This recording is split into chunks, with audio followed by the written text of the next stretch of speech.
Hi, welcome back guys. This is your friend, Lettuce Head Fanfics. Back with amazing fanfiction. This is the series of What If Deku Had Dark Parasite Quirk. Please give this video a like and subscribe to the channel if you want more videos like this. Now let's get into the fanfic. The year is 2200, and life on Earth is kind of like living in a comic book. The vast majority of the Earth's population have developed powers known as quirks. These special abilities lead to the rise of professional superheroes to combat of the increase in quirk-related criminal activity. The idea was to fight fire with fire, as the saying goes. Flash forward roughly 200 years, and you'll find that roughly 80% of the world's population actually have quirks now. Quirks are as much a part of human identity as your fingerprints and eye color, which makes the fact that I don't have a quirk all the more painful. For the longest time, all I wanted was to be a hero, like my idol All Might. But the doctors said I wasn't born with a quirk, making me part of the population of quirkless. This led my first friend, Bakugo, to become one of the greatest sources of torment in my life. I don't know what made Bakugo come to hate me so much, but I really have to thank him. Without him, I wouldn't have gotten my power. This is the story of how I became the successor to a relic of the first generation of heroes. This is the story of how we became the new symbol of peace. Is it ever possible for me to become someone like you? Izuku shouted at the symbol of peace, desperate for validation of the feelings he'd had ever since he was a boy. All Might turned back to face Izuku at hearing this. Without a quirk, huh? Before he could go on, the symbol of peace locked up in pain, beginning to transform back into his small might form. Damn it, not right now, he thought desperately. For the longest time, I thought saving people was the coolest thing you could possibly do. My classmates think I'm a weakling, that I'm not good for anything. But that just makes me want to prove them wrong. Izuku continued on, unaware of the transformation happening in front of him. That's why I want to be someone others can look up to. Just like you. Wait, where did this smoke come from? Came Izuku's scream of surprise, as most people would after witnessing the 7 feet 4 inches, 500 powers of pure muscle that was the symbol of peace suddenly turn into a skeletal man with hair horns.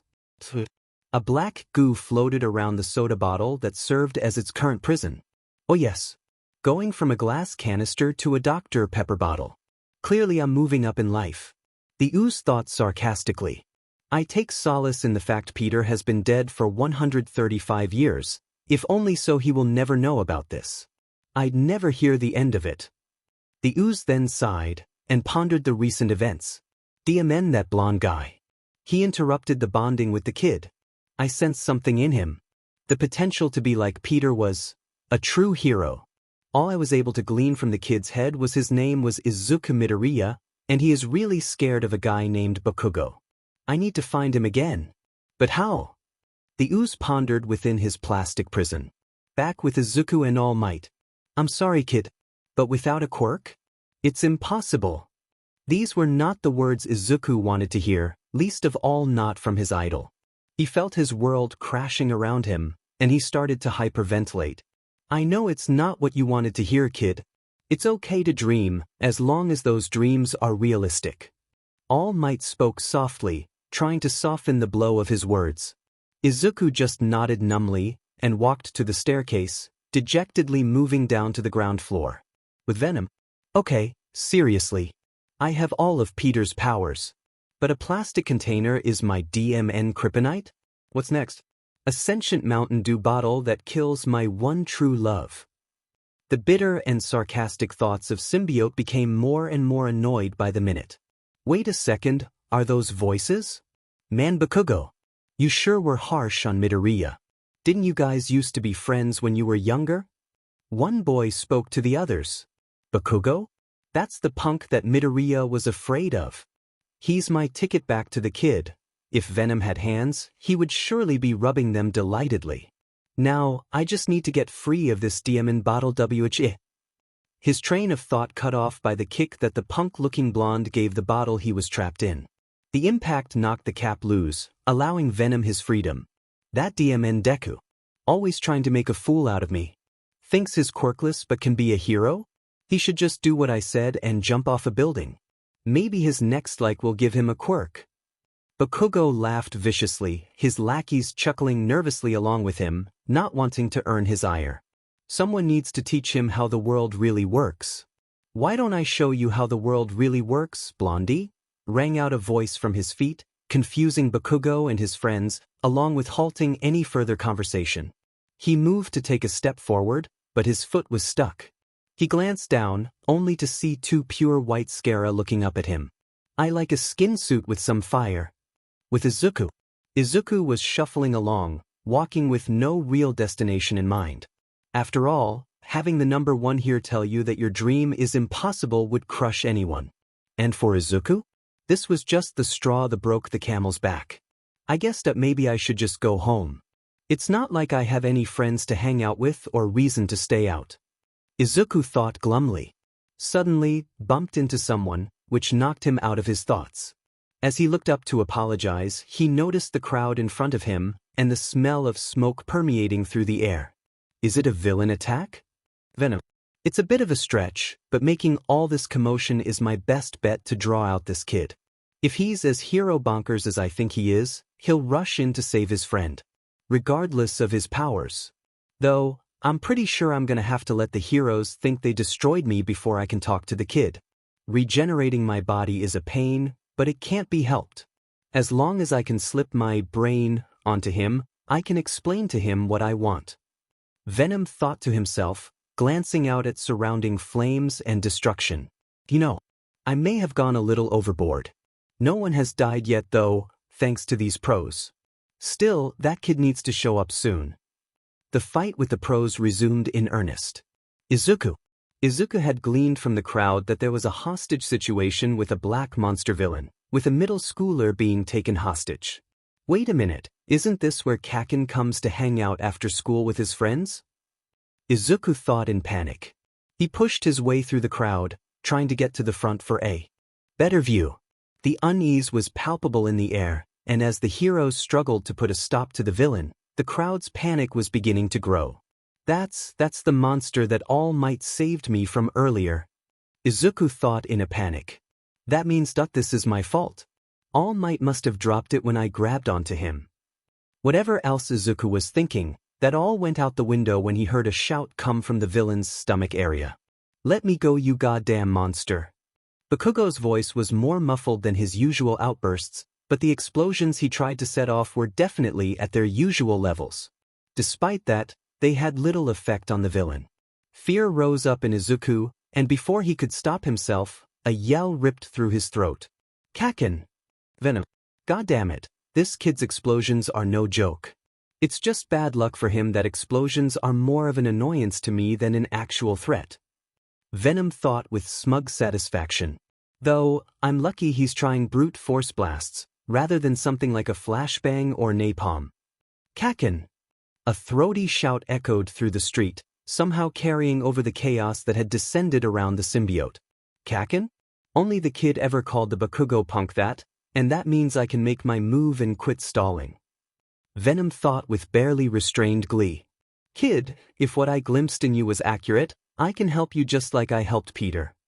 The punk was struggling to get free, even though I made sure he had enough oxygen to stay alive.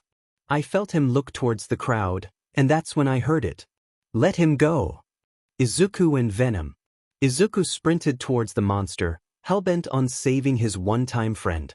We may not be friends anymore, Kaken, but I can't let you die. Let him go. The crowd and the surrounding heroes were shocked and unable to react. Unable to process that a young man was running towards a monster with seemingly no game plan. No, you idiot. What are you doing? One hero yelled at him, but he didn't care. He would show everyone. He would be a hero, even if it killed him. This kid. Showing me I made the right choice. It also seems like that All Might guy is nearby as well. Whatever, not my concern. Just need for some dramatics, and to put my brain on him. Venom thought and then spoke, this is the end, kid. The creature turned to face him, ready to strike him. Take this. Izuku yelled at the creature and threw his backpack, striking the creature in the eye, staggering it. Izuku then frantically clawed at the creature's body, trying to free Bakugo. Unbeknownst to anyone except the symbiote, one of the blobs of ooze slithered into Izuku's pocket and onto his flesh, beginning the bonding process. Kid, that was DMN reckless. I don't know what you were thinking, but I'm sending one of my officers to give you a ride home. A stern-looking officer spoke to Izuku, clearly unpleased with his actions. Izuku was let off with a warning and a stern talking to, before getting into the front with the officer. Izuku let out a dejected sigh. He acted as he thought a hero should. His body moved before he could stop to think about it. Isn't that what a hero does? Helps those in need, Izuku thought glumly. Indeed it is, young Midoriya. Izuku went ramrod straight in his seat and looked around frantically for the source of the voice. Something wrong, kid? The officer glanced at him out of the corner of his eye. No, guess I'm still just a little traumatized from that event. Izuku stammered out an excuse to the officer. What was that? I am your partner now, Izuku. I'm speaking to you via telepathy, for lack of a better explanation. Everything will be explained when we get home. But know that you are in no danger. I will prove this when we get home. We were partnered with the Spider-Man. We explain this in depth soon. Izuku was no longer freaking out, but he was still worried about having a voice in his head other than his. But he knew of Spider-Man. He was one of the first people to become a hero using their quirk. Why are you speaking to me? And what should I call you? He thought to himself, hoping the voice would hear him. We are Venom. And we are going to help you become a hero. Izuku was drained. First, he had been yet again berated and bullied by Bakugo and his friends for daring to apply to UA. Then, he'd almost died, and in the aftermath of that situation, been told by the one person he idolized more than anyone else in the world that he could never be a hero without a quirk. Next, he rushed into a situation where Bakugo was being smothered to death by a ooze-like monstrosity, in the hopes of saving his one-time friend. After being saved and chastised by both the pros and the cops, he was driven home, only to discover he was going crazy on top of all the other stuff that happened today. Just my luck, huh? Izuku muttered to himself sadly. All I want is to be a hero. Yet, I just seem to get rejected every time I try. The symbiote heard this, but chose not to speak to the boy until it could get him alone. And judging from the fact the police just pulled up Izuku's house, that talk was coming sooner than later. The cop grunted and pulled his keys from the ignition. All right, kid, this is where you live, right? At this, Izuku nodded and unbuckled his seatbelt. He proceeded to exit the car and inhaled some of the cool night air outside his family's apartment complex. Maybe this is just how my life has to be. After walking him to his apartment, the cop knocked on his door and waited for his mother to open the door. The officer spoke with his mother and explained what had happened. His mother was understandably upset and broke into hysterical tears in their apartment entryway, all the while squeezing the air out of his lungs, after latching onto him like an anaconda to its prey. Oh Izuku, I'm so glad you're safe. His mother Inko wailed in her typical fashion. His mother was a very emotional individual, and tended to worry herself sick over his life. Raising him as a single mother led her to try to give him so much love that he'd never miss his father's absence. She was a kind soul, and she tried her best to raise him into a fine young man. Izuku liked to think she did a fine job. I'm fine. Don't worry. The only thing I need right now is a shower. I have goo in places I'd rather not think about. He spoke softly to reassure her worries. He knew his mother would worry no matter what he did, but he could at least help her see he wasn't harmed, physically anyway. Emotionally hurt. Though, that is a whole other issue. Izuku thought bitterly. As he walked through his apartment, the symbiote looked through Izuku's eyes and took in its surroundings. It noted the similarities to Peter's place back when they lived with his aunt. It seemed Izuku was in a similar situation, albeit seemingly a little more well-off than his first partner was. It saw Izuku step into his shower, and figured this was a good time to discuss with him its proposition. Young Midoriya, we wish to talk more with you regarding our offer to make you a hero. Izuku jumped at the voice in his head, almost slipped and busting it in the shower. Who said that?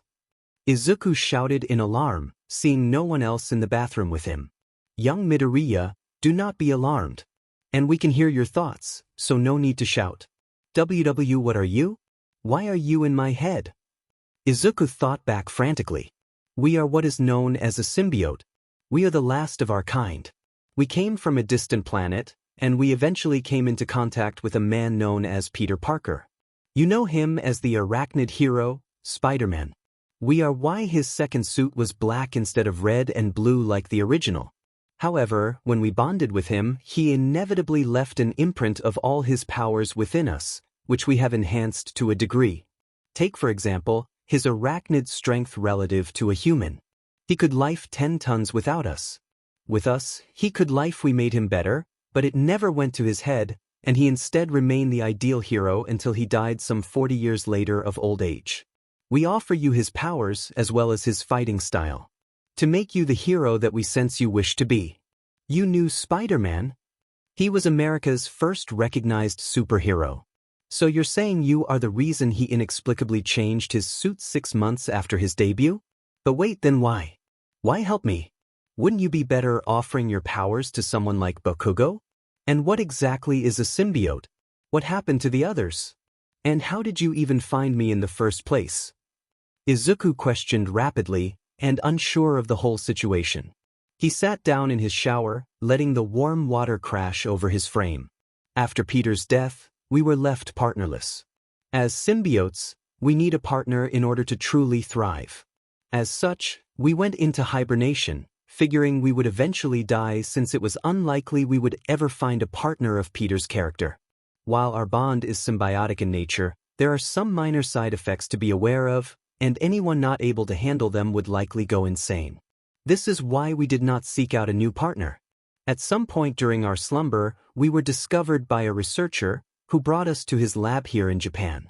We remained in his care until we were fused with his assistants in an accident. Due to him not being able to truly handle our powers, he went crazy and attacked your city. At this, the voice paused for a moment, knowing it was better to deceive Izuku a little rather than explain the engineered but contained chaos that was started to reunite them following their initial bonding attempt.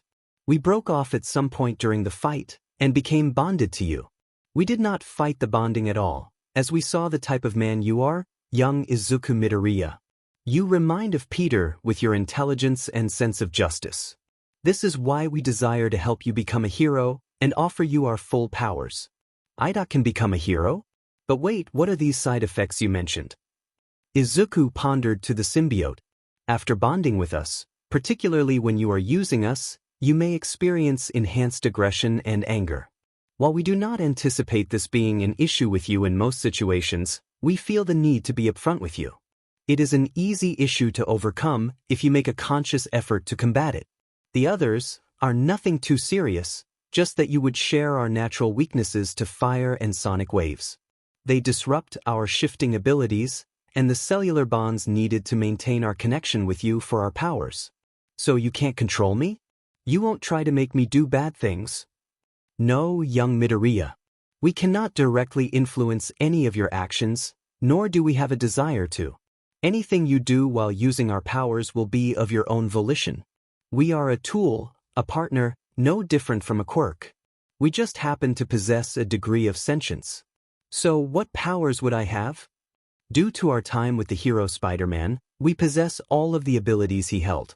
Enhanced senses, rapid reflexive nerve pathways, arachnid strength relative to a human, limited shape-shifting capacity and camouflage, essentially a bulletproof hide when using us, and Peter's most important power, his spider sense. This is a danger sense and will help you be more aware of your surrounds. If you let us, we can bind this ability to yourself, allowing you to use it outside of when we are merged. This is everything I've ever wanted. I can finally be a hero. Izuku thought in joy. He only became aware that he was still in the shower due to the water becoming increasingly cold, and the fact he almost slipped and busted his face again. Peace, young Midoriya. We realize you are excited. However, you cannot just use our powers. Unlike his instinctual fighting ability, we have to train you and your body to handle the powers, due to the nature of the moves. That's fine. I won't disappoint you. Wait, I don't even know your name. Izuku thought back to his new partner and friend. You can call us Venom. Now get some rest, young Midoriya. Your training starts tomorrow. The following morning, Izuku finds himself at the trash-filled beach of Dagoba. While he wasn't sure why he was told to come here by Venom, it assured him that it had method for its madness. So, Mr. Venom, why are we at this beach-turned-garbage dump exactly? Izuku asked nervously. He took in the sight of piles of waste just sitting on what surely were once beautiful sandy dunes. You don't have to call us Mr. Young Izuku. We are your partner. We know you wish to enter UA, but we do not think that is the best course for you. You do not need a bunch of former pros telling you why you can or can't do something because you aren't licensed. You may not know this, but Peter became a fully fledged hero at your age while he was still in school. His quirk manifested at 15 and made him arrogant. This all changed when his uncle was killed in a situation that Peter felt he could have prevented. This, along with the words of wisdom given to him by his uncle, made Peter decide that he would never again use his powers selfishly and instead use them to help his fellow human beings. What were these words of wisdom, Venom? Izuku asked curiously. With great power, there must also come great responsibility. These words are what made Peter into the legendary hero he would eventually become. That and our enhancements of his natural powers. Izuku's sweat dropped a bit at the mildly arrogant statement made by his partner but nevertheless pressed on. So what do you think I should do? He asked curiously. We think you should go to Non-Hero Academy. We know you wanted UA because of All Might, but we also know you no longer wish to go there because of his hurtful words. We will help you become a hero, taking our lessons from Peter's 40 years as an active hero. The teachers at UA couldn't hope to teach you how to use us, especially not better than we could. Your new school semester starts in 10 months, young Midoriya. During those 10 months, we plan to complete your education from a hero standpoint and fully train you in your powers. You will truly be a successor worthy of Peter. So where do I begin? And how are you going to make me a fully trained hero in just 10 months? Izuku was truly curious.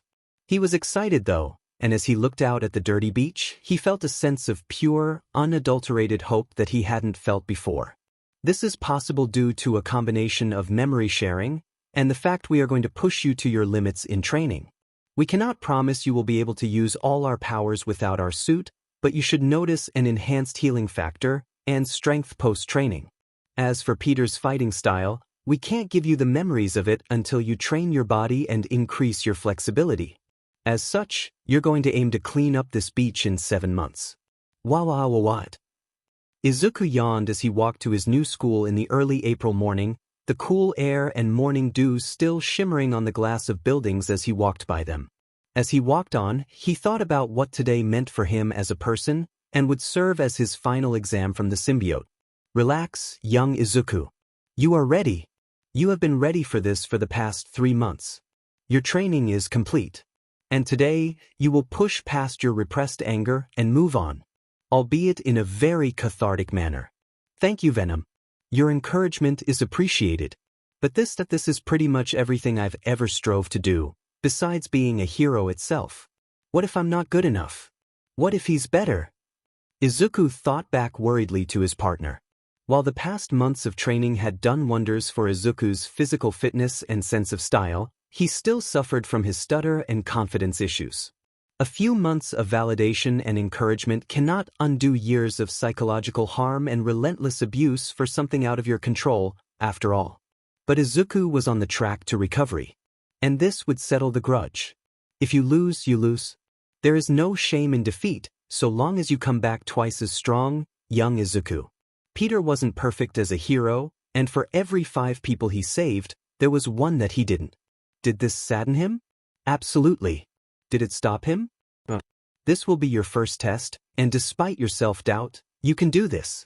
You know where he'll be after school. It's time to show him who you really are. 8 hours later, Izuku sat outside the gate of UA, waiting for his target. He was plainly visible and bided his time. Soon enough, he saw a Bakugo walking alone towards him, coming from the direction of the UA gates. Deku! Bakugo growled out. The hell are you doing here, you worthless nerd? Izuku felt a shiver of fear, but shook it off. He was far from helpless now, and he would be dead if he didn't prove that to Bakugo today, one way or another. Izuku began with a stutter, but composed himself, and continued uninhibited. I came to settle things between us. To show you I'm not the same kid you bullied mercilessly. So I came to challenge you to a fight. Fight me? Don't make me laugh. I'd kill you in a second. Bakugo laughed harshly, clearly not taking this seriously. So prove it. Follow me and put me in my place then, Kabakugo. This got Bakugo's attention. Izuku had never addressed him by anything other than Kaken before. He stopped to actually look at Izuku. He was definitely taller and bigger than before. He scoffed. Like some muscles and height would make a difference. Still, Bakugo's fatal flaw was his pride, and Izuku had walked all over it with his new confidence. Fine then, but don't come crying to me when I blow an arm off of you. Bakugo growled out irritably. Follow me. Izuku spoke briefly, then began to lead Bakugo to the spot he had in mind, an abandoned construction site where they could fight uninhibited. The walk to the site was filled with uneasy silence, with tension in the air so thick you could cut it with a butter knife. The night itself was cool, and filled with the typical noises that one finds with city life. One after one, they passed streetlights and city blocks, until, when the tension was built to its highest crescendo, they arrived. Izuku turned to face Bakugo, narrowing his eyes at him in the process. This is the spot, Bakugo. Here, no one can get hurt besides us. He spoke tonelessly, anticipation filling him to the core. His partner remained silent, as it knew this was something Izuku needed to grow. Until he confronted and overcame his subconscious anger at Bakugo, he would never be able to move on with his life. You honestly thinking you can hurt me really pisses me off, Deku? Bakugo was barely restraining himself at this point. Go ahead and do whatever you need to get ready, because I'm going to blast you into tiny little pieces.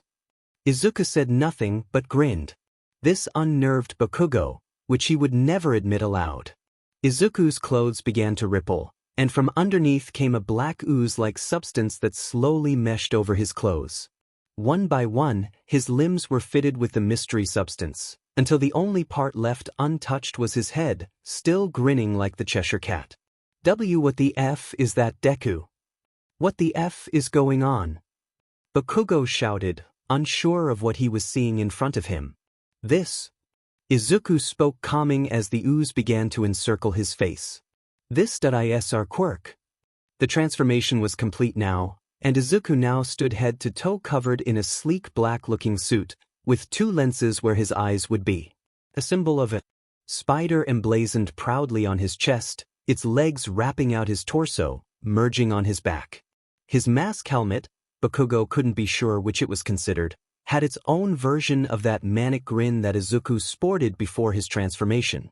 I hope you're ready, Bakugo, because we aren't going to hold back. The creature where Izuku stood then lunged at Bakugo, hand drawn back in preparation to strike him. Bakugo used his explosions to push himself backwards to gain some breathing room. He then blasted himself towards Izuku and tackled him into a nearby support beam. This barely fazed Izuku, who then brought his fists down onto Bakugo's back, albeit with less force than he should have used. This still caused Bakugo to release his grip and knocking some breath out of Bakugo's lungs. Izuku dropped his guard for a moment, before his spider sense went haywire, and Bakugo detonated his left hand in his face in a point-blank explosion. This rocketed Izuku away from Bakugo and into pile of wood, granting him a moment of reprieve. You need to stop holding back, Izuku. I know you think he's still that kid you were friends with, but he's legitimately trying to kill you right now. And you need to deal with that. You're right, Vin. He's changed. And I have to accept that. Izuku stood straighter, and looked at Bakugo sadly. This loser, he's actually pushing me. Bakugo thought angrily, getting to his feet, explosion going off in his palms. Alright, you DMN nerd. I'm done screwing around. I don't know how the hell you got a quirk like this, but I'm gonna destroy it and you. He placed the palms of hands together and aimed them toward woodpile Izuku was currently in, and secreted as much nitroglycerin as he could.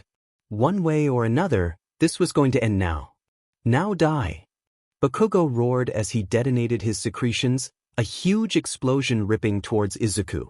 Izuku saw the huge blast coming towards him, and shot a tendril out of his wrist, pulling himself out of harm's way.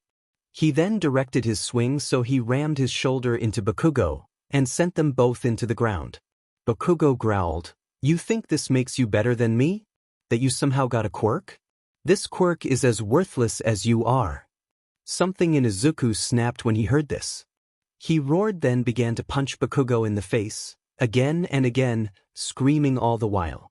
"Not so fun when you're the weak one, is it, Kaken?" Izuku yelled, bringing his left fist down on Bakugo's nose, which then gave a sickening crunch as it broke, causing Bakugo to howl in pain. "How does it feel when you're the one who can't defend himself?" Bakugo was close to blacking out at this point. The hits just kept coming down upon him. "Is Venom good enough to be your friend now, you piece of shit?"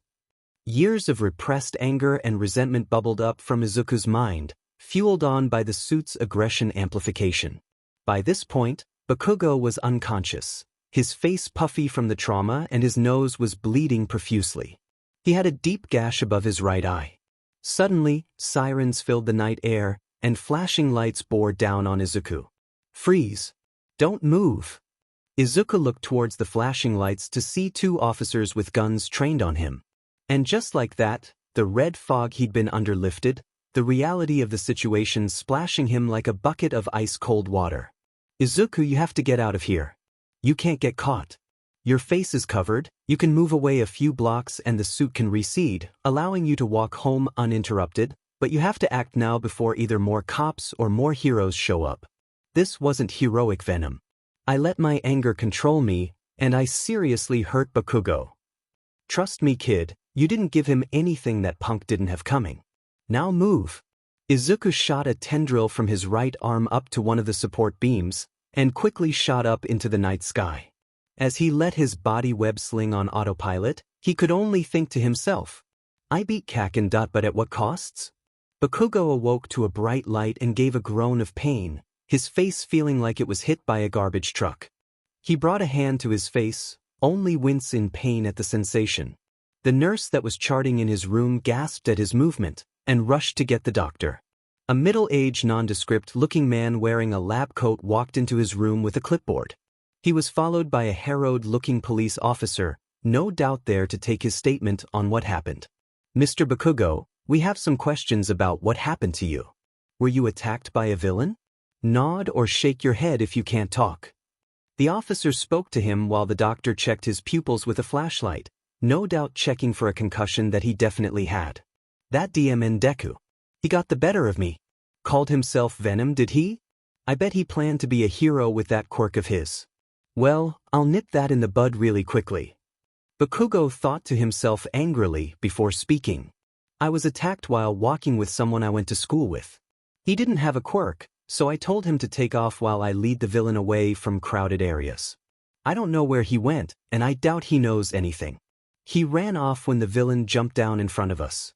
Anyway, the villain and I engaged, with me using the biggest explosions I could use, because he just shrugged off anything else I threw at him. Plus, I figured the noise would attract attention, specifically from the cops or nearby heroes." "That was smart thinking, Mr. Bakugo. Since you're technically not allowed to use your quirk publicly. But since you're a student of UA, I think we can let it slide since you were responsible in using it." "Thank you, sir. One more thing." The villain referred to himself as Venom. A few days later, Izuku stood numbly, looking at a news report on a TV in a store window. The ticker line showed thus: "Local UA student attacked by new villain called Venom." The news anchor went on and talked about the still shot they'd obtained from a police dashcam. It showed his reflective mask lenses glaring at the screen, his mask still grinning manically. He was so engrossed in the attack on his character, and the realization that his dreams were now much harder, that he didn't hear the girlish voice address him. In fact, he was oblivious right up until something poked him in the cheek. "Hey there, Freckles, why the long face?" "Hey there, Freckles. Why the long face?" A girl's voice spoke to Izuku after poking him in the face with a slender finger. As he turned and looked at the person who just poked him, He had a number of thoughts. 1. This girl looks like an alien. He felt a wave of annoyance from his partner at that. 2. She was a very cute-looking alien. 3. She was very close to his face, concern evident in her eyes. She had pink skin, which was not too unheard of, as odd skin tonalities were more and more common these days. Much like himself, she had fluffy hair, although hers was pink. She had 2 little horns sticking out of her tufts of hair. Her eyes had black sclera and yellow irises. And she was wearing a UA Hero Course uniform. As fun as this is to watch, you're kind of mumbling and you are definitely staring, and I think she's becoming more concerned by that. I'm sorry. I'm fine. Izuku practically shouted at the girl, startling her at his sudden outburst. Her brow crinkled in confusion, before shrugging. It's okay, dude. Don't worry about it. So anyway, if you don't mind me asking, what's got you down? The girl spoke to him in a placating manner. Whether she was speaking from genuine concern or nosiness was unclear at this stage. Sorry, I never got your name. Wouldn't that be important to know before I bombard you with problems? Izuku questioned, curious about the odd girl in front of him. A sheepish look appeared on her face, and proceeded to bonk herself on the head. Sorry about that. My name's Mina. Mina Ashido. Nice to meet you, Freckles. The girl spoke in a proud and excited tone. Nice to meet you too, Mina. My name is Izuku Midoriya. Izuku somehow managed to keep the stutters out. Progress. Mina gave him a beaming smile, and made a hand gesture that he should continue. The person that was attacked by this guy Venom. I actually used to be friends with him. At hearing this, Mina's eyes widened. Oh, Bakugo? He's actually in my class at UA. Wow, you were friends with that a-hole? I got partnered up with him in a team exercise and all he did was yell and rage at me. He even called me an extra. At this, her eyes narrowed. You're not a JRK2, are you? Izuku frantically waved his hands in front of him and tried to say he wasn't, before Mina suddenly burst into laughter. I'm just messing with you, dude. Seriously, you looked like a kicked puppy when I saw you, so I had to check on you. Kicked puppy? Izuku questioned, obviously confused by the comparison. Yeah. Adorable and super sad. At this, Izuku's face went beet red. This was probably the first time a girl had called him cute. It definitely didn't happen in middle school. Bakugo made sure of that. I'm not sure how I feel about that. Izuku mumbled out, clearly unsure of how to handle a situation like this. You never answered my question, Izuku. At least not fully. She definitely wanted to know what was bothering him. I guess, I'm upset that I've never heard about this Venom guy before. Quirks are kind of my passion, and the thought of one slipping my notice bothers me. He spoke calmly, trying not to give his actually feelings on the matter away. Wow, you sound like a Quirk researcher or something. That's super cool. Mina was nothing if not an enthusiastic conversation partner. A researcher? No, it's nothing like that. I just thought I just really like quirks. They're so cool, and each one is unique. Izuku spoke truthfully and passionately. That's so cool that you have a productive hobby. I just play video games and read manga. Well, that and destroy people in breakdancing. At saying this, she made a peace sign and winked at him. This flustered Izuku, as this girl was more forward than anyone else he'd ever come across before, besides Bakugo. But unlike Bakugo, Mina seemed like kind person, the kind that was nice to everyone. You like to breakdance? Izuku asked quietly, unsure if he'd heard her correctly. Yeah, dude. It's so much fun. I'm not exactly the smartest person around, but I'm genius at breakdancing. She grinned at him, and soon Izuku found himself smiling too. Her cheer was just too infectious to ignore. She treated him like they were friends her whole life. I'll have to show you sometime. I think that'd be nice, Mina. So you go to UA? Does that mean you want to be a strong hero someday? Izuku inquired, genuinely curious of her intentions at one of the most prestigious hero schools in Japan. She nodded before continuing, I've wanted to be a hero since I was little. The Alien Queen. I'm sure you noticed that I sort of look like an alien, albeit much cuter than Ridley Scott's. Izuku couldn't quite vocalize his agreement that she was indeed much cuter than aliens. He thought he heard his partner mutter something about alien stereotypes. Anyway, so yeah, my quirk lets me secrete acid from the palms of my hands and feet, so I figured I could be a decent hero with it. And that's pretty much the story. She smiled so brightly, her pearly white teeth flashing at him. That's such a cool quirk, Mina. You could help free people after natural disasters and accidents. Not to mention the combat applicability of your quirk. Mina blushed at the praise, clearly not used to hearing things like this. She knew her quirk wasn't nearly as flashy as her appearance, but she was hellbent on being a hero, naysayers be damned. Thanks, Izuku. Say, do you want to get something to eat? I don't want to cut our conversation short, but I haven't eaten since breakfast because of my combat practical today. Mina sheepishly asked, not wanting to pressure her new friend into something he wasn't comfortable with. I'd like that, Mina. Great. I've got just the place in mind. They walked through the city district, chatting as they went. They talked about everything and nothing. They passed each building until they'd finally arrived at this little cafe called Le Blanc Coffee.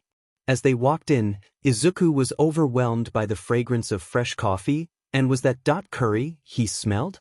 He took a moment to look around the shop. The store had some rather catchy jazz music playing softly in the background. On the wall to their right was a picture of a woman holding a baby, painted in watercolor. To the left, there were a series of booths that went to the back of the store, running parallel to the counter. Izuku could see a flight of stairs at the back, next to a small kitchen. A TV hung from the wall beside the counter. Behind the counter, there had to be no less than 50 different jars of coffee beans, each one labeled differently. In front of the jars was a rather cool-looking middle-aged man. He had black hair, which was slicked. But he wore a pink-collared shirt, jeans, and a black and gray apron. He had a cigarette hanging out of his mouth, and wry grin on his face. His name tag read, Sojiro. Ah, it's you, Ashido. Welcome back. You want the usual? He had a deep voice, and a very suave demeanor. You know it, Gramps. I could eat a cow. At this, the man got a tick mark on his forehead, clearly not enjoying the jab at his age. Izuku thought he heard the man mutter something about disrespectful brats. Yeah, coming right up. Just take a seat somewhere. I assume your timid-looking friend here wants the same? Yes please. Izuku stuttered out, clearly not wanting to upset the man further. He followed Mina to a booth near the back, taking a seat on the side closest to the door. She beamed up at him. So welcome to my secret base. She then leaned over conspiratorially and whispered, You can't tell anyone. Otherwise I'd have to kill you. She made finger guns after saying this. Izuku was rather unsure of how to take this, a bead of sweat building up on his forehead. Don't worry, Mina. Your secret is safe with me. Izuku reassured her seriously. This caused her to break out in laughter, holding her sides as guffawed. Man, you're so gullible. It's seriously freaking cute. Again, Izuku went beet red at this. He wasn't sure if she was just having a laugh at him, or she genuinely thought he was cute. Thankfully, he didn't have to find out, as Sojiro chose that exact moment to bring them their food and coffee. He set the plates in front of them before speaking. Here you go, kids. Since it's your first time, kid, I preemptively accept your praise that this is the best dimon curry you've ever had. Izuku's sweat dropped at this, unsure if the man was arrogant or just that confident in his cooking. Mina just grinned back at the man, already knowing the answer to his unspoken question. Izuku looked at the curry for the first time. It read, and had a few pieces of tofu in it. A side of rice was arranged neatly to the left of the curry, and bit of scrambled eggs along with it. As he looked up to ask Mina a question, he suddenly became aware of how intently both she and Sojiro were staring at him, as if anxiously awaiting his reaction to the food. He shook his head, and decided to indulge them. He took a bite before his eyes widened to the size of saucers. This is greatest curry ever made. He practically shouted in his head. Can you keep it down? There's no need to ever shout in your head. Most people don't have the voices in her you do. Sorry. Wait, voices as in plural? We are kidding with you, young Midoriya. Now speak, Otherwise, I fear young Ashido might explode from anticipation. Mina, Sojiro. This is single greatest curry I've ever had no in the world. Sojiro just shrugged at this, clearly not surprised in the least. Of course it is, kid. I made it after all. Anyway, enjoy your stay. Just shout if you need anything. As he walked away, Mina smiled softly at him. I'm glad you like the food, Izuku. You're actually the first person I've brought here. It's kind of out of the way of most people's way home, but my parents brought me here a lot as a kid, so it's a special place to me. She stopped for a moment, as if taking a trip down memory lane. Anyways, tell me about yourself, Izuku. I know you're quirk bonkers, but I don't really know much else about you. What's your quirk like? Izuku froze at this, and then stiffened even further at her last question. Obviously he couldn't just say, oh hey, that scary-looking villain Venom? Yeah, that's me. What's up? I used to be a huge fan of All Might, but after I spoke with him, I kind of started to idolize him less. But I do owe All Might for making me want to be a hero in the first place. Up until a few months ago, I actually thought I was quirkless, and I was terrified I wasn't going to become a hero. But my quirk actually manifested then, and now I have a private tutor for heroics, since I didn't want to go to UA anymore. These statements got Mina's attention, as she wondered why he didn't already attend the city's most prestigious school, if he was interested in heroics as he implied. You thought you were quirkless? Is that why you chose not to go to UA? Partially. The other reason was I wanted to avoid two people. If it's not too nosy of me, can I ask who they were? It's fine. I really didn't want to see Bakugo or All Might. I heard Bakugo got accepted into UA when I was applying to schools, and when I found out All Might was teaching there, I just thought it would be too painful for me to be there. Izuku spoke in a melancholy manner, realizing he was more upset at the two of them than he had thought initially. But why did you not want to see them? At this, Izuku sighed. He didn't really want to tell her, but he also didn't want to be rude. Bakugo that he and I used to be friends. At least until he developed his quirk. Then he became my #1 bully. Izuku's grip on his drink tightened. At least until a soft, pink hand was placed on top of his. Hey, Izuku. You don't have to share this if you don't want to. It clearly bothers you. And no, it's fine. It's actually nice having someone to talk things out with. Definitely not something I'm used to. He laughed nervously, but Mina didn't.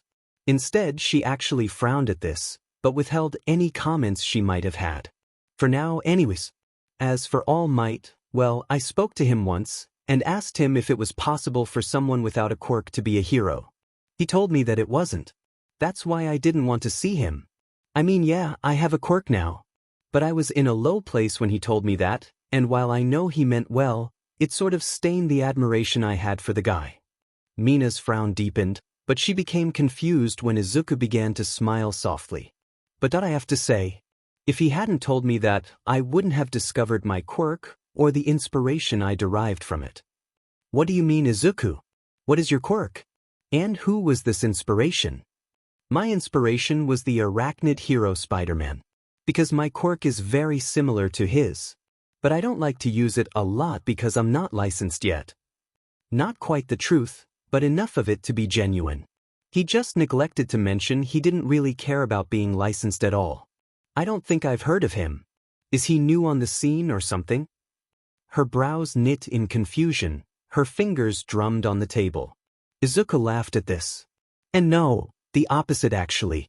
He was one of the first heroes ever, and was the 6th to surface in America. He was known for being a street-level hero, never being too big to help out the little guy. No matter how popular he got, he never lost sight of his code. Izuku had a soft smile on his face at this point, as he thought of his predecessor. Mina couldn't help but notice that his smile looked nice on him. What was his code? She asked him curiously. That with great power, there must also come great responsibility. These were some of the last words he heard from the man he respected the most, and he took them to heart. Mina was moved by these words, and she too saw the merit in the code. I think that's a great code of morals to have, Izuku. It sounds like he was a great man. He was one of the best. Mina realized she'd be so wrapped in her attention that she'd been hanging on his every word. She coughed into her hand and tried to shake it off. So does that mean you have spider-like powers as well? Because I have to tell you, dude, spiders are pretty creepy. I mean, she isn't wrong. Even Peter hated spiders to a degree. Which is pretty ironic given he made a label out of their image. Izuku's sweat dropped at the comments of both Mina and Venom. Sure, arachnids weren't his favorite, but surely they weren't that bad, were they? You don't want me to answer that. Izuku? Izuku became aware of her waving her hand in front of his eyes. You okay? You kind of spaced out there for a second. Why yeah, I'm fine. Yeah, my powers are similar to a spider's. It's hard to explain them though. Maybe you can show me sometime then? If it's not too much trouble, that is. This got Izuku's attention. He wanted to immediately say not, at least until he could correct his reputation as a hero, but he looked at Mina, his rejection caught in his mouth. I guess I could show you sometime, Mina. It'll have to wait though. I have a lot of school work to do this week. At hearing this, the color drained from Mina's face. Oh crap. I just remembered that Mr. Aizawa wanted an essay from us on foreign heroes by Friday. She waved her arms around in panic. What am I gonna do, Izuku? I could help you if you wanted. Izuku said quietly. This halted Mina's freak out. Really? You do that, dude? I mean, I won't do your work for you, but I'll provide any information you need. Is it an informal essay? Yeah, it's just on someone we think is cool. Maybe I can do it on Spider-Man. This brought a small smile to Izuku's lips. That'd be cool, Mina. After they had chatted a bit more and paid their bill, Izuku walked Mina to her train station. They arrived at her terminal, and Mina stopped and turned to face Izuku. Well, this is my stop. I'm enjoyed out hanging out today, Mina. It was nice to talk about heroes and stuff with someone else. Izuku spoke truthfully, having truly enjoyed their time together. Well, who said it had to a one-time thing? Here, give me your phone. She held her hand out expectantly to Izuku, and he eventually handed her his phone. A few rapid finger movements and on-screen button presses later, he had her phone number. She pressed the call button and saved his number in hers. He idly noted she labeled him as Spider Freckles. He wasn't sure how to take that. See? Now we can chat anytime we want, Freckles. She shifted from one four to the other. We should do this again soon. I don't generally get to spend time with cute boys that try to help me be a better hero. She called him cute again, and was she flirting with him? He really didn't know how to handle this. It's not trouble, Mina. I enjoyed our time as well. Well, since you agreed to help me with my essay, how about we meet up again tomorrow? She asked suddenly, catching Izuku off guard. Well, we could if you want. Great. It's a date then. Later, Freckles. And with that, she walked off to her gate, bouncing from foot to foot. A date? Izuku screamed internally. So basically, Spider-Man was seen as an outcast until the government formally recognized superhero as a profession? Mina asked curiously, clearly not knowing much about the story of one of the first to use their powers for good. She coughed a few times, but Izuku didn't bring it up, figuring she just drank her tea too quickly. That's right. People were still scared about the advent of quirks, and they didn't know what this meant for society as a whole. But it was thanks to the actions of heroes like Spider-Man that reassured the worries of the people. Spider-Man was actually the first superhero to be honored by a country leader. Izuku pulled up a picture of Spider-Man shaking hands with then U.S. President George Sears. As you can see in this picture, President Sears awarded Spider-Man the Presidential Medal of Freedom, the highest civilian award in the United States, for his actions in search and rescue in the aftermath of a hurricane. Spider-Man left his home city in the hands of his wife, Felicia Hardy, who was the super thief turned superhero, Black Cat, while he himself went into South Carolina's affected areas and helped with clearing rubble and getting people out of collapsed homes. This was what made Spider-Man into America's most legendary hero and solidified the public opinion that quirks were a force for good. Izuku finished his speech, taking a sip of his drink. Mina and himself were currently sitting in LeBlanc, and he was assisting her in writing her paper. Just as she'd said, she had chosen Peter Parker for her figure.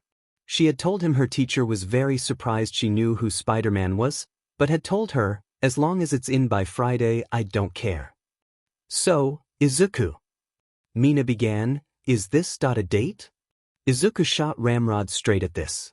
Mina pressed on, oblivious. She coughed again, but pressed on. It's cool if it isn't, and I know what I said yesterday, but my mom said something when I told her my plans for today. She said, have fun with your date. I know I'm probably overthinking it, since we haven't known each other long, but I honestly wouldn't mind if it was, you know. Meanwhile, in Izuku's head. Oh my god. What is happening? Izuku was definitely handling this well. I believe this attractive girl was asking for clarification of your intentions. Which you probably should respond to. That's easy for you to say. You're an amorphous blob. You don't have dating problems. A CC amorphous blob, to be precise. And hey, have you seen pictures of Peter's wife? The only reason he landed got a ring on that was because I helped. Hang on, tell her this. As Izuku listened to his partner, he went red in the face before composing himself. He coughed once, and then looked at Mina and spoke. Only a fool would say no to a date with you, a pinky. He started so smooth, yet ended so lamely. Mina went red, and then started laughing. Ahaha, pinky. I love it. Honestly, Izuku, how can you be cool and dorky in the same sentence? I guess I'll just have to stick around and find out. At this, she smiled warmly at him, sending butterflies or some other bug into his stomach. Not quite the execution I had in mind, but I can't argue with the results, kid. Stick around? By this point, any hip factor Izuku had was clocked out for the day. Well yeah, you're fun, Izuku. And you're a pretty cool guy. She reassured him. Besides, you're cute, which is a perk. Again, Izuku went red in the face, and barely able to formulate coherent thought, let alone sentences. It's getting pretty late. Plus, I'm basically done with the paper anyway. Wanna walk me to my station? She observed and then questioned almost shyly. Sure, Mina, I'd like that. Izuku smiled and he paid their bill. After they walked out of LeBlanc, they headed to the station. When they arrived, Mina turned to face him. Thanks for helping me, Izuku.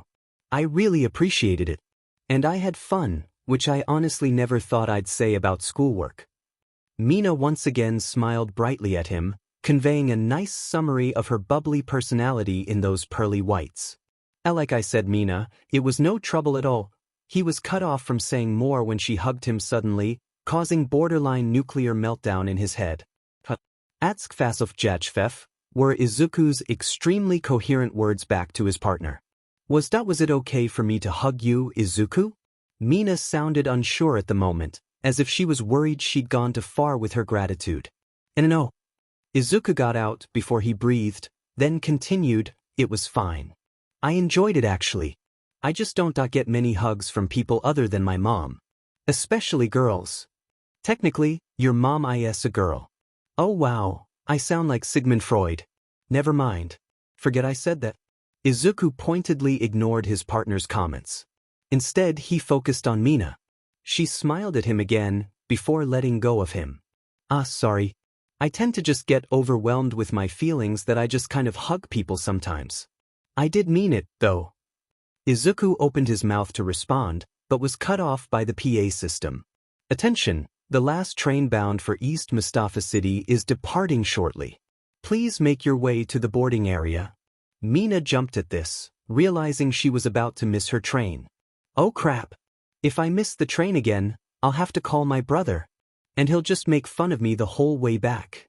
She sprinted off, but not before turning around to face him one more time and yelling. Bye Izuku.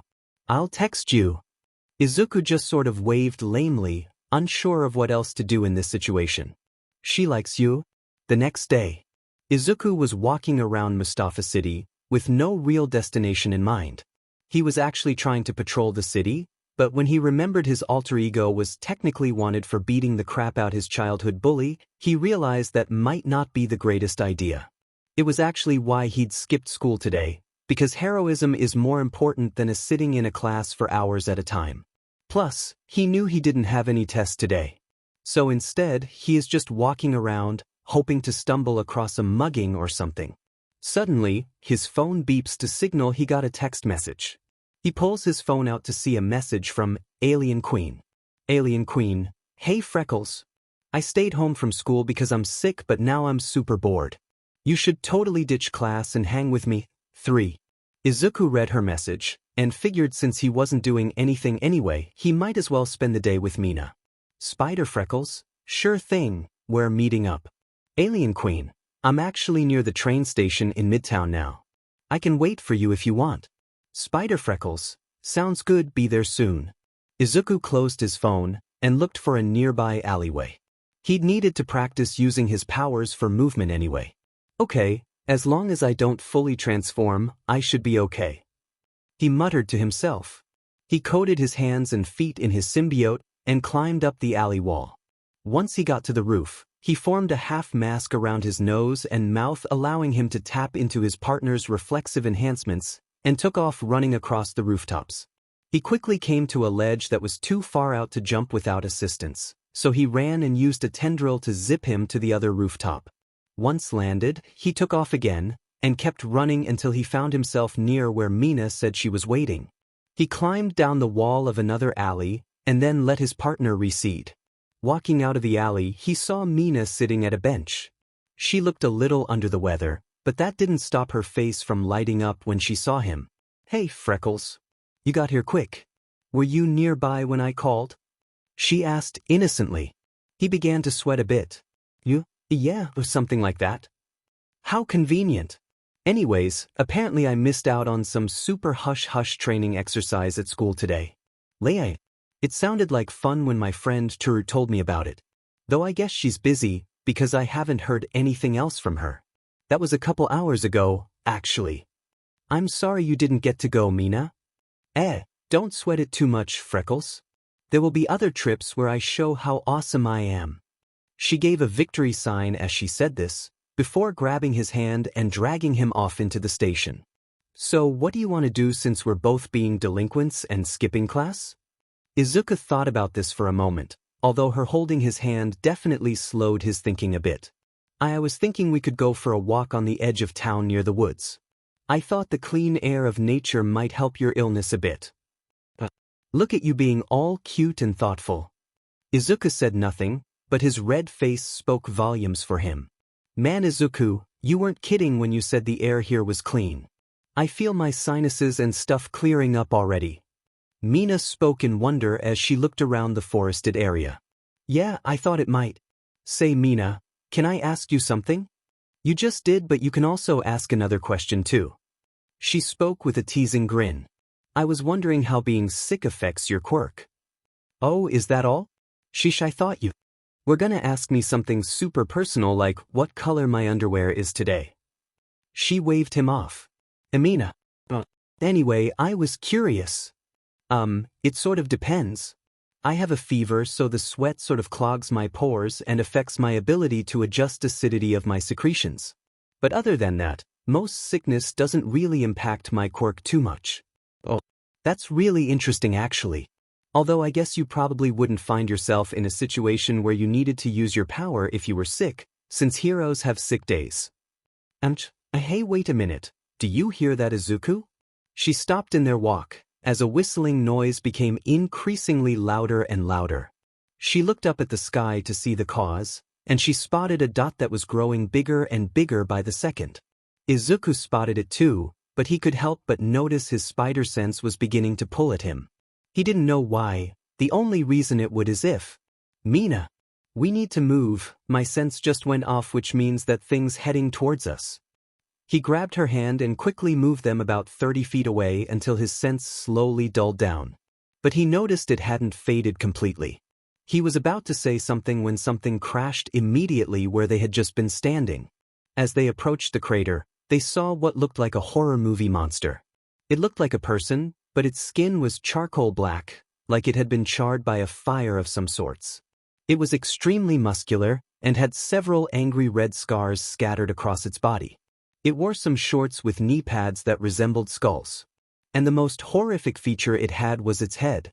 It had a bird-like beak, but the fact its brain was exposed somehow made the creature all the more terrifying. Mina moved a little closer to check its pulse, when Izuku's spider sense went haywire. Mina looked out but it was too late. The creature suddenly grabbed her by the throat and stood up onto its feet. It looked around the clearing before its unintelligent eyes landed on Izuku. "Kid, this is bad. We have to get her free. Otherwise, it could break her neck. And she's too sick to help herself. We don't have a choice. We have to use our full powers." Needing no further convincing, Izuku's form shifted into that of Venom's, the sleek body suit forming as quickly as it was able. His mask forming seconds later, the white scara of his mask narrowed menacingly. "We would appreciate it if you put down our friend." The creature gave no visible response, but its teeth clicked a few times, blood running from a few of them. "So you're injured then? Normally we wouldn't fight an injured whatever the hell you are, but you're trying to hurt our friend." At this, Izuku shot a tendril into a tree behind the creature and zipped into it, ramming his shoulder into its solar plexus, forcing it to drop Mina in the process. She crawled weakly to another nearby tree and faced the fight, her eyes widening in recognition of the masked figure that freed her from the monstrosity. "Venom." Izuku gave no indication he hurt her, too focused on evading the flailing fists of whatever the hell this thing was. "This thing looks like the BSTRD child of Solomon Grundy and Big Bird. Now is not the time for quips, symbiote." Venom growled through gritted teeth, hands locked with the monster's. It then lifted him up and threw him into a tree, shattering it into splinters. "Grah. And that hurt." Venom coughed out as he stood up once again to face the creature. "This thing is stronger than us, which says something since our limit is 20 tons. We can't brute force it, because it shrugs off blunt force trauma." Venom took a moment to observe the creature. The fact its brain was exposed meant that could be exploited. It didn't seem to have any thought capacity, reacting on blind instinct. "All right, creature. Let's see how you handle this." Venom rushed the creature, using his spider sense to dodge its swipes and subtly maneuver near a tree. Right hook, left hook, it kept swinging at him, missing each time. When it had gotten close enough to the tree, Venom suddenly shot his arms and body forward, tackling it into the base of the tree, before shooting 2 web tendrils to the other side, and then jumping back, wrapping them around the creature and tying it to the tree. The creature struggled against the webbing, trying to break it. However, the tree was ripping in half from the force of the monster's strength and struggle against its bonds. "Crap. How the hell are we supposed to put this creature down?" Venom ground out in annoyance. "We're going to have to bludgeon its brain. We know that it might cause brain damage, but this thing has to be put down somehow." "Fine, but we won't kill it."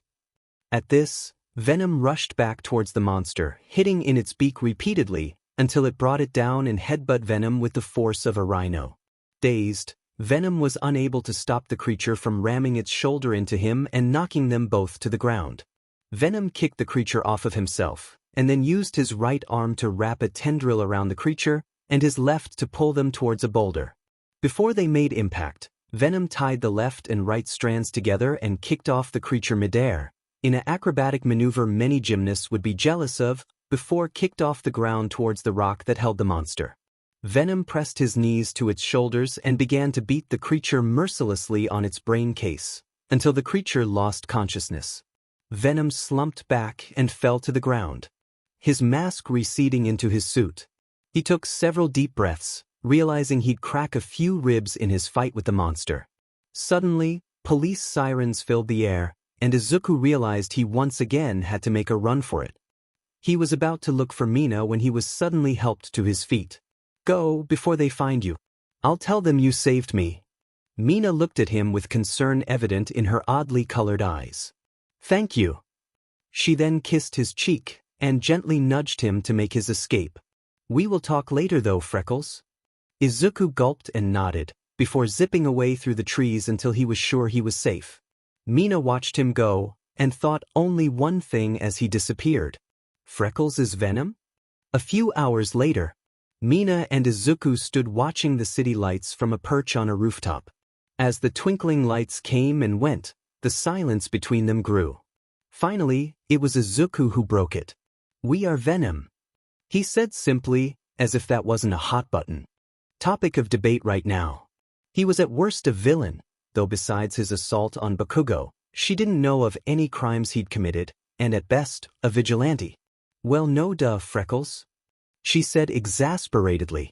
Though I gotta admit, that suit doesn't leave much to the imagination. Wouldn't have pegged you as a show-off. She continued with a teasing grin.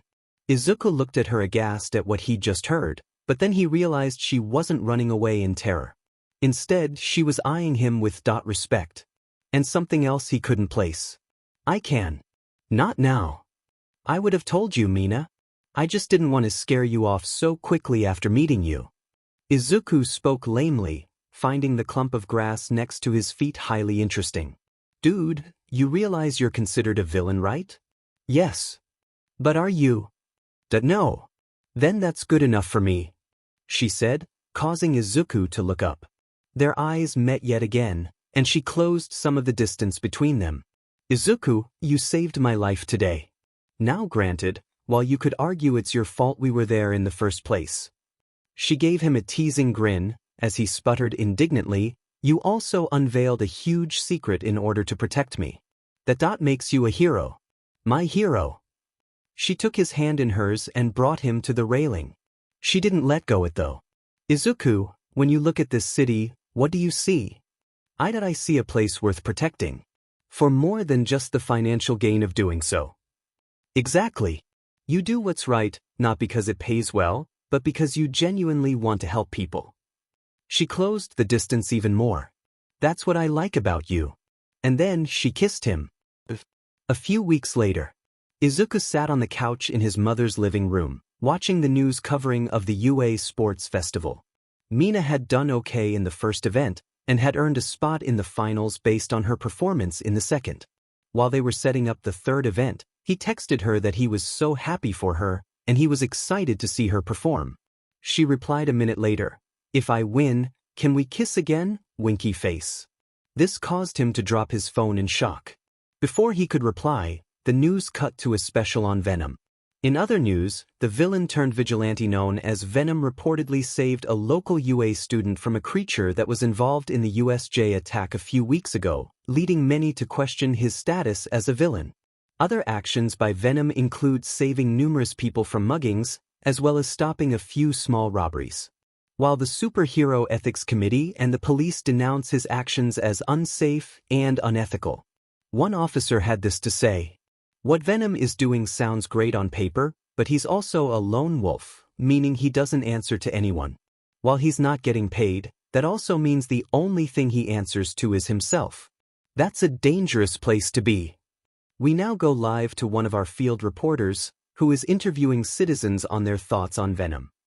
The image shifts to a reporter standing beside a man with a disfigured face, his nose missing. He had dreadlocks, a red scarf, and a rather pointy chin. Sir, you said that you support what Venom does. Why is this? Venom is a true hero, much like All Might. He does his work not because it is profitable, but because it is the righteous path. He is not like these gaudy pretenders who are no different than mercenaries enforcing the law for financial gain. Venom, if you are hearing this, I want you to know that I too will carry on this path. The man stopped speaking and walked away, causing the news to shift its feedback to the studio. Fascinating stuff there. It appears we took more time than we though, and now we have moved on to the second find of the UA Sports Festival Finals. We have a Hitoshi Shinszo versus Nito Monoma. As Izuku watched the fight, he heard how Shinszo talked about his quirk, and how everyone saw it as villainous. He's like me, he thought, eyes glued to the television. Monoma kept rushing him, trying to touch him for some reason that the announcers hadn't seen fit to explain. Shinszo's quirk was called brainwashing, and apparently allowed him to control people based on responses to his questions. However, the fight was over when Shinszo made a comment about Class 1A being superior, causing Monoma to freak out and scream about how overrated they are. This led him to become brainwashed, and Shinszo made him cartwheel out of the ring. Indeed. The boy is a kindred spirit. I think we should seek him out. While having Ashido as an ally will undoubtedly be helpful, by helping Shinszo, you add a versatile quirk into your group's arsenal. So we're a group now? Not quite. But if you're anything like Peter, which you definitely are, you're going to end up with a team of heroes. And kid, trust me, you want that guy in your corner. I understand. We can approach him soon. Izuku had spent the past week observing Hitoshi Shinszo and trying to learn his schedule. Venom insisted it would be good practice for when he had to tail criminals, as well as sharpen his situational awareness. He made sure he only kept his partial suit active, consisting of his facial half-mask, gloves, and his boots. This allowed him to traverse the rooftops and follow Shinszo while remaining largely unnoticed. Currently, Shinszo was walking with a girl with pink dreadlocks, who was fiddling with a helmet of some kind and pointing at Shinszo. He asked her something and she replied, before she stiffened and started dancing like a chicken for a moment, before she looked around, took the helmet off, and then began writing things in a notebook frantically. Izuku assumed she was creating some kind of helmet that suppressed Shinszo's powers, but had failed. Shinszo laughed a bit, patted her on the shoulder, and then walked away. He kept on walking until he walked into a dark alleyway, which led Izuku to suspect something was up. Shinszo then looked in his direction and called out, "You can come out now. You've been following me for about a week now, so why don't you come down and talk me, instead of stalking me?"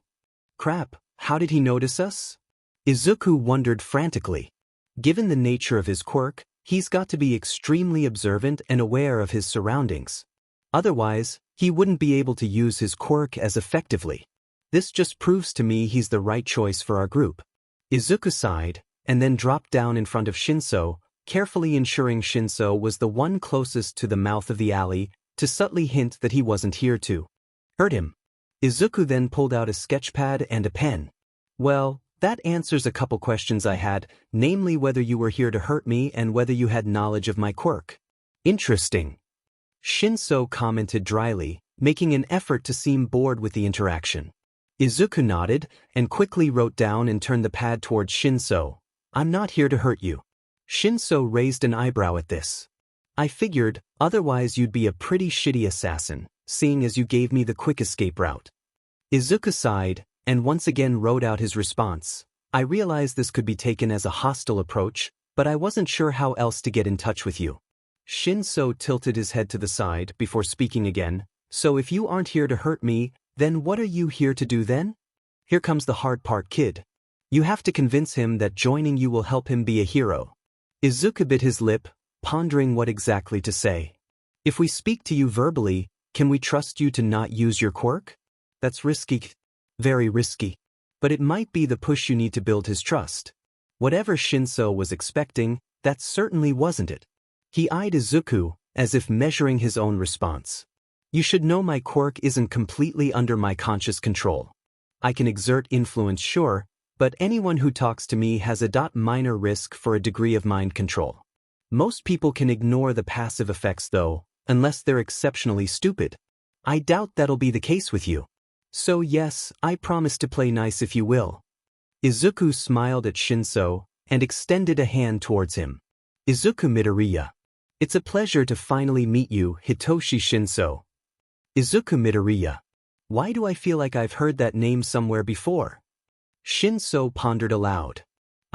Did a pink girl with horns happen to yell my name in front of you?" Shinszo didn't activate his quirk, wanting to wait a bit. That explains it. You guys friends or something?" "Dating actually." "Nice. She seems energetic but kind." "She is. But we can talk more about pleasantries after we jump to the reason why we're here." "And why are we here, Izuku? Don't keep me in suspense." "We wanted to recruit you." Now, Shinszo activated his quirk, exerting control. Izuku shot up straight. "Who are you really?" "Izuku Midoriya. Age: we are the hero known as Venom." Izuku spoke in a monotone manner. Internally, he was freaking out and practically screaming. "Venom, he has total control." "I'm working on it, kid. Why did you really come here?" "We told you the truth. We wish to recruit you." "And what are you trying to recruit me for, exactly?" Izuku began to struggle now, cutting himself off in mid-speech. "Turn yourself into the nearest police station. Don't hurt anyone on the way there, and don't use your powers to get there." Izuku started to step forward, before he fell to the ground, convulsing. Shinszo saw this and took a step back. We want to be heroes too. Shinsu's eyes widened in shock, releasing his control during his lapse in concentration. Izuku rushed Shinszo and covered Shinsu's mouth with his hand. Please just hear us out. If you still wish to turn us in, we will submit willingly. Izuku took a deep breath, knowing what he had to say. I was born quirkless. I didn't know it for a while until my best friend at the time manifested his, and well that I didn't. I wanted to believe so badly that I was just a late bloomer that I slowly deluded myself into actually believing it. Life was rough. My best friend turned into my greatest source of torment, and my mother could barely keep from crying whenever I talked about being a hero to help support her. But through all this, I kept smiling, never letting my hope that I'd one day get a quirk fade. Izuku smiled wistfully, remembering his motivation and his mother's endless support. Then his expression darkened. That changed when the person I looked up to the most told me I was wasting my time. Shinsu's brow knitted in confusion, before nodding to Izuku. Izuku released him and backed away, before sitting down. Shinszo mirrored him, sliding down the wall until he rested on the ground. Who was the person you admired? At this, Izuku sighed a bit, but nevertheless answered, All Might. Shinsu's jaw dropped a bit, clearly not expecting that. Okay, now I'm definitely interested in you, Izuku. Tell me more. I know what it's like to be an underdog. As he said this, he smiled wryly, looking up at the sky forlornly. Yeah, I can imagine so. I don't want to assume too much, but I'm guessing people tell you how villainous your quirk is a lot. Izuku questioned carefully. Shinszo laughed bitterly. Yeah, you could say that. My friends in middle school stopped talking to me because of the nature of my quirk. They were worried I'd make them do something humiliating if they said me off. At this, Shinszo shook his head, sighing at the clearly unpleasant memories. Eventually, I guess I just sort of came to hate my quirk a bit. You can't. Your quirk is perfect for hero work. Shinszo immediately locked eyes with Izuku, clearly skeptical. Oh yeah? How am I gonna use this? At this, he pointed to his vocal cords, for the betterment of people. Riot dispersal for one. Hostage negotiation is another situation you could perfectly handle. Talking a guy off a ledge. Sometimes, Hitoshi, a hero doesn't have to use flashy quirks to make a difference. Sometimes it's their words that have the most impact. With your quirk, I see big things from you. I think you can be a great hero. And if you'd like, we can show the world that the quirks don't define the hero. Our character does. Izuku smiled genuinely at Shinszo, who was overwhelmed by the kindness of the words. Everything Izuku had said were things he had desperately wanted to believe about his own quirk, but was unable to due to his own insecurities. The only other person, excluding his parents, who had ever thought his quirk was cool was Hatsum. And as well-meaning as she made one feel like a bit of a laboratory guinea pig. He could almost hear her maniacal cackling from here, which made him shudder.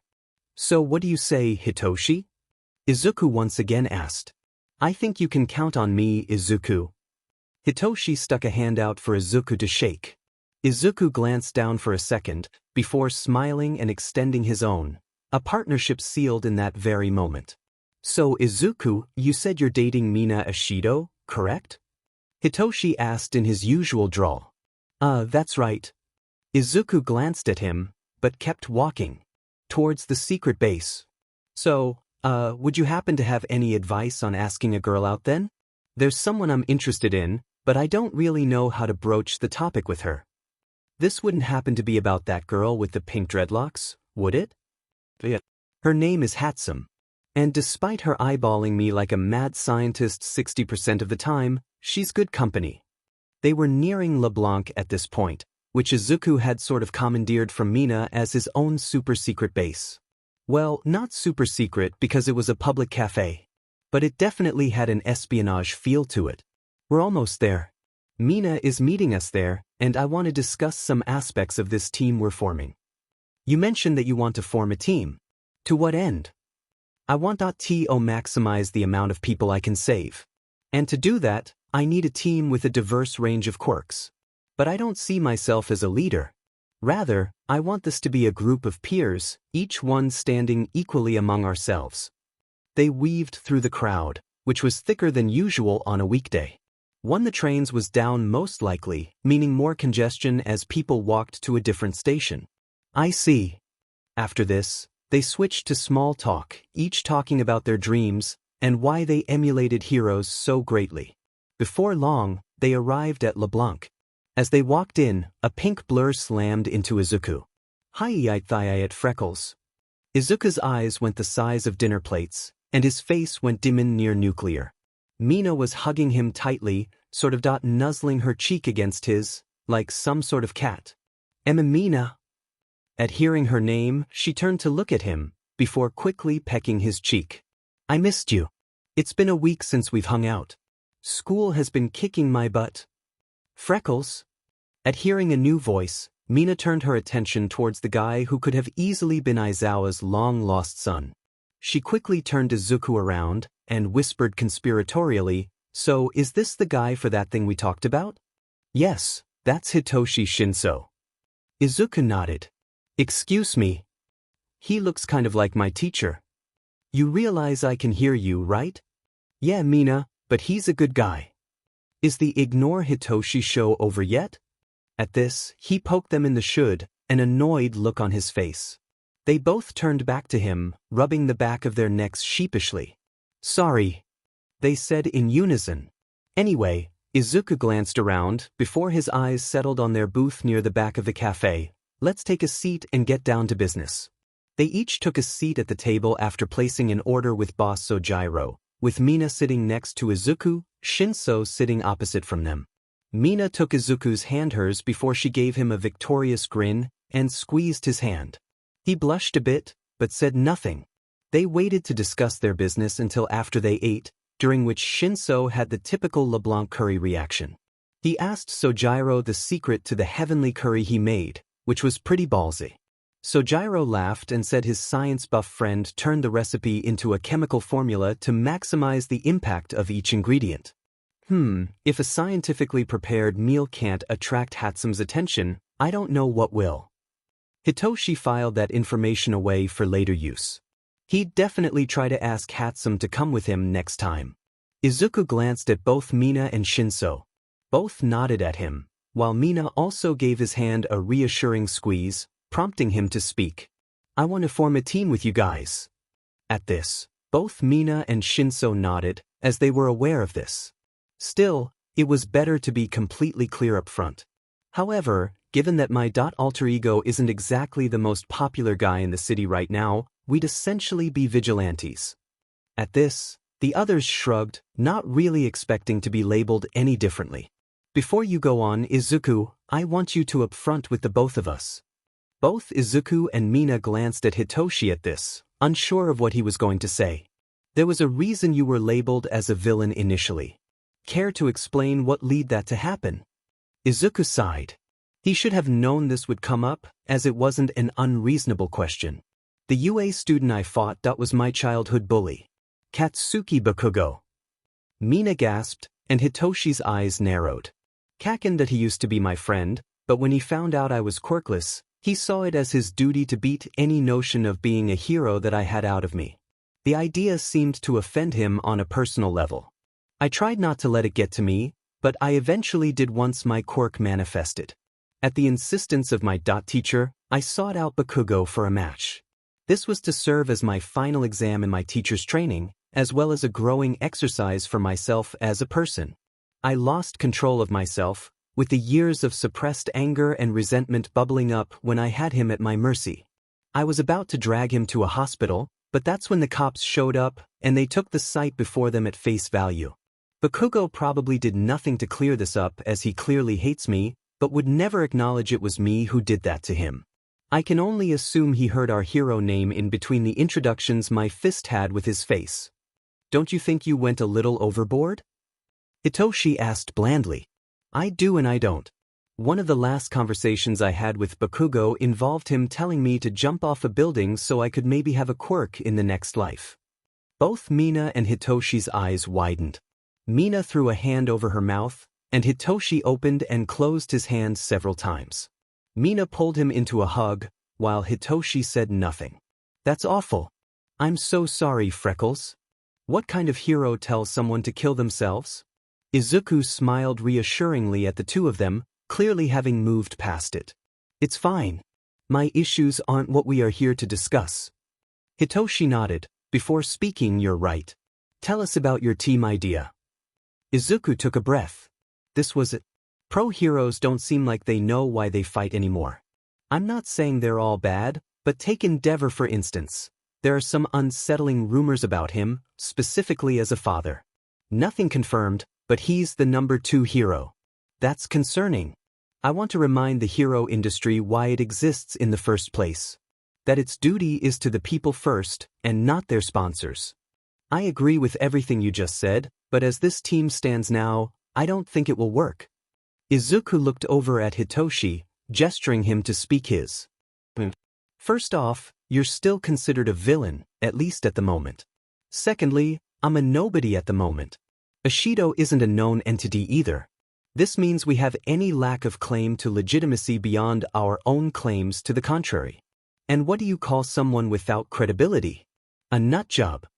Izuku sighed at this, which made Hitoshi chuckle. What's so funny, you did just say this was impossible. Mina pointed out. When did I ever say that? I just pointed out we need another member. And it just so happens I have 2 in mind. Who? Izuku said, asking the question on both their minds. Shuto Todoroki and Mei Hatsum. Hitoshi stated simply. Todoroki? At this, the gears in Izuku's head began spinning. Yes, Todoroki would be perfect. He had a powerful quirk, and as the son of Endeavor, the cops wouldn't be able to paint his actions in a bad light unless they really screwed up. Having Shuto also grants them a degree of legitimacy they wouldn't have currently, as he's the son of the number 2 hero. If nothing else, his presence alone could eventually prompt an olive branch from the Hero Ethics Committee and the police, if only to preserve Endeavor's reputation. Freckles? You're muttering. A lot. Mina's voice brought him out of his musings, causing him to look back up Hitoshi and Mina. He chuckled sheepishly. Sorry, that's just a thing I do. But you have a point, Hitoshi. Todoroki would give us the degree of validity we need to continue operating. That just leaves us with 2 problems. How do we convince him? And when do we do it? Mina coughed, signaling she wanted to jump in. Actually, I have some thoughts about that. See, hero internships start in 2 days. I know for a fact Todoroki is being forced to do it with his dad in Hosu. The gears in both Izuku's and Hitoshi's head began spinning, and they shared a glance. Hitoshi nodded. Then that's when we approach him. In 2 days at Hosu. Now what's the story about the Hatsum girl? At this, Hitoshi blushed slightly before he coughed. Mei is sort of driven by experimentation. All we have to tell her she can have her babies being field tested and she'd build us a DMN tank if we want it. But we'll need costumes and names. In your case, Mina, you can't use your hero name you gave in school. At this, Mina beamed. I actually saved the name I wanted, and gave out something different when we chose names today. From this day forward, you can count on Alien Queen for backup. She winked at Izuku and threw up the peace sign. Hitoshi and Izuku's sweat dropped at this, unsure of what the hell they could say to that. Please tell me you didn't use the name I think you did, Mina? Oh, I absolutely did. Pinky is officially a registered hero name. How does it feel to know you created a hero, kid? At least her name isn't something stupid like Dog Welder. Izuku ignored Venom and looked at Hitoshi expectantly. He just shrugged. The only name I was able to even halfway like was Brainjacker. And even then, it sounds kind of sinister. Mina tapped her chin for a moment. How about Hive Mind? The 3 of them blinked. That's surprisingly good. That's definitely my codename now. Hitoshi nodded sagely. Izuku sighed but pressed on. Okay, so names are taken care of, now we just need to discuss outfits and gear. I'm set, as my quirk naturally handles that. But Mina needs a new outfit, to hide her identity, and Hitoshi, you need something as well, along with something that will carry your voice, along with some self-defense tools. I know some Aikido, and I was planning to carry a microphone and a taser until I can convince Hatsum to make something for me. I'll ask her to make something for Mina as well next time I see her. Mina nodded. I was actually wanted to make some changes. Maybe some body armor, and something to store my acid in like Bakugo does with his sweat. It'd put less strain on me in bad situations. Leave it to me. I'm pretty good at convincing people. They looked at Hitoshi in horror. What? I don't even need my power. Just say, I need gadgets and Hatsum will practically make anything you ask her to. Neither Izuku or Mina were sure how to respond, so they just nodded, and resuming drinking their tea. Suddenly, Izuku sat up. Remember something. Guys, we don't have a team name. Is that really important? Hitoshi drawled in a bored manner. Yeah, Izuku, isn't it more important that our actions matter? Mina questioned. It is. We need to say who we are and what we are about. I have a name idea, but I'm going to wait until we have Todoroki and Hatsum on board before we release our manifesto. Izuku spoke calmly, excitement slowly building in him. Things would soon pick up. In the UA principal office. So All Might, you see my point, yes? Nedzu spoke, fingers clasped in front of him. Given the unnatural acceleration of the loss of your powers, and the frightening nature of all-for-one's threat, we need to take drastic measures. Perhaps young Bakugo is the answer to that. After all, how does one respond to an unstoppable force? By responding with an equally unstoppable force. I get your point, Headmaster, but I'm worried about him trying something he can't handle. The symbol of peace responded worriedly. I know, Yagi. This isn't ideal. Think of it as a trial basis. Bakugo, for all his bluster, respects you.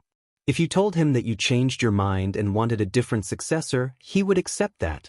Not happily, mind you, but he'd accept it. At this, Yagi sighed. Fine. I'll talk to him. But this Mirio kid interests me. If Bakugo doesn't pan out, I think he'd a good fit. Agreed.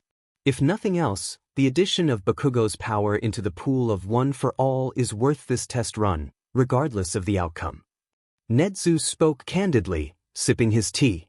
No matter how you look at it, Bakugo's power will play a role in the resolution of this conflict. Yagi nodded and got up to leave, then heading to the classroom where Bakugo was waiting. After explaining the idea, which relied heavily on appeals to Bakugo's pride, All Might rubbed the back of his head and spoke once more. So you understand what I'm telling you, young Bakugo. One for all is quirk passed down among generations. I'm going to be totally honest with you, Bakugo. I don't think you're the right choice for my successor, but I'm giving you the benefit of the doubt at the headmaster's request. You should have little issue using the power, as long as you don't try to use both one for all and your explosions at the same time. But on the off chance it's hard to manage, I'm going to have you train with my old mentor, Gran Torino. Whatever, old man. I'll master this quirk and make it my own. And then I'll show that Demon Deku I was better all along, if his idol chose me over him. I'm putting my faith in you, Bakugo. I reserve the right to take back this power should I become unsatisfied with your use of it. You will relinquish it to me, should I deem unworthy. You'd agreed, and I expect you to keep your word. Otherwise, I will make you give it back. I chose you based on your victory in the sports festival. I hope you won't disappoint me. The figure of All Might looked at his successor, but for some reason he couldn't help but feel he'd made the wrong choice. Chaos. Pure, unadulterated chaos. Fire and smoke permeated throughout the entire city. Oxygen became thinner. Screams of terror echoing in the night. This was supposed to be a peaceful city, not a DMN war zone. As Shinszo cast his eyes to Shudo Todoroki, who looked out upon the damaged city, he couldn't help but wonder how things had snowballed this badly. Suddenly, a huge explosion ripped through the city a few blocks over. What the hell was that? A few hours earlier. Okay, Hitoshi. Today is the day. We have to get Todoroki on our side. He's the only shot at legitimacy that we have right now. But you cannot use your quirk except to help me get away, Shinszo. After that, nothing explicitly. I want him to join us of his own volition. And turning him into a mind slave is not the way to do that. Izuku stood on a rooftop with Shinszo, looking down at Shudo and his father, The Flame Hero Endeavor. Izuku was wearing his full Venom suit, minus the mask at the moment. Shinszo stood wearing a black turtleneck, a Kevlar vest, black fitted gloves, and black combat slacks with matching steel-toed boots. In his hand, he had a cut-up ski mask that only covered up his hair and the top part of his face, ensuring his voice wouldn't be muffled, and think Dread Pirate Roberts from PB or Daredevil's outfit for most of Season 1. On his hip, he had a taser holster and a megaphone clipped to his belt. Hitoshi waved off Izuku's concerns. "Relax, man. I'm not an evil genius. Just a genius." He gave a wry grin. "That's what I'm afraid of." Hitoshi and Izuku shared a laugh, trying to calm their nerves. This was their big moment. Izuku was going to have to convince Shudo of their aims while Shinszo basically led Endeavor away to do whatever Shinszo made his puppets do for his own entertainment.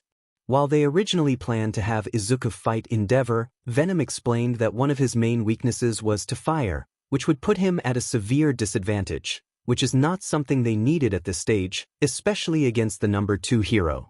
"Alright, Hivemind. It's showtime."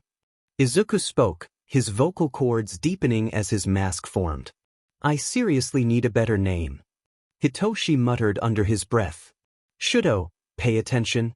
Your being seen with me is important to your image. I won't tolerate inattentiveness." Endeavor spoke harshly to his son. Shudo was annoyed that his father had used his influence to ensure that no other pros offered him internships, thus ensuring he had to go with his BSTRD of a father. "Whatever. Let's just keep going." Shudo thought he saw something following them on the rooftops, but every time he looked up, he saw nothing. He shook off the feeling and continued on. "Excuse me, Mr. Endeavor, but I'm a huge fan. Can I get an autograph? All Might has nothing on you." A semi-familiar voice interrupted his thoughts, directing his attention to a guy wearing all black. A goth? Maybe. But why is he wearing combat boots? Before he could say anything, his father spoke out, in the fake manner he always used when talking to fans. "Of course you can." Suddenly, his father stiffened. "Follow me." The boy's demeanor had shifted and set Todoroki on edge. Before he could ask what's going on, the guy in black handed him a piece of paper. "Relax. This isn't a kidnapping. We just needed to get your pompous but of a father away so we could talk to you." Confusion set in Shudo's expression, but as he looked up to address the boy who was leading his father away like some sort of zombie on a leash, he found he was alone on the sidewalk. "Shudo Todoroki, you're a hard man to approach." A deep voice rumbled from behind him. Shudo spun around, backing away from the figure that leaned against the building behind him. The figure was dressed in all black, a white spider symbol on his torso.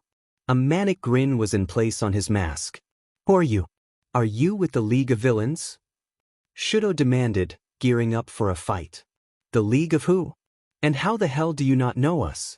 We're practically plastered on every news channel except for when they talk about the hero killer." The figure spoke, never once taking its eyes off Shudo. "You're Venom." At this, the figure's grin seemed to widen, but that's impossible for a mask. "Our partners said you were smart, but they also said you'd be harder to talk to. Frankly, we don't find it too difficult."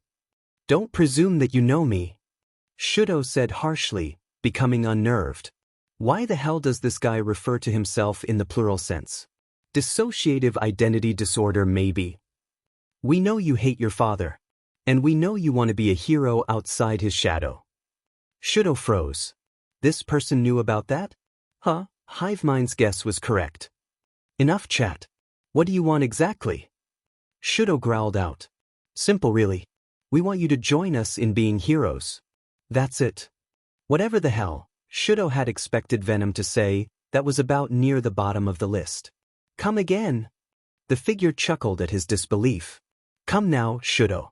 Despite our label as a vigilante, we don't kill. For all the comparisons to the hero killer, we are nothing like them.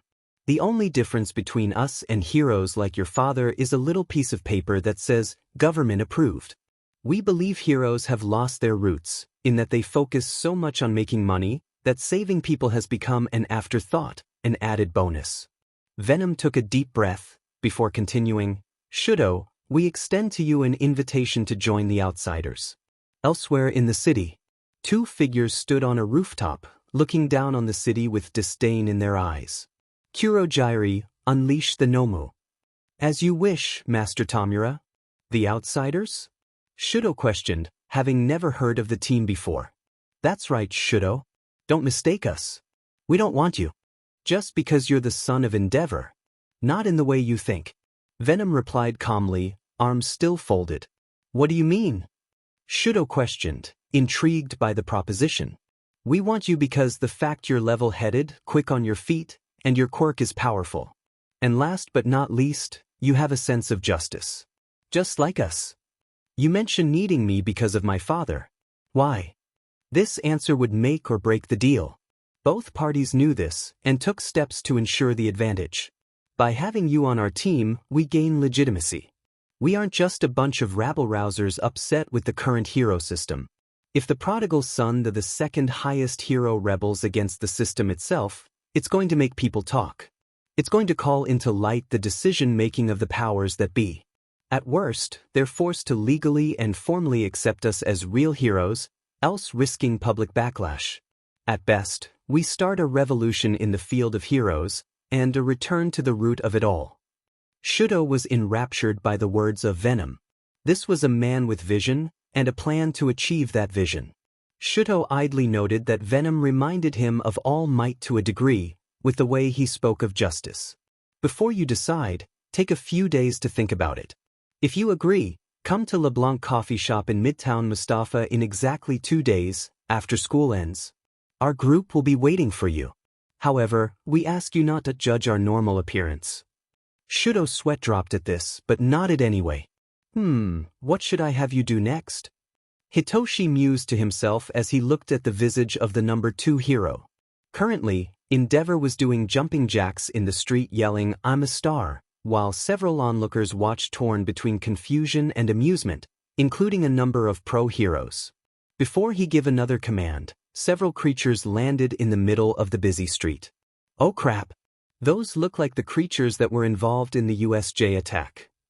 Endeavor, forget your memory of me, and resume your normal actions. Endeavor went straight, falling out of Hitoshi's control. Seeing the creatures, his eyes narrowed. Finally, a chance to prove I'm better than All Might. Heroes. To me! And with that, Endeavor and the pros jumped into the fray. As Venom turned to walk away, they heard a loud crash, followed by screams and several small explosions, with fire shooting into the sky from a few blocks away. Sheet, that's the way that Hive Mind went. Venom spoke, concern leaking into his voice in regards to his friend. He then looked to Todoroki. Looks like we're getting a crash course in teamwork earlier than we thought. Shido only nodded, before activating his ice, and turned to where Venom had been a few seconds ago. A voice made him shoot his head in the direction of the flames. He saw the figure of Venom shooting up into the air, swinging from building to building with black tendrils. Try to keep up, Shido. As Shido looked up, he could only think to himself, pretty cool, before he shot off down the street using a bridge of ice. As Venom looked back to see Shido following him in a creative manner, he too thought that Shido was pretty cool too. Hitoshi was trying to get in touch with Izuku, but he wasn't answering his phone. Just as he was about to call again, 2 figures landed beside him. Man, Venom, took you long enough. I take it your chat with our friend here went well? Hitoshi questioned his friend curiously. For the most part. He's agreed to meet up with us to talk more at least. Came the cool response of Venom, to which Hitoshi nodded. They really couldn't expect more at this point, not when things were going to hell in this city. Venom, what's the plan here? Shido questioned, clearly antsy. Venom sighed, before glancing around the street, looking for factors they could use to their advantage. Hive Mind, I want you to use your power to control anyone who hasn't evacuated yet for whatever reason. They can't stay here. Shido, you're guarding Hive Mind, and stalling any of these things that get past me. Both Shido and Hitoshi froze at this. You mean you're going to stay and fight them? The pros will turn on you as soon as the creatures are down. Hitoshi spoke harshly. Venom turned enough to regard him for a moment. We don't have a choice. Otherwise, People are going to die. Besides, let them try. Venom looked back, his mask's grin widening impossibly further, before he rammed into the nearest Nomu, sending them tumbling into a nearby building. Damn it, Izuku, you better not die. Mina will melt my face off if you do. Hitoshi muttered, before turning to Shido. Well, you heard the boss. Let's do this. He turned to face a crowd of onlookers. Hey guys, what would you do if I said I think Dragon Ball GT is better than Z? As he was answered dozens of angry voices, he could only smirk and think, gotcha. Shido on the other hand could only wonder what the hell he'd gotten himself into. Venom assaulted the creature's brain case, slamming into with a downward elbow, before shifting into a backflip kick, sending the creature upwards. He slammed a fist into the creature's face, before shooting 2 webs at the ground below, and grabbed onto the creature with his legs, and propelled them towards the ground, the creature's head hitting the ground with a sickening crack. It groaned before losing consciousness, or the will to fight. Venom wasn't sure which, and he didn't particularly care. Not when he had people to save. He dragged it out and webbed it to a nearby wall. Sit there while we go deal with the rest of the party crashers. Venom was about to say more, when his spider sense went wild, causing him to reactively dodge out of the way of a flaming fist. Venom, you're under arrest. Endeavor growled out, annoyed that he hadn't taken him out with one punch. Somewhere else in the country, a bald man sneezed, before going back on the hunt for egg sales.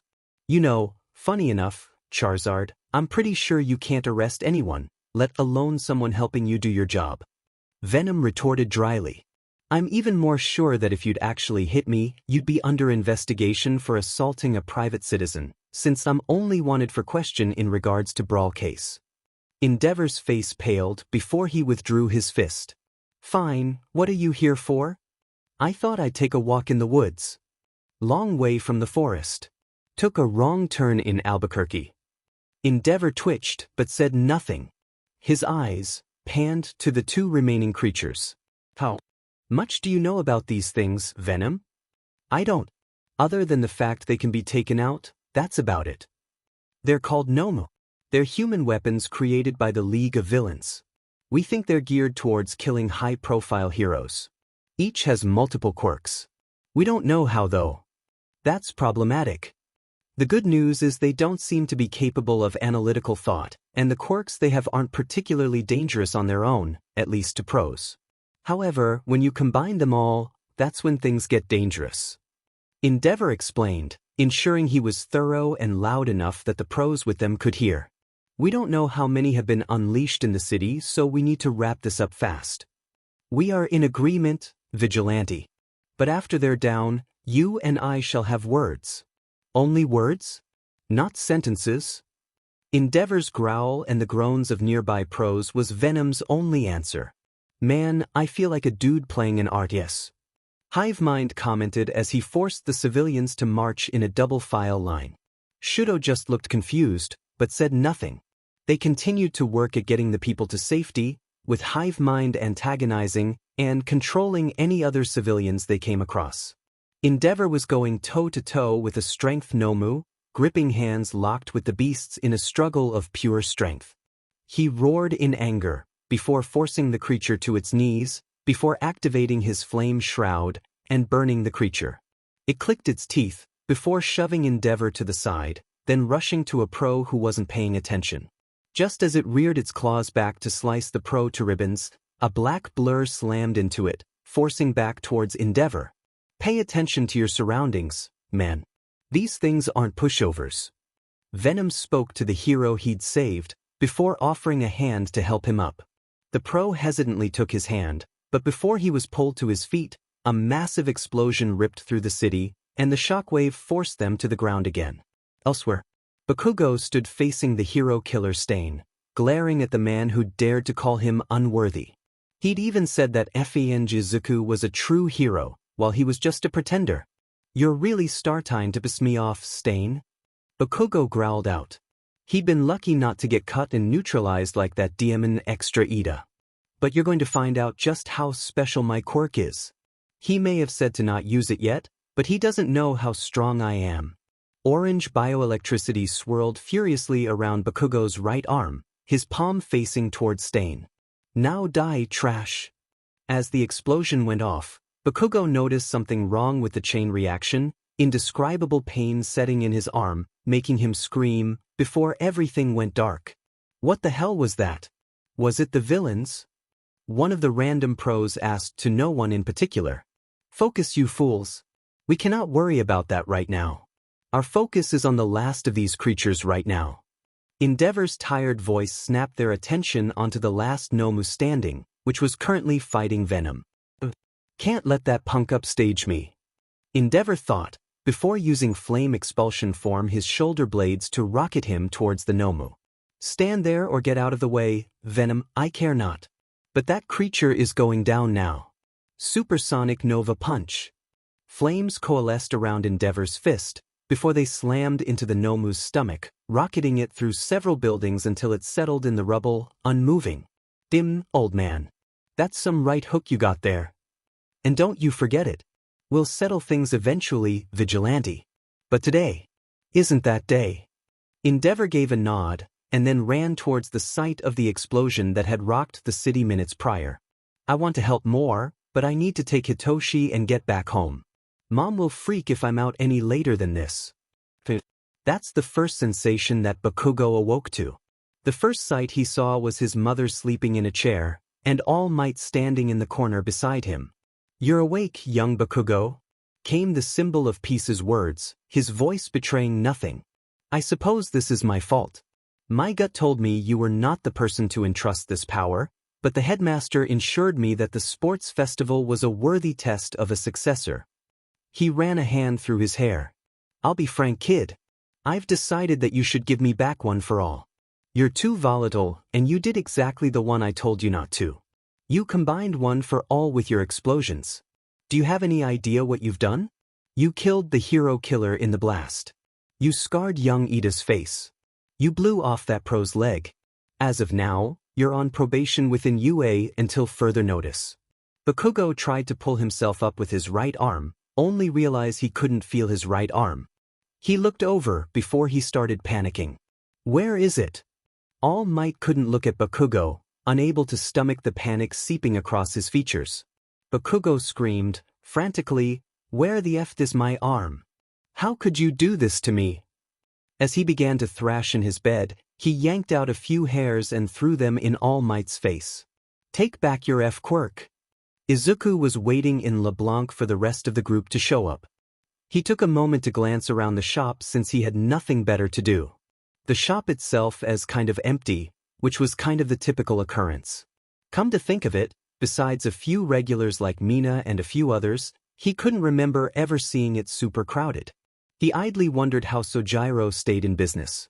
Speak of Sojiro, he'd run to his house for a second to check on something, so Izuku was the only one in the store at the moment. He turned his thoughts back to the outsider's first meeting with a prospective member. He wasn't completely sure if Shido would show up, despite their slight bonding under fire. He was so wrapped up in his thoughts that when someone blew in his left ear, he spazzed out and fell under the table. He then heard Mina's familiar cackling as she knelt down to check on him. She tried speak in between rasps of laughter. Mina laughed melodiously. I'm sorry, Izuku, I couldn't help it.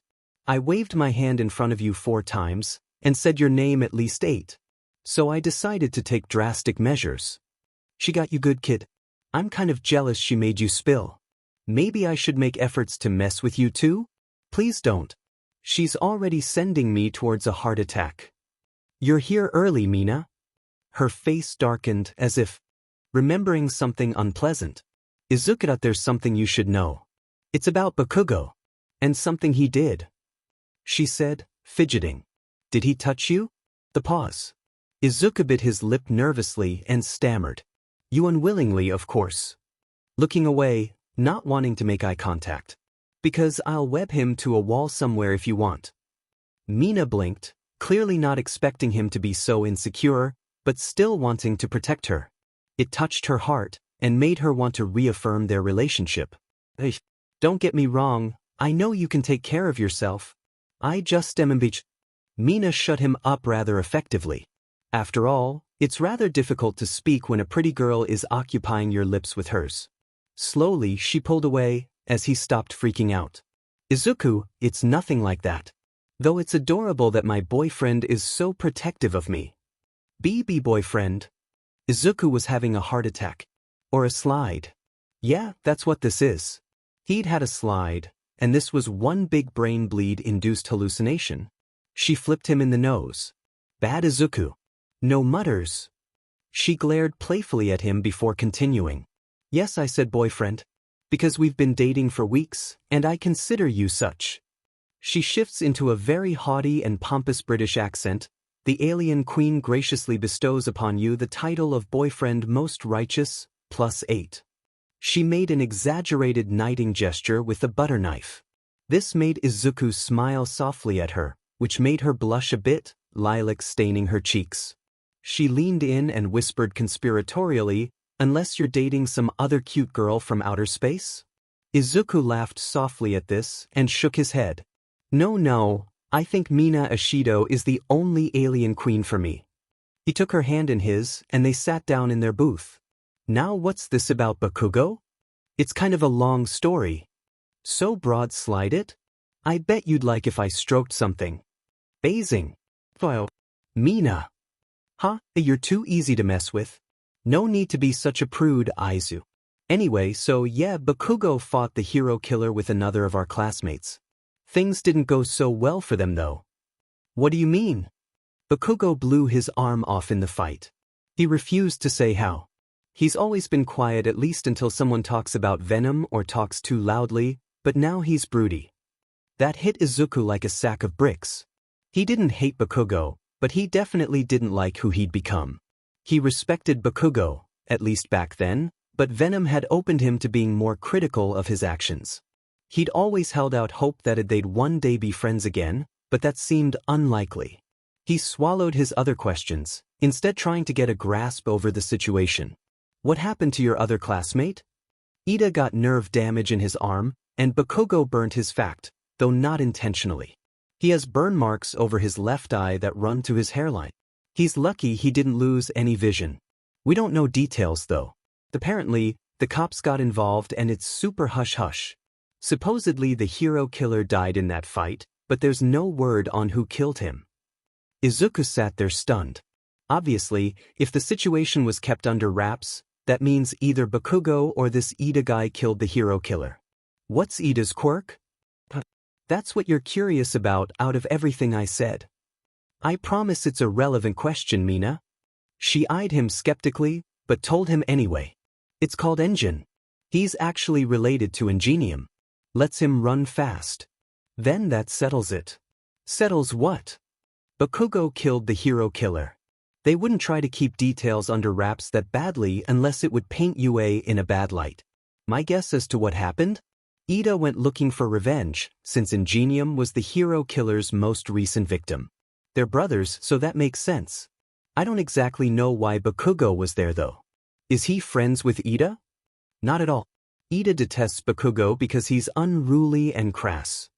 Maybe he just stumbled across them then. So Bakugo sees what's happening, and then a fight ensues. Flash forward to the end, and Bakugo is desperate. He creates an explosion larger than he can handle, and blows his arm, stain, and the surround area to bits in the process. Mina looked at Izuku in awe, having never really seen his analysis in action. Wow, Izuku, are you related to Detective Conan? No, that I don't think I'm that good. Before Mina could say anything else, the store's welcome chime dinged, causing them to look up. They saw Hitoshi walking in with Shudo Todoroki in tow. They were both wearing their respective UA uniforms. They slid into the booth across them and nodded in greeting. Ashido, what are you doing here? Shudo asked curiously, not expecting to see the pink girl, especially sitting so close to a boy he didn't recognize. Oh, hey Shudo. I'm glad you could join us. Mina replied enthusiastically, happy that her classmate had shown up. Us. It clicked with Todoroki.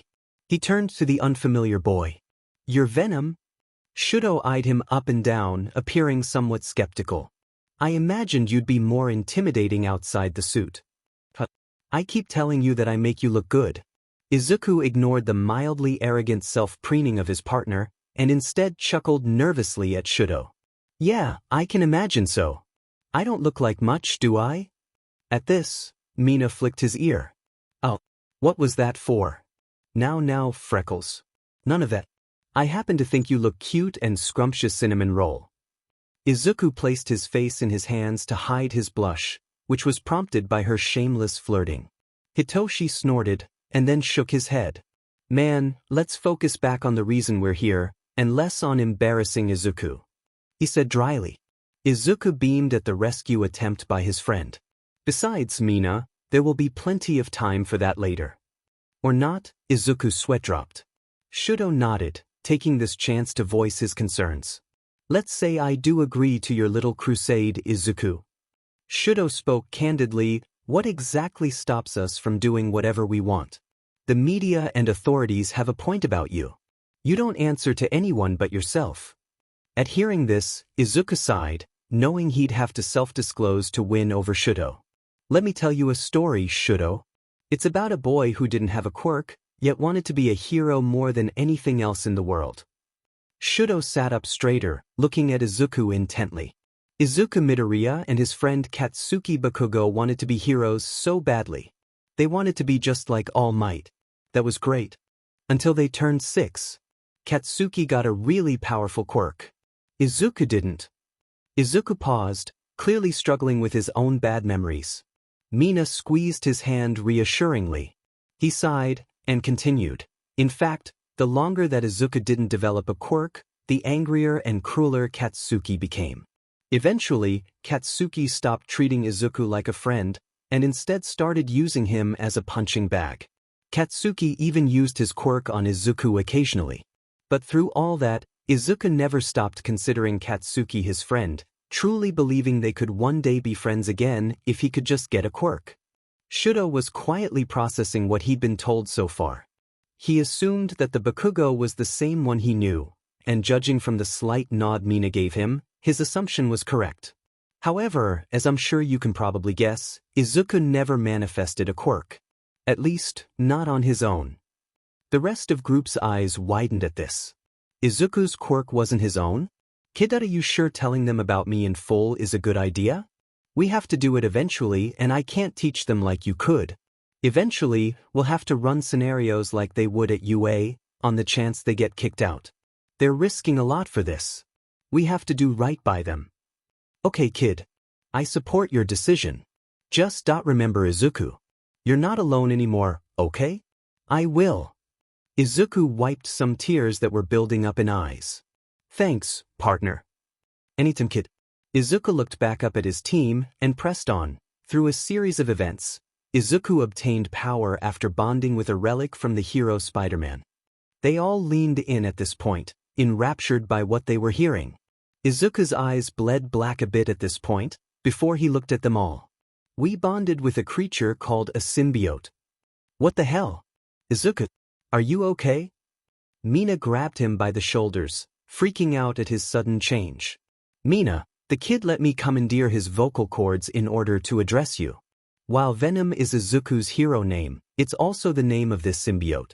Through our time with the hero Spider-Man, we gained an imprint of his powers, enhancing them, and eventually retaining them within our DNA. Anyone we bonded with could use these powers. Izuku's eyes went back to their usual color. He blinked. I'll never get used to that. His friends looked at him like he was crazy. He ignored this and moved on. So yeah, I have a quirk, but it's not truly mine. At least, it wasn't. Shido was looking at him intently now, something unreadable flashing in his eyes. As I used Venom's power more and more, I noticed a sort of bleed effect over time. I was faster than before and I had better reflexes. I'm still much faster in the suit, but who can say if the bleed will continue? He then looked at Todoroki. Shido, I noticed you don't use your dad's quirk. I don't know if that's related to your scar, but I can relate to identity issues with your power. After all, I have a 300-year-old creature in my head constantly comparing me to America's greatest hero in history, and every time I use my powers, I'm reminded even further that my power isn't quite my own. But at the end of the day, Your power is yours now. Your father may have given you half of your quirk, but he can't tell you how to use it. You can either ignore it and limit yourself to it, or you can make it your own and become a hero that is near unstoppable. At realizing how he sounded, Izuku frantically waved his hands in front of himself. I'm not trying to telling you how to use your powers. I just wanted you to know I get where you're coming from. Shido thought about everything he'd just heard. From Izuku's backstory, to his own struggle with his quirk. He wasn't sure he could just start using his father's, not at his full quirk so soon, but he would definitely try. And maybe it was time to visit his mom. Elsewhere, Katsuki Bakugo sat in his living room alone, working on schoolwork. It was a pain without his dominant arm. He'd refused the teacher's offer to transfer him out. He would be a hero one way or another. He didn't need both arms to prove that the rest of his stupid class were just deadweight extras. He'd show them he was the best even with missing an arm.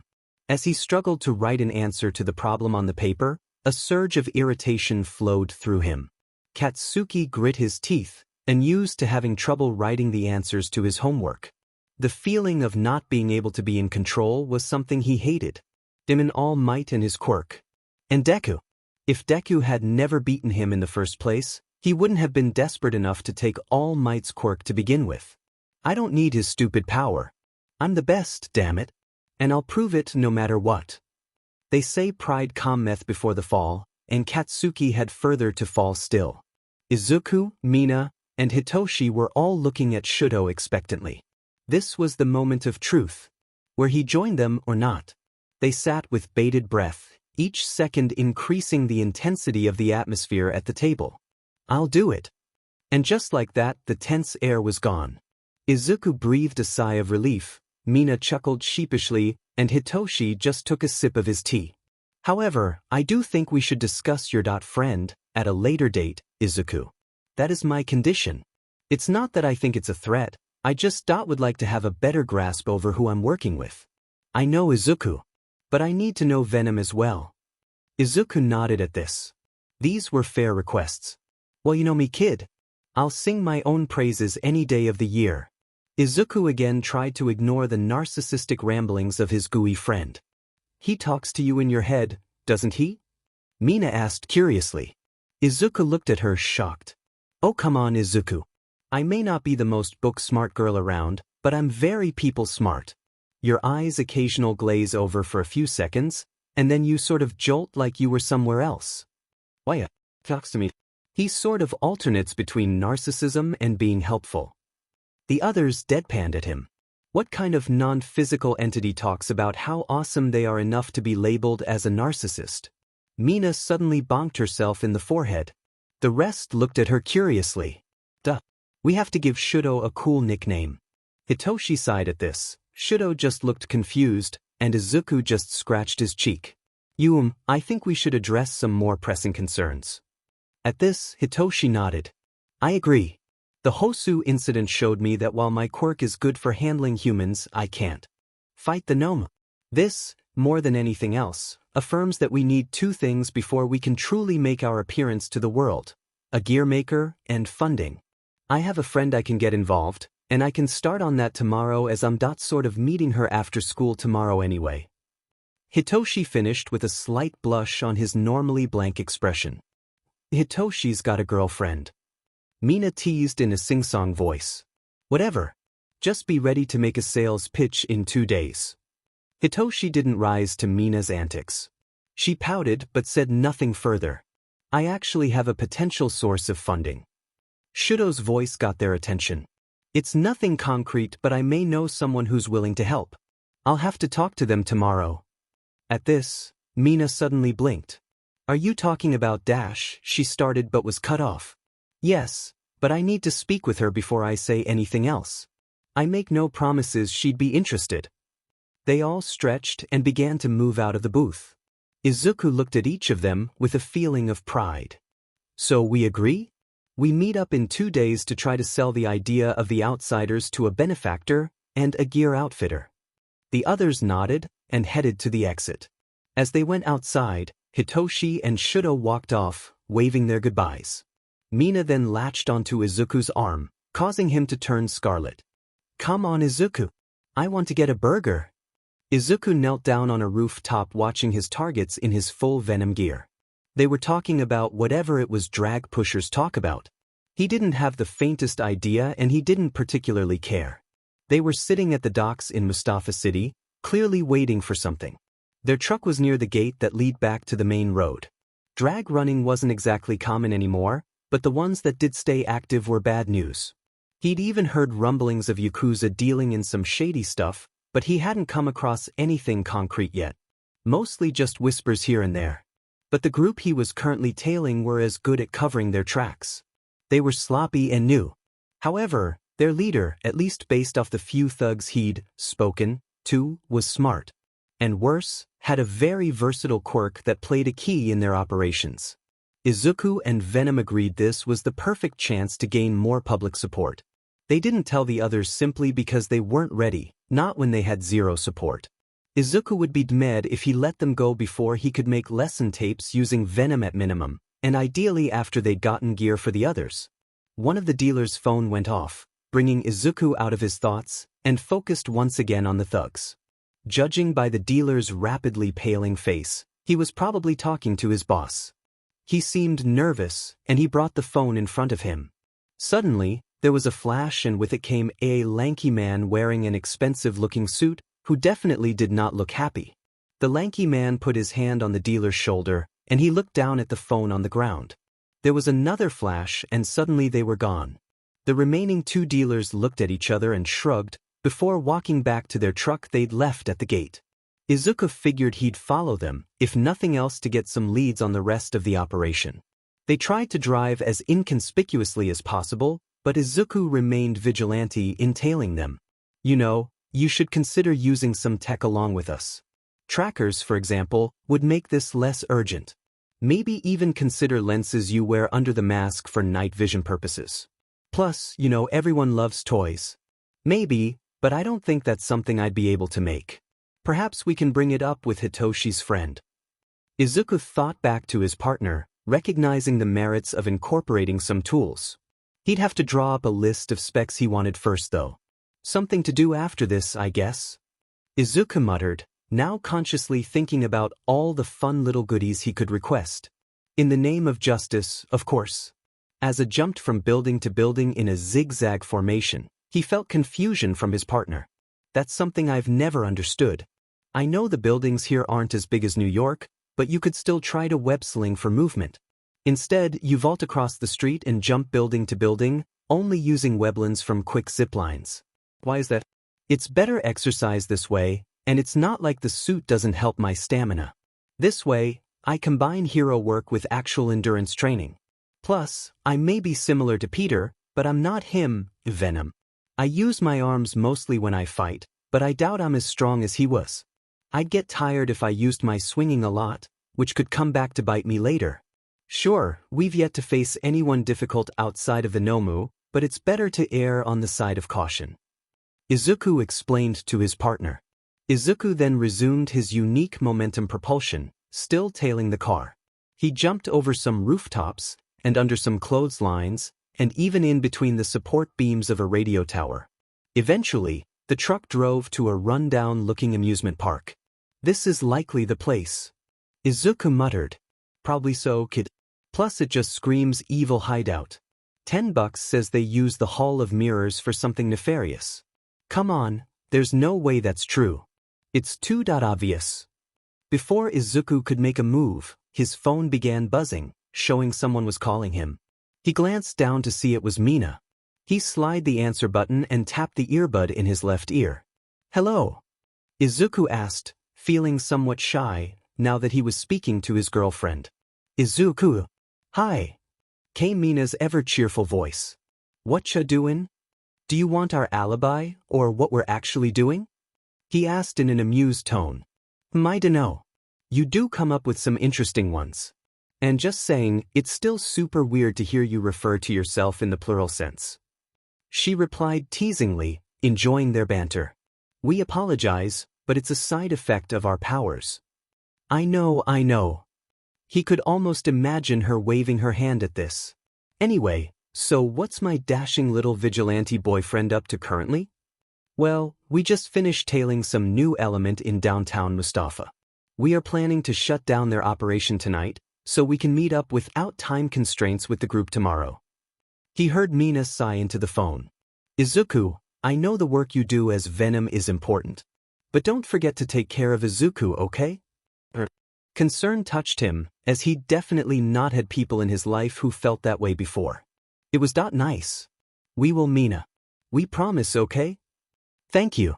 I'll let you go save the day, okay? Hugs. She said that when she was about to hang up. It was a dorky and cute little thing she did, and he honestly liked it a lot. Hugs, Mina. We'll call you after, okay? So you'll know we're okay. Go get him, Tiger. With that, they hung up. Izuku slid his phone back into his suit pouch. Time to go to work, partner.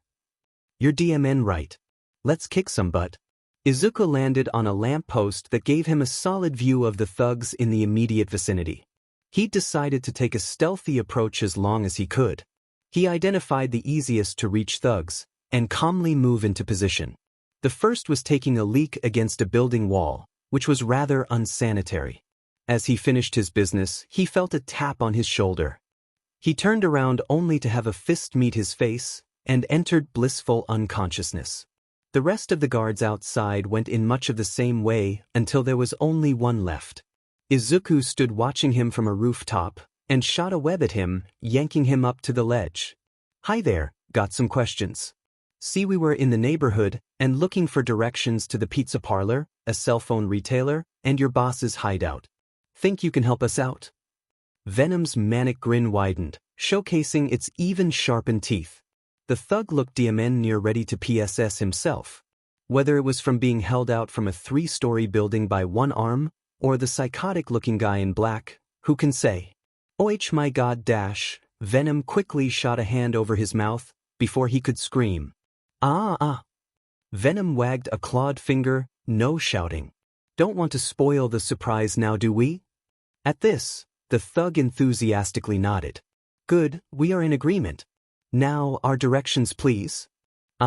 He's in the Hall of Mirrors in the back of the park. Venom twitched at this. Hey kid, do you hear a phone ringing? Because I called it. I hate it when you're right.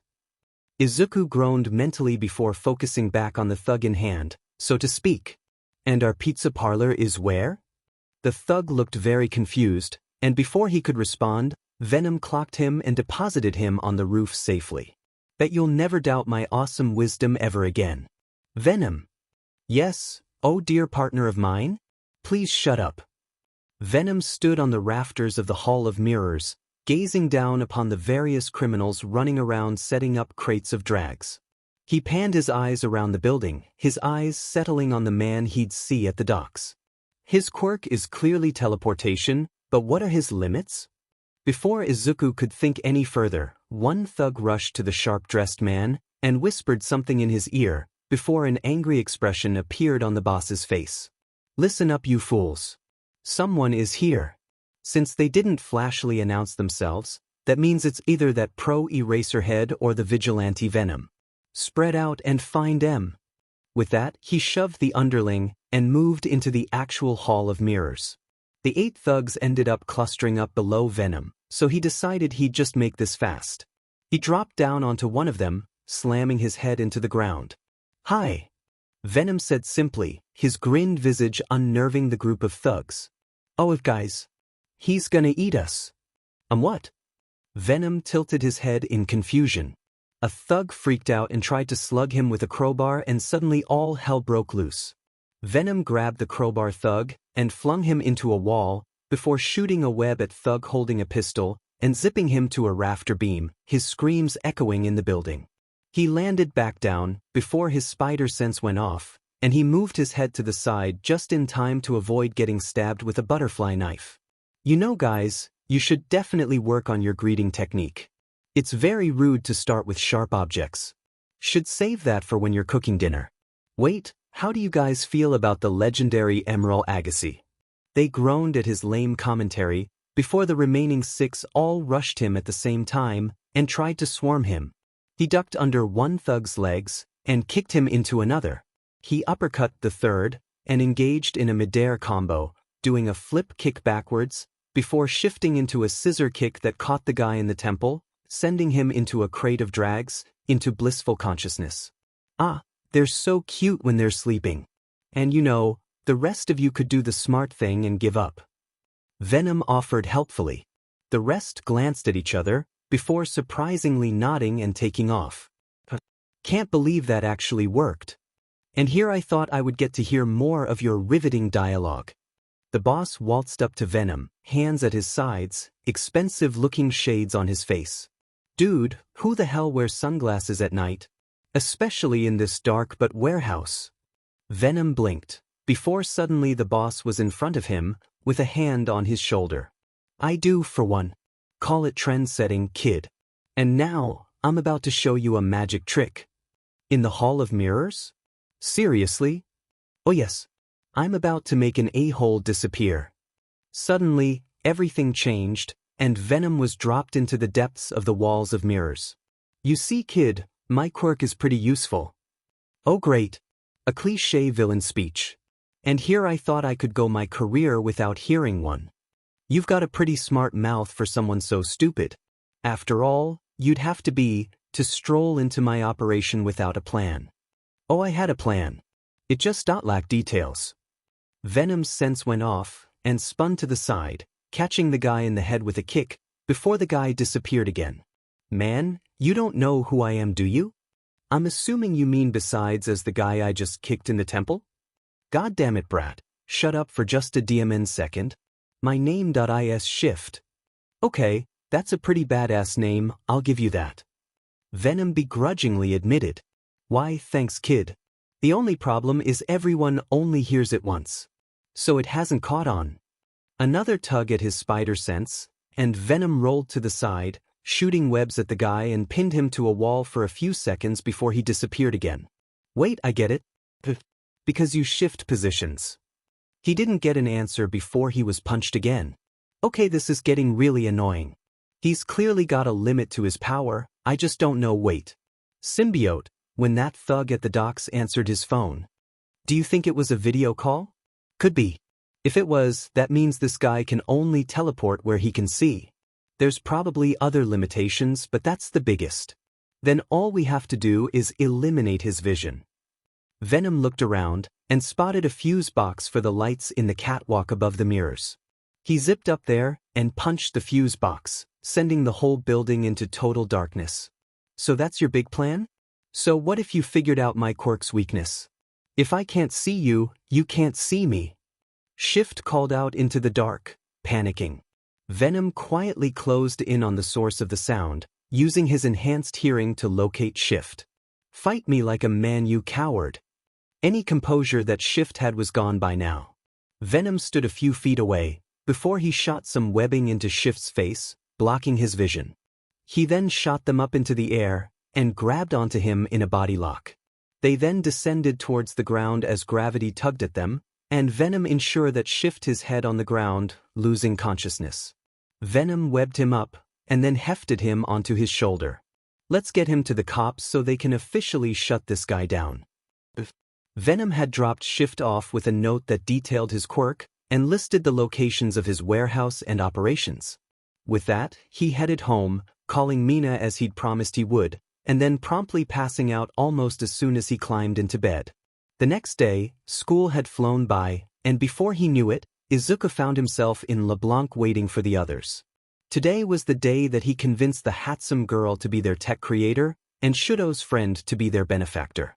The door chimed and in walked his group of friends. Mina immediately rushed to him, and gave him a hug, pressing her athletic body against him. He turned crimson, but he still hugged her back. Hitoshi and Shudo just nodded their greetings to him. Hey baby, guess what? They agreed to talk to you. Her face broke out into a wide smile, and subsequently brightening Izuku's day with it. Really? That's great. Two girls coughed, and drew Izuku's attention to themselves. Hatsum was a girl with a tank top, cargo pants, and pink dreadlocks. She also had welder's goggles on her head. The other girl was a rather prim and proper-looking type, featuring rather aristocratic features. She had black hair that was tied into a messy ponytail, with a single bang hanging on the side of her face. You must be Ms. Hatsum and Shudo's friend, right? At this, both girls nodded. Hesitance was plain in their body language. Well, let's sit down and talk, okay? At this, they moved back to their usual table in the back. Mina sat snuggled into Izuku's left side, and Hitoshi sat to Izuku's right closest to the aisle. The unnamed girl, Shudo, and Hatsum moved across them, with Hatsum sitting across from Hitoshi. As Izuku opened his mouth to speak, the aristocrat girl cut him off.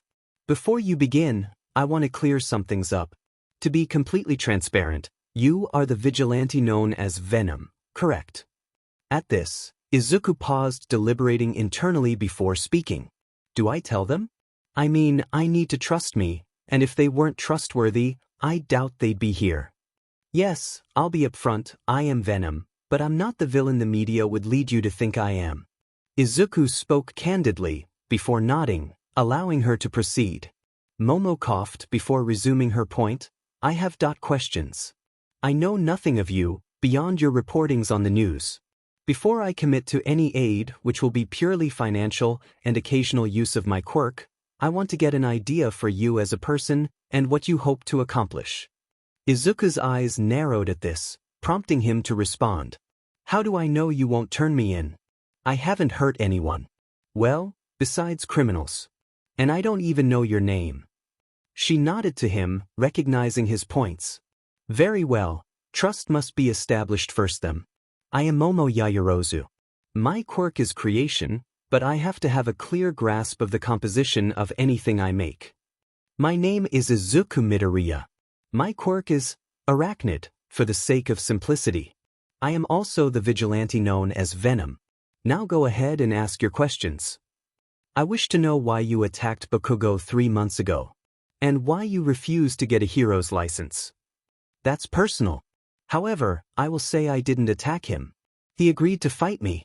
I guess the cops just took his statement the wrong way, or something got lost in translation. Izuku sighed, but continued. As for why I don't get a license, it's simple. I can't.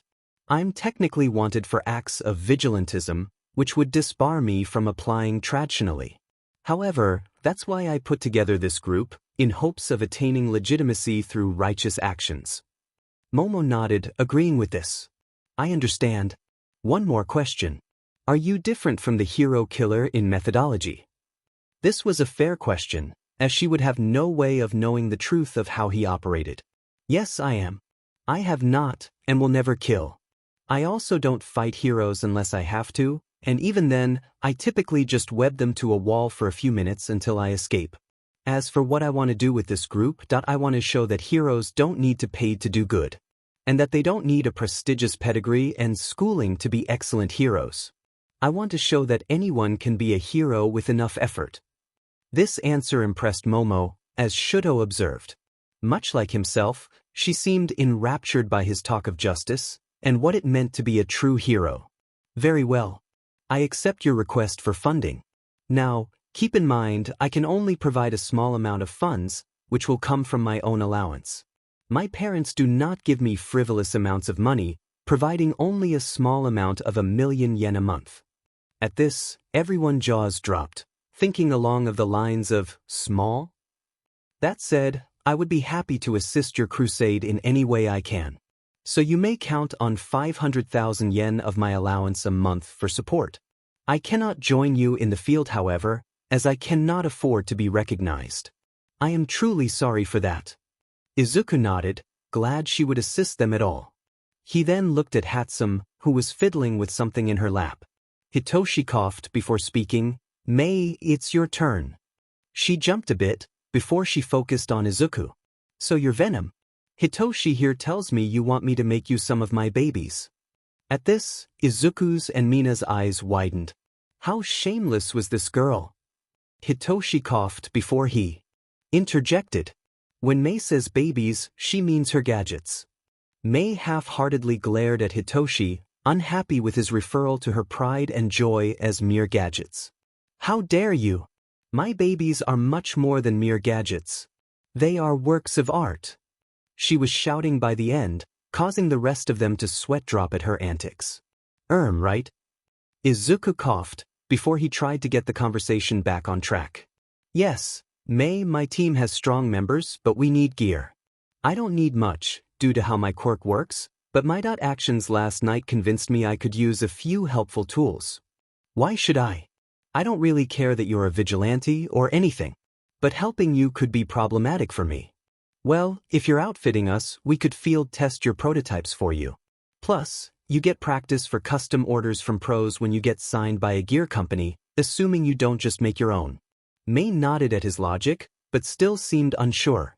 I don't know. I don't know that I can trust you with my babies.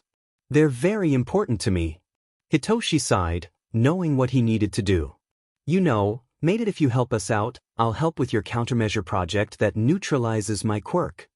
At this her eyes widened, before she leaned over the table, her face getting close to Hitoshi's. Do you mean it, Hitoshi? Before I was worried you wouldn't want to. Hitoshi was blushing slightly, given the proximity of the girl he'd come to have a crush on. Why, sure. As long as you help us, I'll give you a hand. Mei nodded her head excitedly, and rubbed her hands together. Excellent. This is perfect. Ha. Her laugh was kind of evil, and Izuku briefly pondered the repercussions of this potentially Faustian bargain. Before anyone could voice their concerns, Mei resumed speaking. So what do you want exactly? Izuku shared a look with Mina, Hitoshi, and Shinszo. He leaned forward, and pulled out the list they'd come up with in their group chat the day before. Well, I need to add my ideas to the list, but those are probably fairly simple.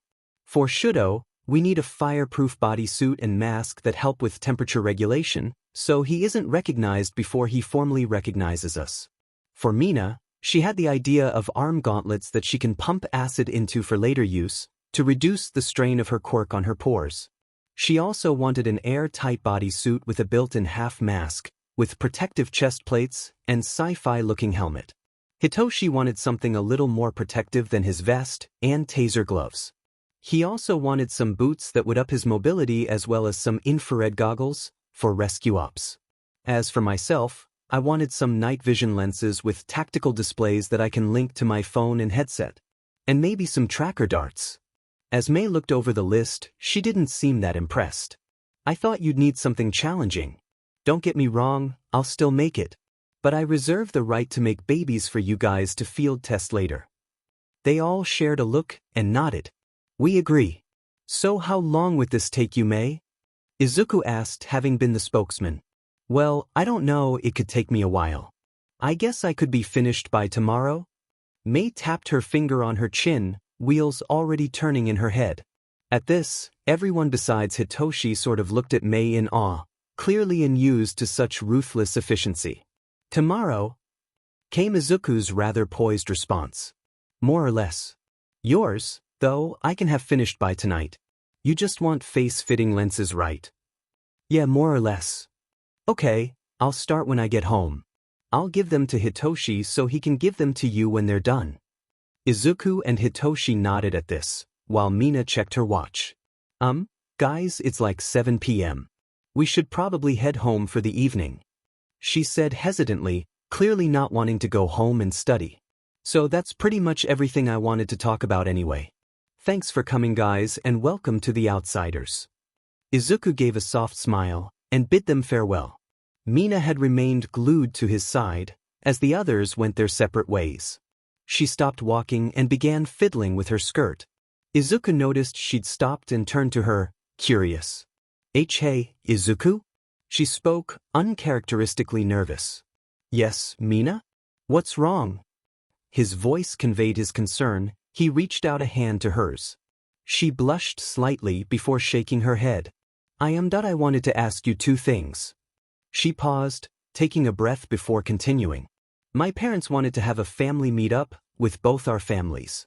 They want to do it sometime after my finals. Is that okay? I don't want to pressure you or anything, you know. Izuku was confused for a moment, before he laughed. That's what you're worried about? Of course I'd agree to it. You're my girlfriend, and meeting your family is an important part of my job as such, isn't it? She adopted a sheepish expression, before nodding. What's the other request? Can we go out on another date? Like a dinner and a movie? I just want to spend some time along together. It feels like it's been a while and things are about to get super busy. Yet again, Izuku was touched and flattered that spending time with him meant that much to her. He gently pulled her into a hug before pulling away. He blushed as he realized how forward he'd been. Sorry about that. Weak and Mina. I'm sorry we haven't done something in a while. I guess I've been a bad boyfriend, huh? He spoke a little sadly, feeling like he'd neglected Mina in some way. Mina shook her head at this. No, that's not what I meant. You haven't been a bad boyfriend at all, babe. I guess that I just wanted to pretend like we were normal teenagers again before things got busy.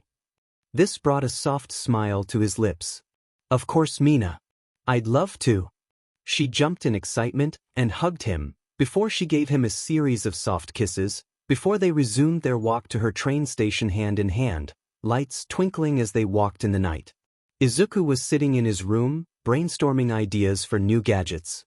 He didn't necessarily need anything beyond what Mei had given him a few days prior, but it never hurt to be thinking of new ideas. A knock on his door interrupted his train of thought. Izuku, came the soft, nervous voice of Izuku Midoriya. Can I come in? Izuku moved his idea pad into his desk, before he got up and allowed his mother in. What's going on? His mother fidgeted nervously, as if unsure of what exactly to say. Well, since you started high school, we haven't spent as much time together as we used to. I was hoping we could do a family dinner tomorrow night. His mother asked hopefully, her eyes watering slightly. Izuku's eyes widened, not realizing he'd inadvertently been avoiding his mom a bit. His eyes watered, and he wailed out, "I'm so sorry, Emam," and then proceeded to hug his mother tightly, to reassure her he wasn't avoiding her deliberately. I've just been so busy with my group of friends that I hadn't realized how long it's been since we spent time together. Oh, Izuku, I'm so proud of the man you're becoming. You're making excellent grades in school, you're exercising regularly, and you've got yourself a lovely girlfriend. Izuku blushed at the praise, before he sweat dropped, remembering how emotional his mother was when told her baby boy had a girlfriend. Thanks, Ma. I'll make sure to come home right after school tomorrow.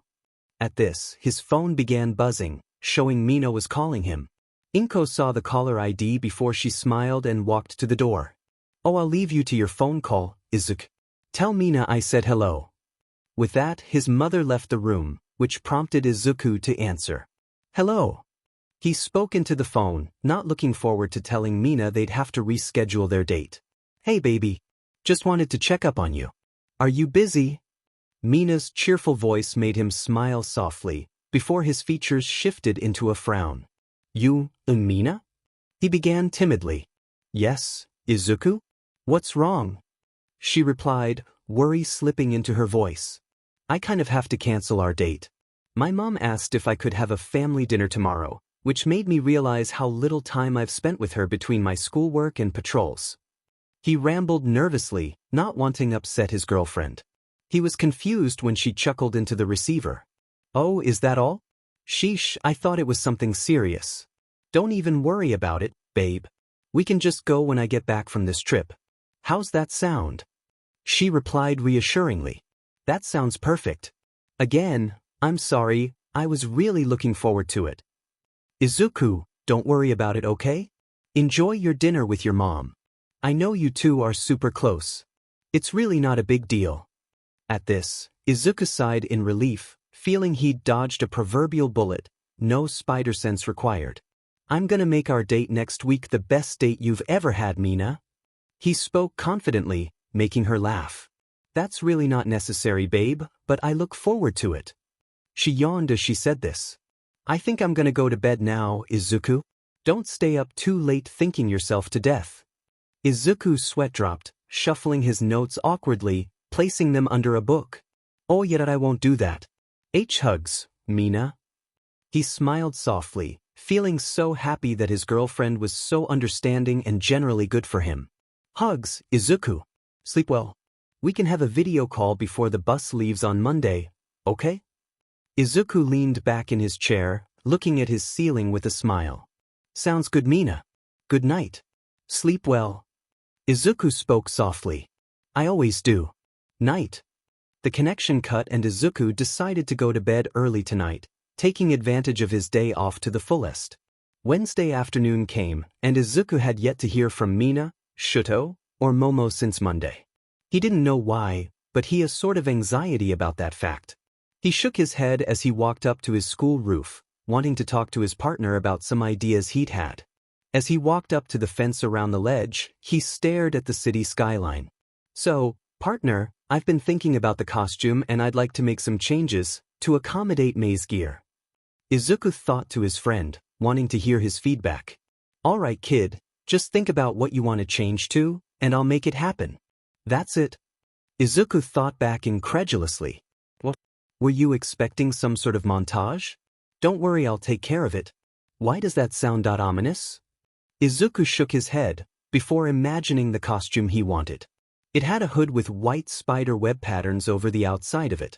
Next, it had his trademark grin, his nod to All Might's inspiration to his desire to be a hero. He then imagined the mask being form-fitting enough to accommodate his night vision lenses, and the chest to be reinforced to mimic body armor.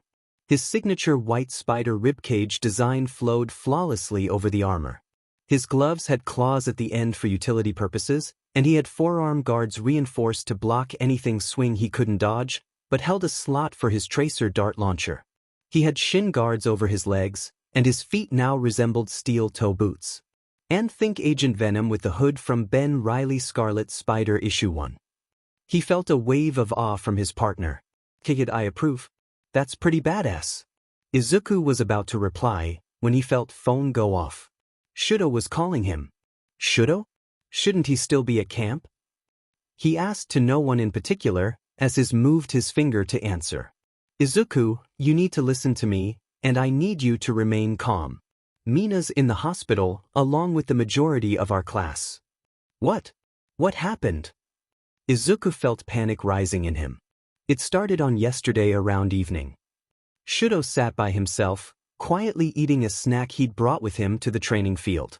He glanced around the area he found himself in, waiting for Aizawa to return. Suddenly, a female voice rang out in his head. It was Mandalay of the Wild Pussycats, the superhero team that had been hired to assist the UA students' training. Everyone, please return to the lodge. We are under attack by the League of Villains. Do not engage them. I repeat, do not engage. And with that, the atmosphere took on a dark and foreboding tone, before the inevitable panic set in. Shuto looked around for Mina. He knew he didn't have to look out for her, but given they were eventually going to working together, he figured this would be a good time to start working on his teamwork. His brow knit in confusion when he didn't see her. Mina knelt down, angrily glaring at the blonde man in front of her, tears building at the corner of her eyes. He was giant of man, shirtless and extra muscle fibers swirling around his body. His right eye swirled with barely restrained psychopathy. His left eye was an artificial one, the tissue around it scarred. I don't know why you're glaring at me, girlie. All I did was reunite that kid with his parents. Honestly, you should be thanking me. Mina said nothing, angry tears beginning to fall. She got up to fight. Would make this heartless BSTRD pay. Shuto searched frantically around the lodge. He was worried, anxiety gnawing at his gut. Where is she? Suddenly, he heard an anguished scream come from the direction he'd seen the young boy often slink off to. No one really ever bothered to follow him, figuring he wished to be alone. Shuto's face paled, before he rushed towards the scream, his ice sliding propelling him towards his destination with precision and speed. As he drew closer, the prevalent feeling of dread grew ever stronger. When he landed, his eyes widened in shock. Mina lay beaten on the ground in front of a looming figure, bleeding from her head, her horn. Wait, horn? She had 2 dash. Shuto felt sick to his stomach when he realized what this meant. Oh, another one? Maybe you'll put up more fight than the girlie here. Or that kid I killed. The man spoke almost jovially. The swirling feeling in Shuto's stomach intensified. He couldn't do anything for the boy, but he could save Mina. He owed that much to Izuku. Judging by the extra muscle fiber he's got, I'd probably take him down on my own. Right now, my best bet is immobilize him long enough with Ice Quirk to get away with Mina. Muscles have difficulty contracting in the cold. With that thought, Shido set his plan in motion. Izuku rushed to the hospital where Mina and the rest of her class were at while they recovered. He landed in alley next to the hospital, before his Venom suit receded. He ran into the lobby, only faintly registering the cries of, "No running." As he entered, he overheard some screaming that had a sort of pathetic tone to it. He ignored it for the moment, looking for Shido, who he spotted staring blankly at a vending machine. "Shido!" He jumped a bit, before turning to face Izuku. "Shido, are you okay?" Shido sighed and recounted the exact events and occurrences. He explained how he'd saved Mina, but had inadvertently allowed the muscular villain to go on a rampage. Several students in Class 1A were injured by him. One student was apparently down to 5 arms. One had his tail broken in multiple places. Those 2 statements confused Izuku, but it wasn't his primary concern at the moment. Apparently, the League had kidnapped 2 students and one of their hosts, and injured a dozen others from the entire group of UA students. Izuku put a hand on Shido's shoulder. He opened his mouth to speak, but it was Shido who spoke first. "I feel like I failed them. I saved Mina, but at what cost?" Izuku tightened his grip on Shido's shoulder, causing him to look at Izuku. "Shido, you guys were outmatched and outgunned. Though I am confused as to why there are so many injuries. From the brief discussions I've had with Mina, it sounded like you guys had a lot of strong quirks." At this statement, Shido's eyes darkened. "It doesn't matter how strong our quirks are if we aren't allowed to use them." Anger welled up in Izuku. They hadn't been allowed to fight back? Then it was a DMN miracle that there had only been a single death, tragic though it was. This, more than anything, has led me to believe that professional heroism has lost its way, or at least, the way we train our future heroes. I'm not saying we could have defeated all of the League members, but we could have at least stalled them until we got help from the pros that were there. Shido took a breath here. "Shido, I don't even know what to say. You guys just went into a hell you weren't prepared for. But how did the villains know where you guys were?" "I don't know. We didn't even arrive at our destination.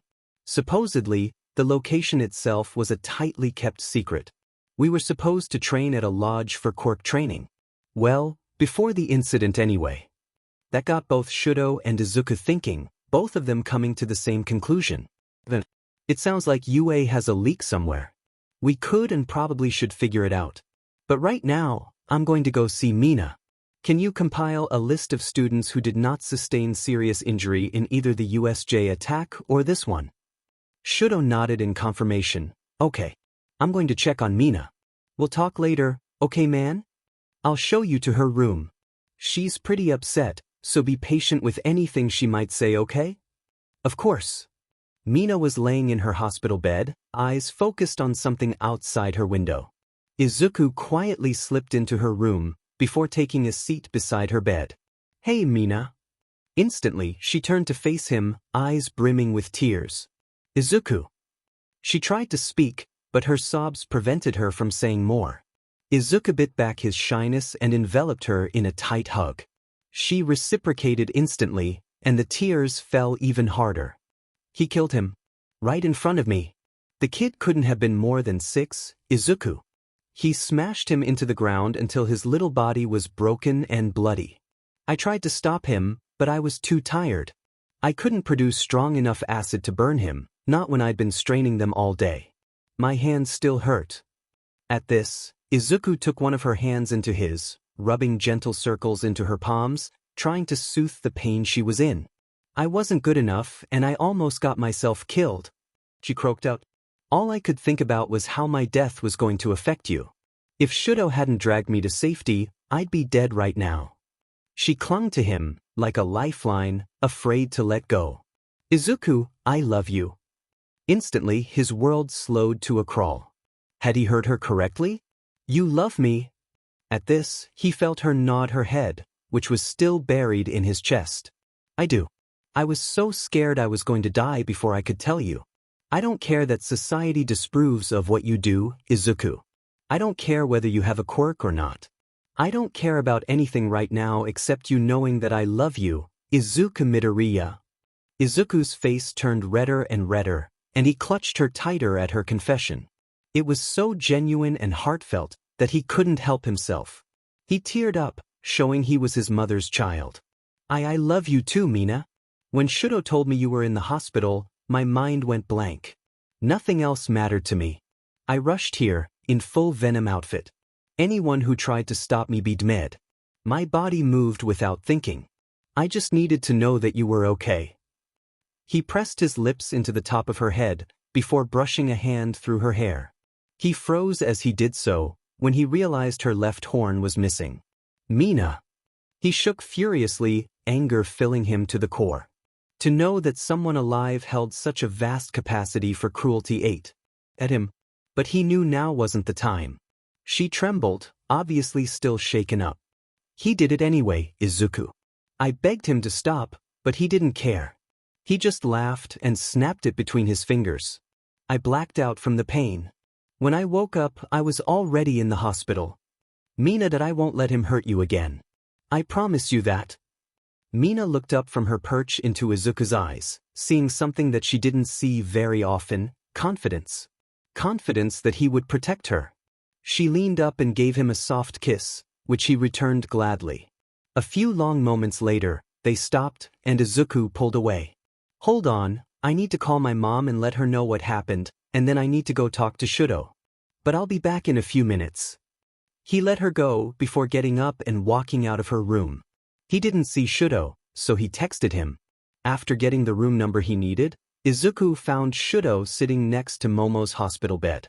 She was asleep, and he was silently keeping watch over her peaceful slumber. It didn't escape Izuku's notice that Shido had one of her hands in his. He'd noticed someone walking into the room in the glass reflection, causing him to turn around and face Izuku. We need to talk. After extracting himself from Momo's grip and ensuring her comfort by placing a blanket over her, Shido motioned for Izuku to follow him. As they walked, Shido spoke out. How was she? Izuku regarded Shido a moment, before replying. She's as good as can be expected. Shido nodded at this, expecting that to be the case. What about Momo? Shido's face darkened at the question. She was seriously hurt during the incident.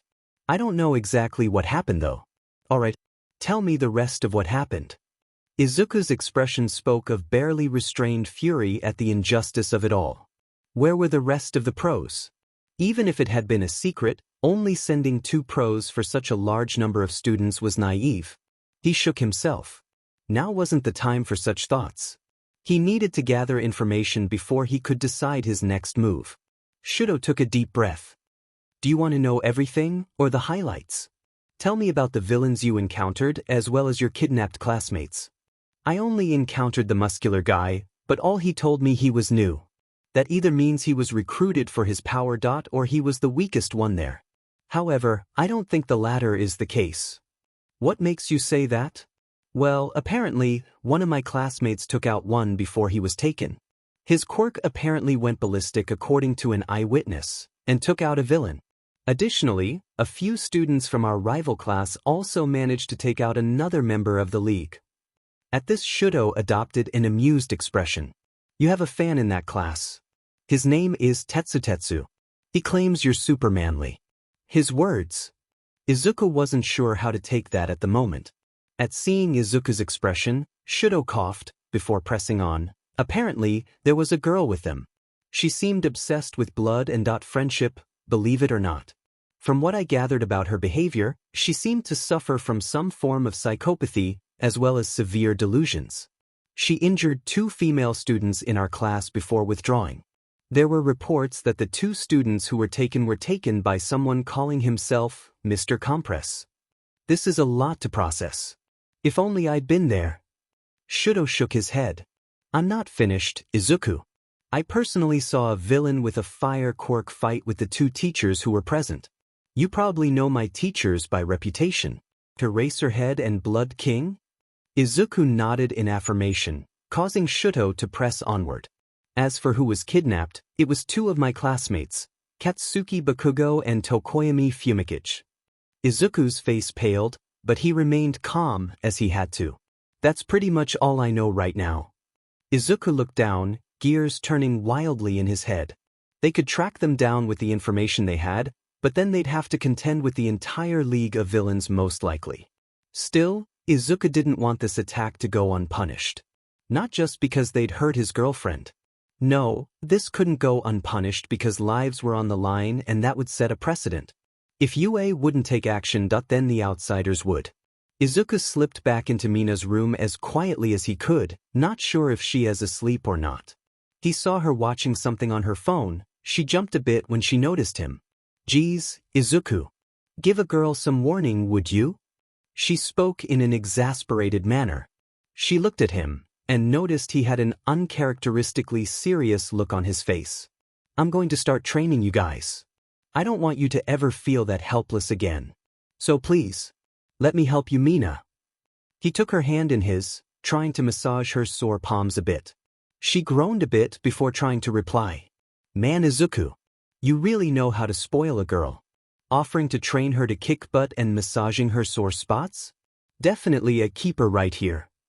She spoke teasingly, her eyes alight with amusement.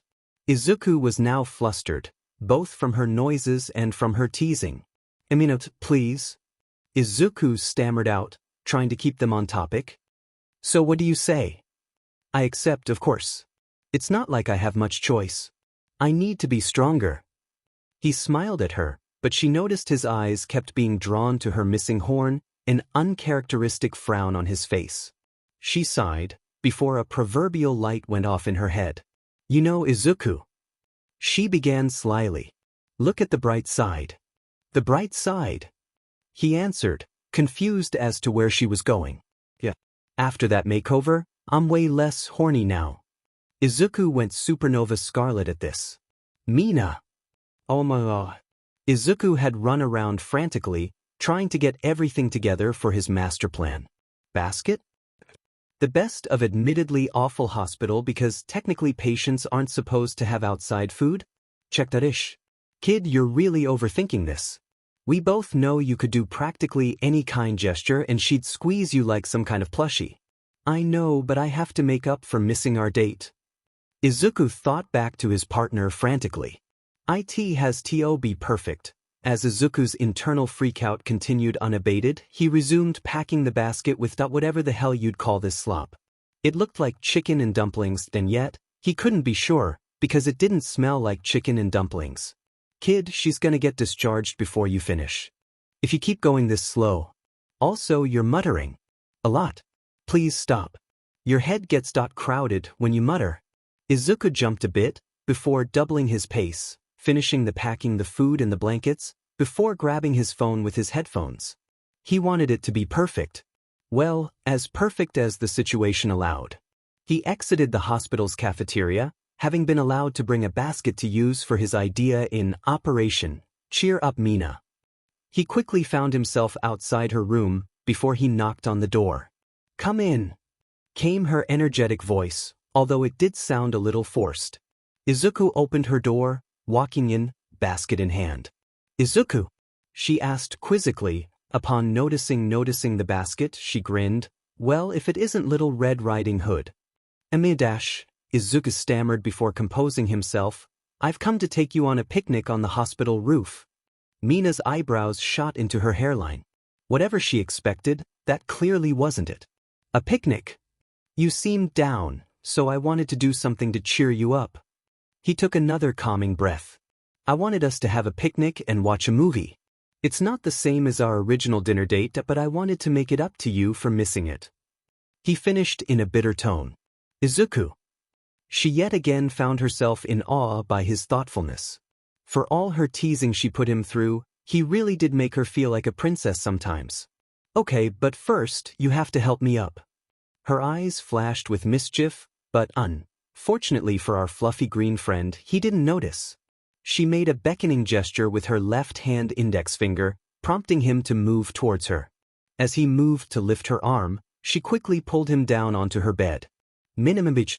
She locked lips with him in a searing kiss, pouring as much of her feelings into the kiss as she could, her hands on his rapidly heating cheeks. A few moments later, Izuku was reunited with oxygen, his eyes essentially forming swirls. What was that for? Izuku managed to get out in between filling his lungs. For being my fluffy freckled boyfriend. I love you, Izuku. There they were again. 4 simple little words that lit up his whole world. I love you too, Mina. Now, come on before the food gets cold. Izuku had spread out the blanket on the ground next to one of the walls of the staircase, allowing them to have a backrest to support themselves. Izuku quickly pulled up the movie he'd wanted them to watch. It was an older American movie that was about a princess bride.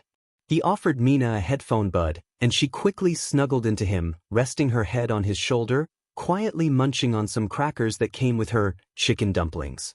She found the movie hilarious, particularly the man who constantly yelled, "Inconceivable."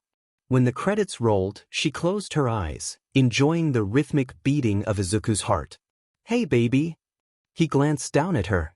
Yes, Mina? Thank you. For everything. At this, Izuku didn't say anything. He did, however, gently lift Mina's chin, making her look up at him with those golden eyes of hers.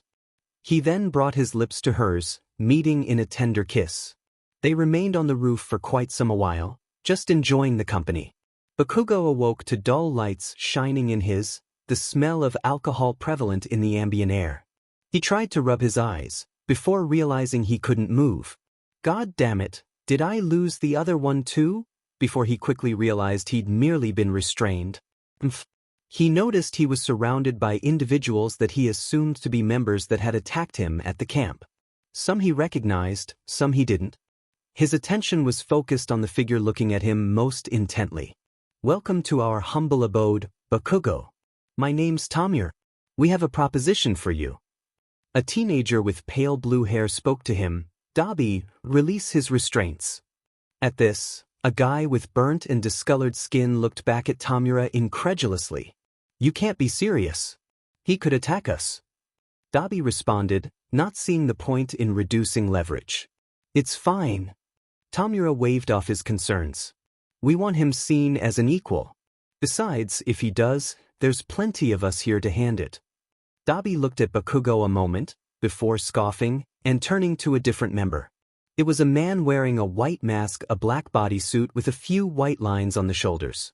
The man in question sighed, before moving to Bakugo. I apologize for such forceful methods, but this was not an accidental kidnapping. One of the others spoke, while Twice just worked on his binds. Bakugo just listened as the villain spoke, a plan already working in his head. He tuned out a majority of what they were saying. He didn't give a DMN about these wannabe villains. Listen, I don't give a DMN about your speeches. You prattled on, but demon if you don't bore the hell out of me. I lost my arm because of heroes. I may not idolize All Might the way I did before, but why the hell should I join you? Bakugo spat out. He had to make this look good. No one would know what he was doing and probably never would. He didn't give a DMN about redemption or anything, but All Might would use the tools he had to find a way to win, right? Well, for starters, we can give you back your arm. Izuku walked out the hospital, knowing what he needed to do. Kid, you sure you want to do this? I don't have a choice, Venom. This guy is no joke, and if I don't stop him, someone else is going to get hurt, or worse. Izuku thought back to his partner, determination setting features. He casually strolled to the nearest alleyway, before he placed 2 lenses over his eyes, and 2 bands around his wrists. Then his form shifted. Black ooze seeped from under his clothes before overtaking his form. The chest plate was the first form, his white spider bleeding into the black frame. From there, his legs and arms shifted, the sleeves and arm guards molded out of the ooze, followed by his clawed fingertips. His leggings formed, before leg guards formed around the bodysuit, with his boots shifting last. Lastly, the area around his neck rippled, creeping up around his head, forming the hood and the bottom half of his mask, the grin ever present. Before he finished, he heard someone moving behind him, causing him to turn around. Shido Todoroki stared back at his friend, knowing what he was about to do. Do you even know where to begin, Izuku? Came his reasonable question. No, but that's never stopped us from trying before. Izuku's voice was distorted with a second voice overlapping his. Then allow me to make a suggestion. Try heading to UA and tailing Mr. Aizawa. I doubt the teachers, for all their shortcomings, would just leave Bakugo captured. It's not much, but it's a lead. He turned his back to Shido, the rest of his mask forming under his hood. If nothing else, someone at UA probably knows something. Oh, and Izuku? The new look suits you. At this, Venom turned enough to show a partial grin under the hood before he shot up into the air. Katsuki warped along with Tamura to another unknown location. He then looked at the creepy dude in front of him. He wasn't in the mood for games. He needed to get what he needed and get away from these guys. He may not have aspired to be a hero anymore, but he would show them he didn't need a DMN license to save people. Turning from his thoughts, he focused back on the guy in front of him. He had a black cloth mask over his entire face, and tubes sticking out around his neck. The man turned to face them, before speaking in an oddly warm tone. "Ah, my dear Tamura. Welcome. How may your humble teacher assist you?" He spoke jovially, before he took notice of Bakugo. "And you must be young Bakugo. Welcome to you as well. Who the hell are you?" Katsuki knew if he acted too cooperative they'd see through him. He needed them to get set up as a vigilante. He'd enjoy coming back here and knocking the smirks off their demon faces. Such boldness. You may call me all for one. He spoke in that same oddly warm tone, which began to send shivers up Bakugo's spine. I can give you special training that will help your already formidable skills. Would you like that? But first we need to fix your arm. Allow me. As he spoke, he put a hand on Katsuki's forehead, his eyes widened, before they dulled considerably. And now that we have him, we can begin. Place him in the apparatus, while I decide what quirks we should give him. At this, Tamura nodded to his teacher, obeying obediently. One more thing, my dear boy. Take this. All for One placed a small jump drive in Tamura's hand. Tamura looked confused, before he slipped it in his pocket. When the time comes, you'll know why I gave you that, my pupil. Venom stood on a rooftop above the entrance to UA, the night air crisp and cool. He glanced around for any obvious security measures, but upon seeing there were none on the upper levels, he crossed the border into the school's campus. He didn't hear any alarms go off, so he zipped himself up to a roof and began looking for Eraserhead. He spotted the man inside one of the school buildings as Aizawa exited his classroom. He shuffled tiredly down the hall before he went into the doors marked Teacher's Lounge. Izuku couldn't get a view from this side, so he quickly moved to the building that Aizawa was in and climbed up the wall before positioning himself outside the window. He froze a bit as the window opened, with Aizawa glancing at the various rooftops before closing it almost completely. He'd left enough of a crack for sound to pass through unimpeded. This allowed Izuku to hear every word spoken. He didn't get a chance to look inside, but he heard several voices. So we're all here then? One spoke. Get on with it. We know why we're here. We just haven't talked why I should be here. Came the annoyed voice of Endeavor. He sounded like it was filtered though. We must rescue young Bakugo and young Tokoyami. This is not negotiable. Venom stiffened at this voice in particular, All Might's voice involuntarily reminding him of his rejection. Could he missed out? You're a fine hero. I'm proud to call you my partner. And I know Peter would be proud of you carrying on his legacy. Venom nodded at this before focusing on his spycraft. We think we have the possible locations for the villain's hideout, but it's not 100%. There's been rumors of a lot of strange activities, so we've been investigating the area for months. There's also been reportings of individuals matching the descriptions of several League members hanging around a bar in these areas. If they were going to take Bakugo anywhere, that's where he'd be. A stern voice spoke through what sounded like a telephone speaker. It's not a bad setup either. A bar doesn't stick out in terms of people coming and going, and they could claim it's just a local hangout. A cool voice spoke out, analyzing the information provided. It'd be a rather logical deception. So let's move out. We don't have time to waste. At this, there was shuffling of movement before things got silent. The window opened again, and the face of Eraserhead poked out and stared at Venom. So I assume you heard all that? Saves time. Listen. I know you by reputation. The way I see it, you haven't done anything illegal besides operate without a license. Anything else you've done was heroic, in a sense. So I'm going to leave it up to you to decide what you do with the information I just let you overhear. This conversation? Didn't happen. Before Venom could even say anything, the window closed in his face. So that we should probably follow the heroes then. Since he clearly isn't going to tell us where to go. Venom followed the heroes on the rooftops, making sure to stay out of their sight. He didn't want to risk engaging until they would have to choose between him and the villains. His eyes lingered on All Might as he walked with determination at the head of the group. In another life, we would be fighting proudly beside him. Venom mused wistfully, before shaking his head. Now was not the time for such thoughts. He had to take out Muscular. He wasn't sure the pros could handle him, with the exception of All Might and Endeavor. He couldn't chance any of them escaping. With that in mind, he continued on. After what seemed like an eternity, the heroes and the police arrived outside the bar in question. Venom watched as All Might nodded to his fellow pros, before walking up to one of the building's walls. He drew his fist back. Despite being hurt by the man, Izuku still could feel the excitement of seeing the #1 hero use his signature move. He saw the pro edge shot walk up to the front door with a crowd of armored police officers. He firmly knocked on the door, calling out, "Hello? Pizza DLVOI." Whatever sarcastic remark Venom was going to make to himself, he froze when All Might charged up his fist, before his epic shout of "D-Truit smash," right before he busted through the wall, catching the villains unaware. Okay, we should definitely take notes on how to make an entrance like that. Venom didn't reply to his partner. Instead, observing as the pros effortlessly neutralized the entire league in a matter of moments. Between Kamui Wood's binding of the criminals, to the agile old man who knocked out one of them that looked like a burn victim, it was over as quickly as it began. However, the pros quickly became concerned. From his position, Venom could just make out the question from All Might's mouth, "Where's young Bakugo and Tokoyami?"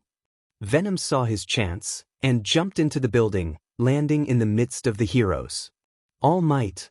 Venom stated simply. All Might was surprised by sudden appearance of the country's #1 vigilante. "Why are you here?"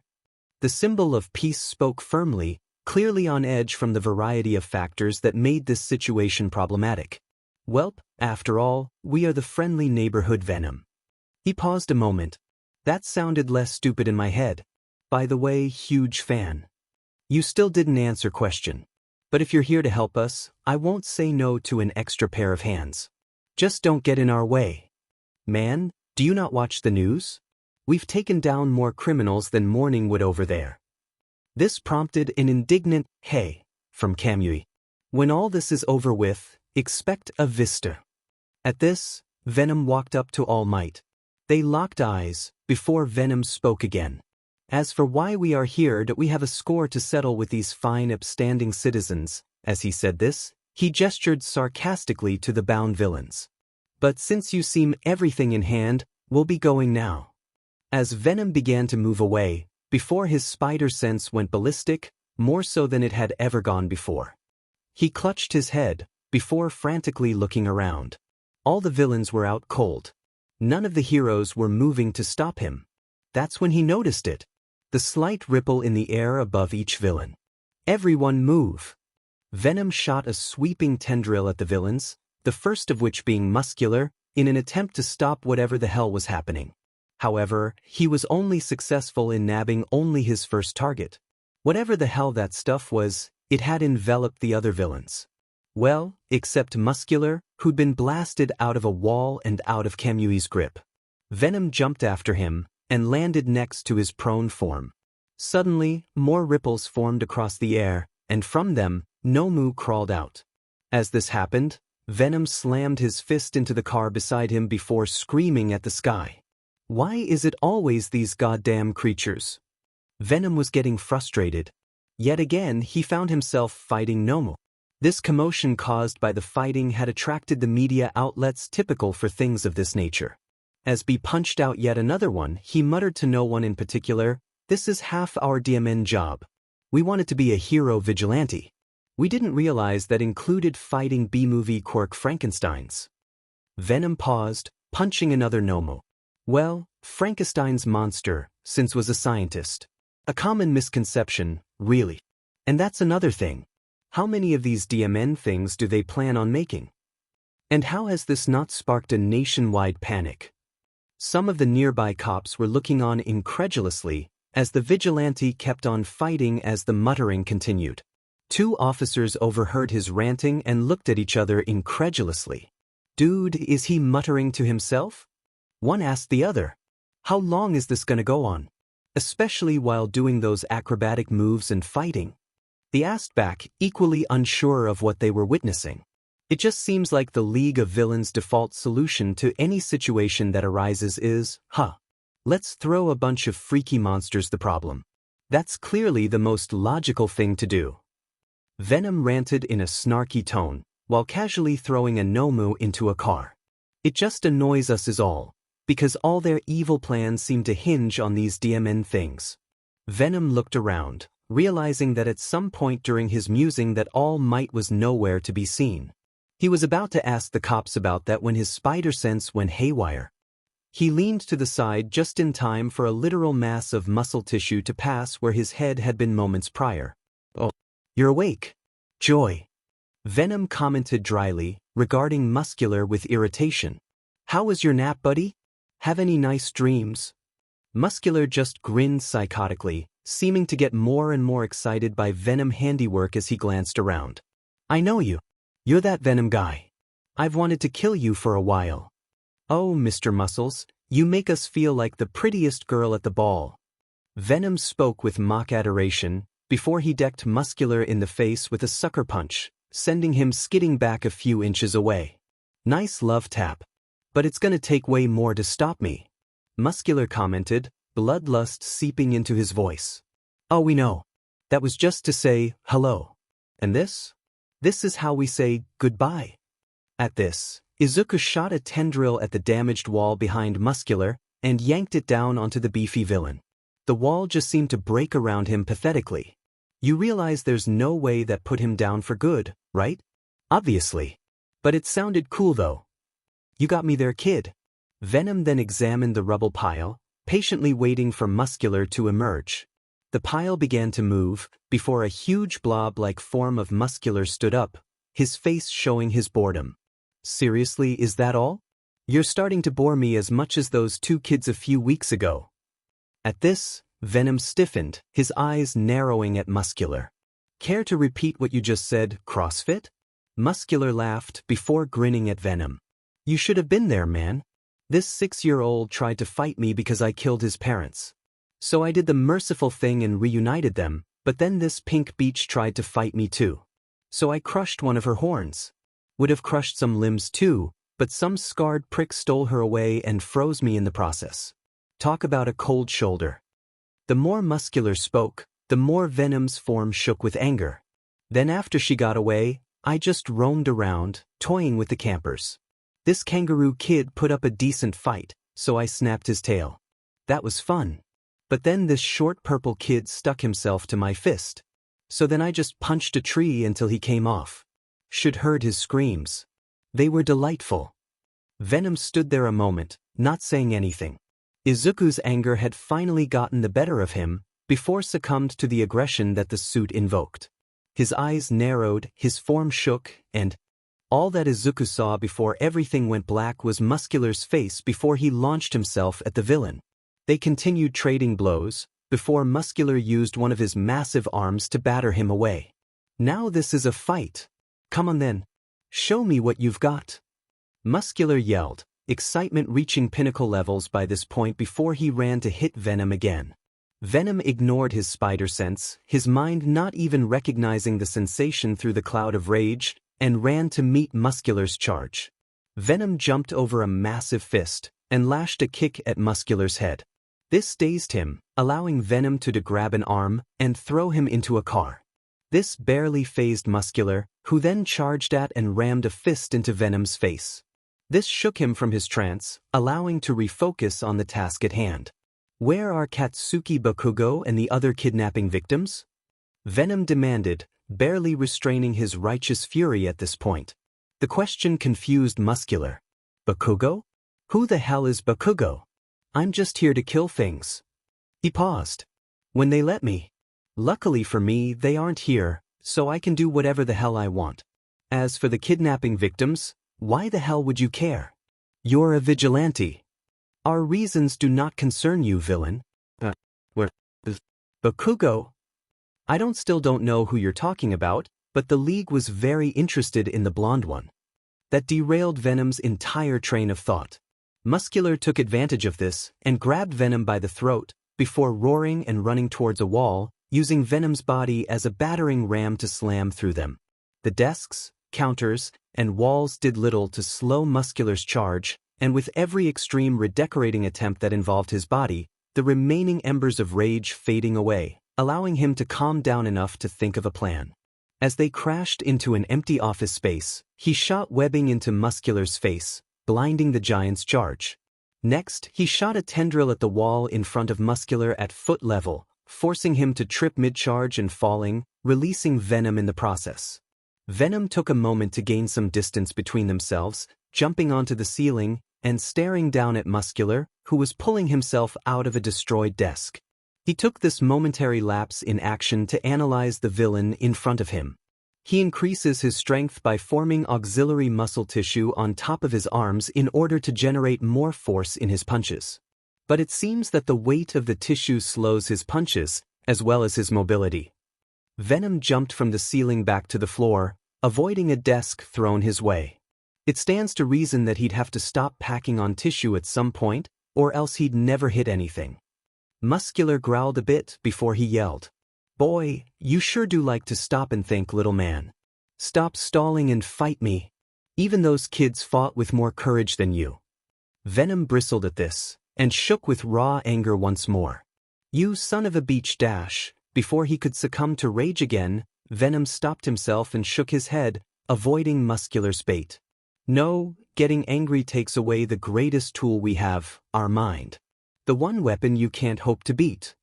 Before Muscular could say or do anything in response, Venom rushed at him once more, engaging in a dance of death with the oversized villain, waiting for an opening. Muscular swung his arms furiously, trying to bludgeon Venom into a pile of mulch. His attempts remained unsuccessful beyond some glancing blows. Venom looked around the destroyed office, and shot a tendril at a water jug, and yanked it towards Muscular's face. "Seriously, your DMN tricks are getting on my nerves, you stupid bug." Muscular batted away the container from his face, only to realize Venom was now inside his guard. Venom grabbed the bulky man around the waist, before using his own enhanced strength to pick the villain up and throw him out the window. Muscular soared through the air, before crashing into the second floor of the building across the street. "I'm not a bug, you meathead. I'm an arachnid." Venom leapt after him, and landed in the hole caused by the impact of his throw. Before he could attack Muscular, he heard an explosion in the background. What the hell? Mina, Shuto, and Momo were gathered in Momo's room, watching the fights unfold on live TV. Mina's body language indicated she was extremely nervous. "This is absolutely incredible. We have not one, but two titanic fights happening right now. The symbol of peace is locked in combat with an unnamed villain, who seems to equal him." The news anchor paused to catch his breath, before continuing, "And as if that wasn't enough, we have the country's notorious vigilante Venom fighting a member of the League of Villains." Mina bit her lip worriedly as her eyes remained glued to the screen. This is a guy who has killed at least 3 people, including 2 pro-heroes. She hated feeling this helpless. She knew how good Izuku was at his job, but she still worried that he might not be able to overcome Muscular, anxiety building up inside her. Before she could voice her concerns, her attention snapped back to the TV. Oh no! It seems Muscular has grabbed Venom. She threw a hand over her mouth in horror as she watched Muscular rush and slam Izuku through a building wall, disappearing from the camera's view. "I hope Venom is okay. He may be unlicensed, but one can at least agree that he's no villain." Suddenly, the form of Muscular shot out of the building's window and into a wall of an adjacent building. The camera showed the form of Venom quickly follow in pursuit. Mina sighed in momentary relief before an explosion sounded through the camera feed. The cameraman panned the view towards the direction of the All Might fight, showing a huge smoke cloud in the distance. We now move our feed back to the fight between All Might and the unnamed villain. You know, your quirk is super unimpressive when you really think about it. Venom spoke in a casual tone, trying to get under Muscular's skin. All it does is add muscle, which means you can't add too much, or you're too bulky to move. We are literally the worst possible opponent for you. First, we have 2 eyes, which means our weakness isn't depth perception. 2, you're slower than us and less flexible. 3, we are smarter. To sum this up, you were beaten before the fight even began.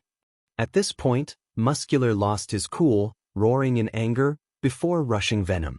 Sidestepping out harm's way, Venom grabbed Muscular's right arm, before using it as leverage to kick into Muscular's side. He shot 2 tendrils behind Muscular and attached them to Muscular's shoulder.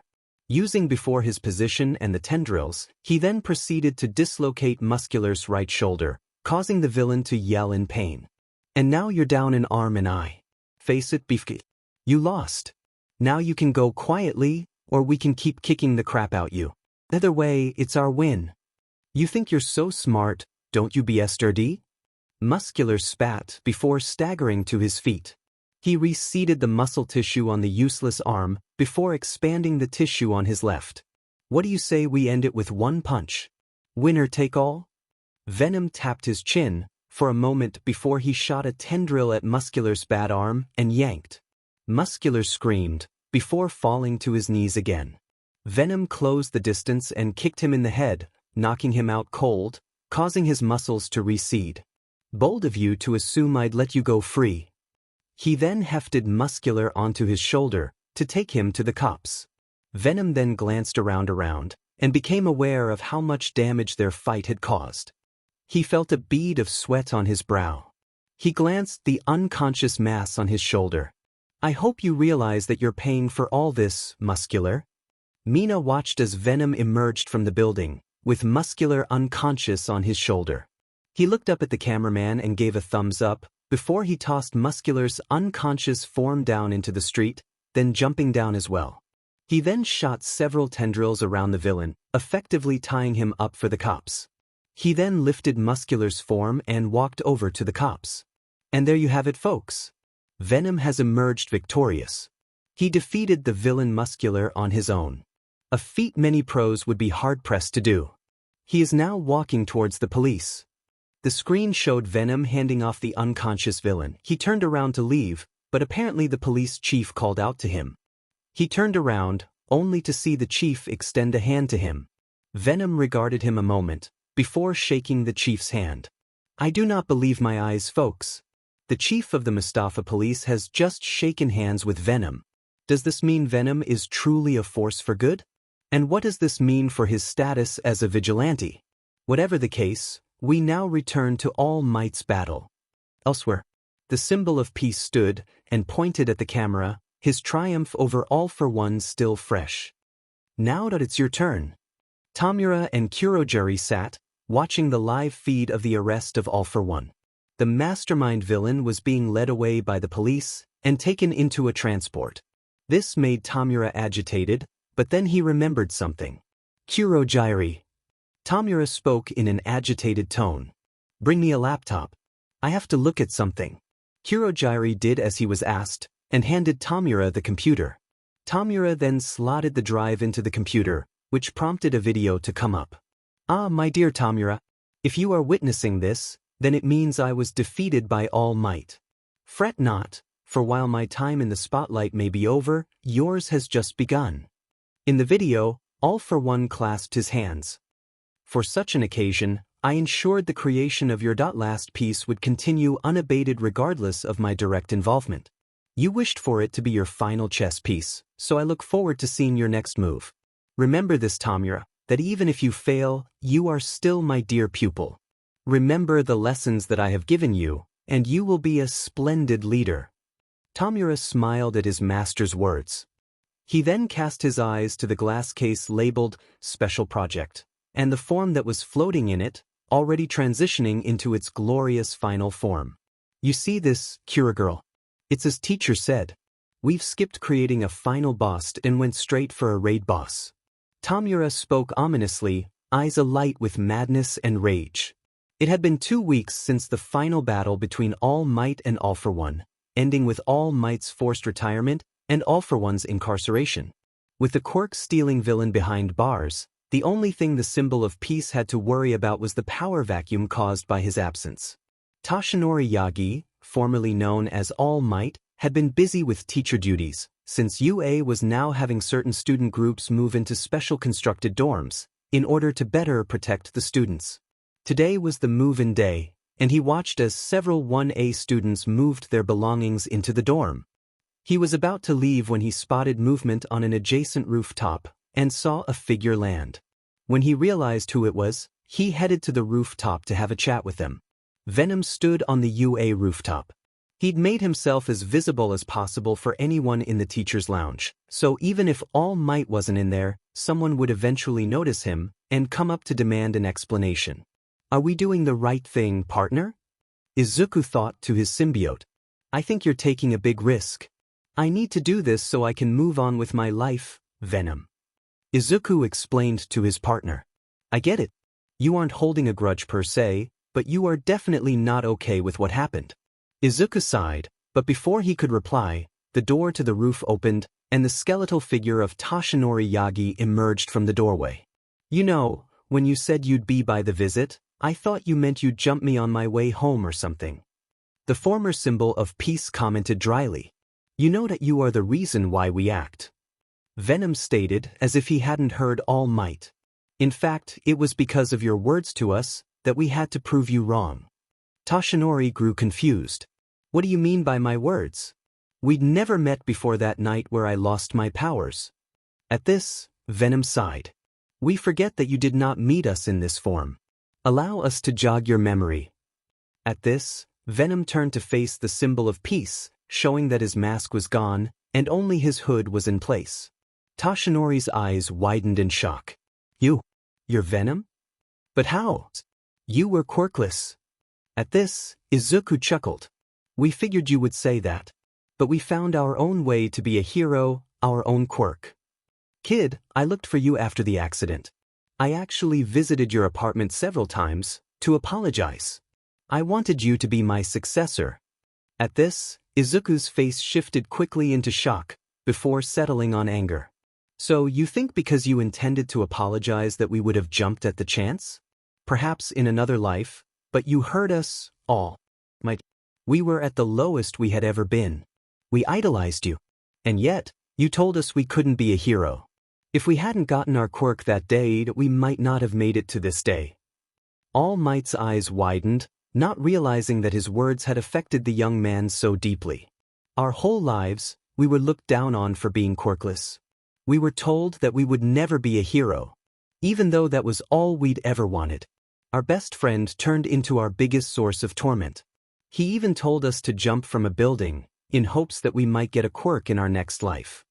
The more Toshinori heard, the worse he felt. You can't possibly imagine how it feels to be quirkless, and pitted your whole life. I'd know better than you think, kid. Toshinori locked eyes with Izuku, his statement confusing the fluffy-haired boy. I was quirkless too, once upon a time. At Izuku's incredulous expression, he decided to elaborate. My quirk was actually given to me. I can't say too much, but you of all people, not all quirks are individual. My teacher gave me one, as her teacher had done for her. She was impressed by my desire to bring peace to the world, despite being quirkless. So, yeah kid, I would know something about being quirkless. However, instead of calming the boy, they had the opposite effect. Izuku was said. So that makes what you said all the more contemptible, All Might. Your words were hypocritical. If a quirkless boy was able to become the symbol of peace, then why couldn't we? We were no different than you were. And yet, you told us we could not. You spoke of your teacher. What would she have said to you if she'd heard what you said to me?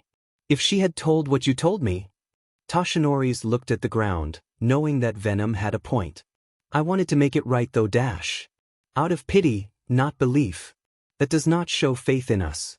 If anything, it's an insult. Izuku paused a moment, as if considering what to say. We do not hate you, All Might. But we realize you are flawed as any human is. We found our own way, without you and without your quirk. Kid. I'm sorry. We are not sure if we can forgive you, at least not right now. Having said that, we are not your enemy, nor do we hate you. We never have.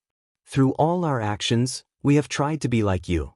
To show you that we too were capable of heroism. We trust that you will keep our secret, All Might. Just as we kept yours. I give you my word, kid. And for the record, I was never more wrong in my life than in that moment. Toshinori hesitated before continuing. Young man, you too can be a hero, no you already are. Venom nodded at this, but was unimpressed. We appreciate the sentiment, but it came 13 months too late. Despite that, it was difficult to hold back his emotions. And with that, Venom shot off the rooftop, before swinging away into the city. Toshinori sighed, but he didn't have the luxury of regrets now. His successor Mirio needed his guidance, to help him master one for all. Izuku landed in an alleyway, before he leaned against a wall. He tried to stop the tears, but they just kept falling. Kid, that was really brave of you. I know you haven't forgiven him just yet, but know this. Regardless of how you feel, you've become a wonderful hero. Peter would be proud and kid? I am so glad that we became partners. Izuku's tears were in full force, and struck his feelings like a ton of bricks. He cried because despite what he'd said, all he'd ever wanted was for All Might to acknowledge him. But when he actually got that acknowledgement, it just left him feeling hollow. Chin up, kid.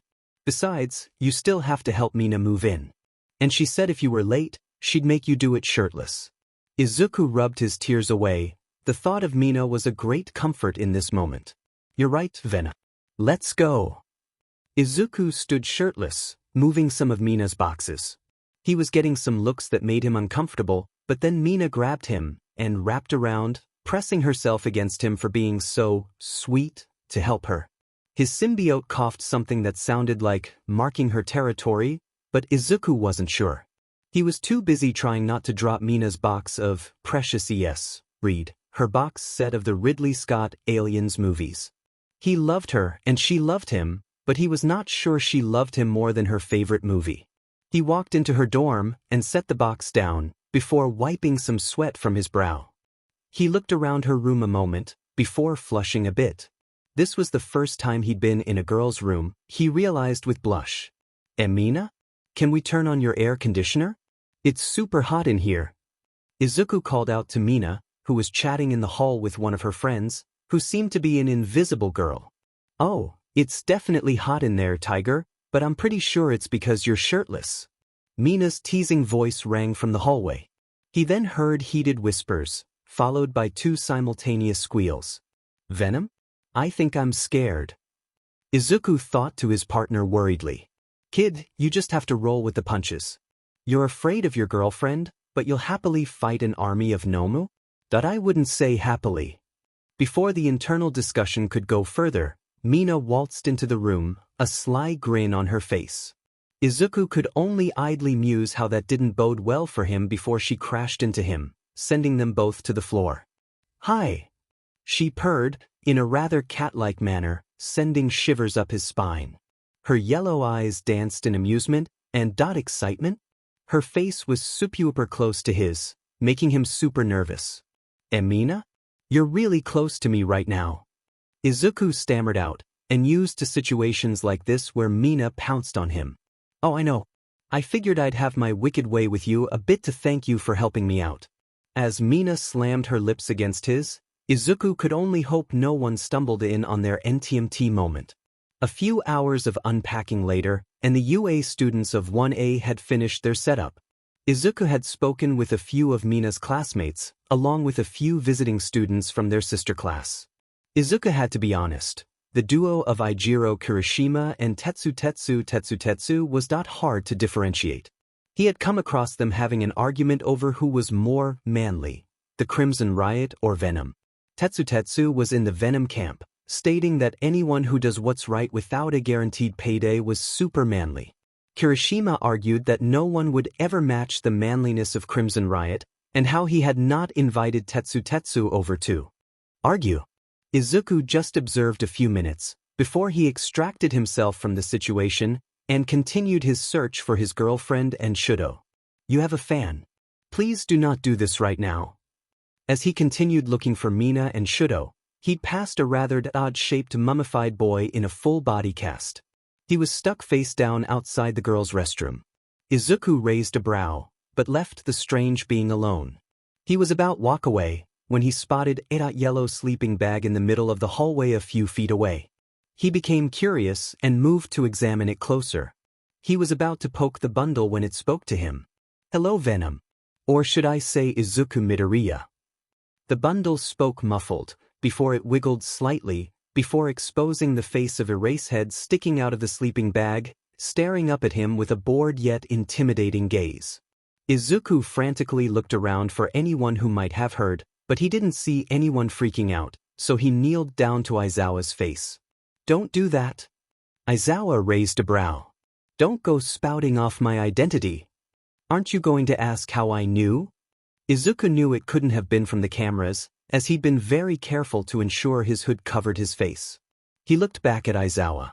I assume everyone's favorite bald eagle told you, since he specifically promised not to. Izuku frowned then. Aizawa saw this and tried to placate him. Now, before you get upset, All Might had good reason for disclosing that information to me. Whatever. It's just another way he's let me down. He didn't even last a day. At this, Aizawa nodded, confirmed Izuku's guess.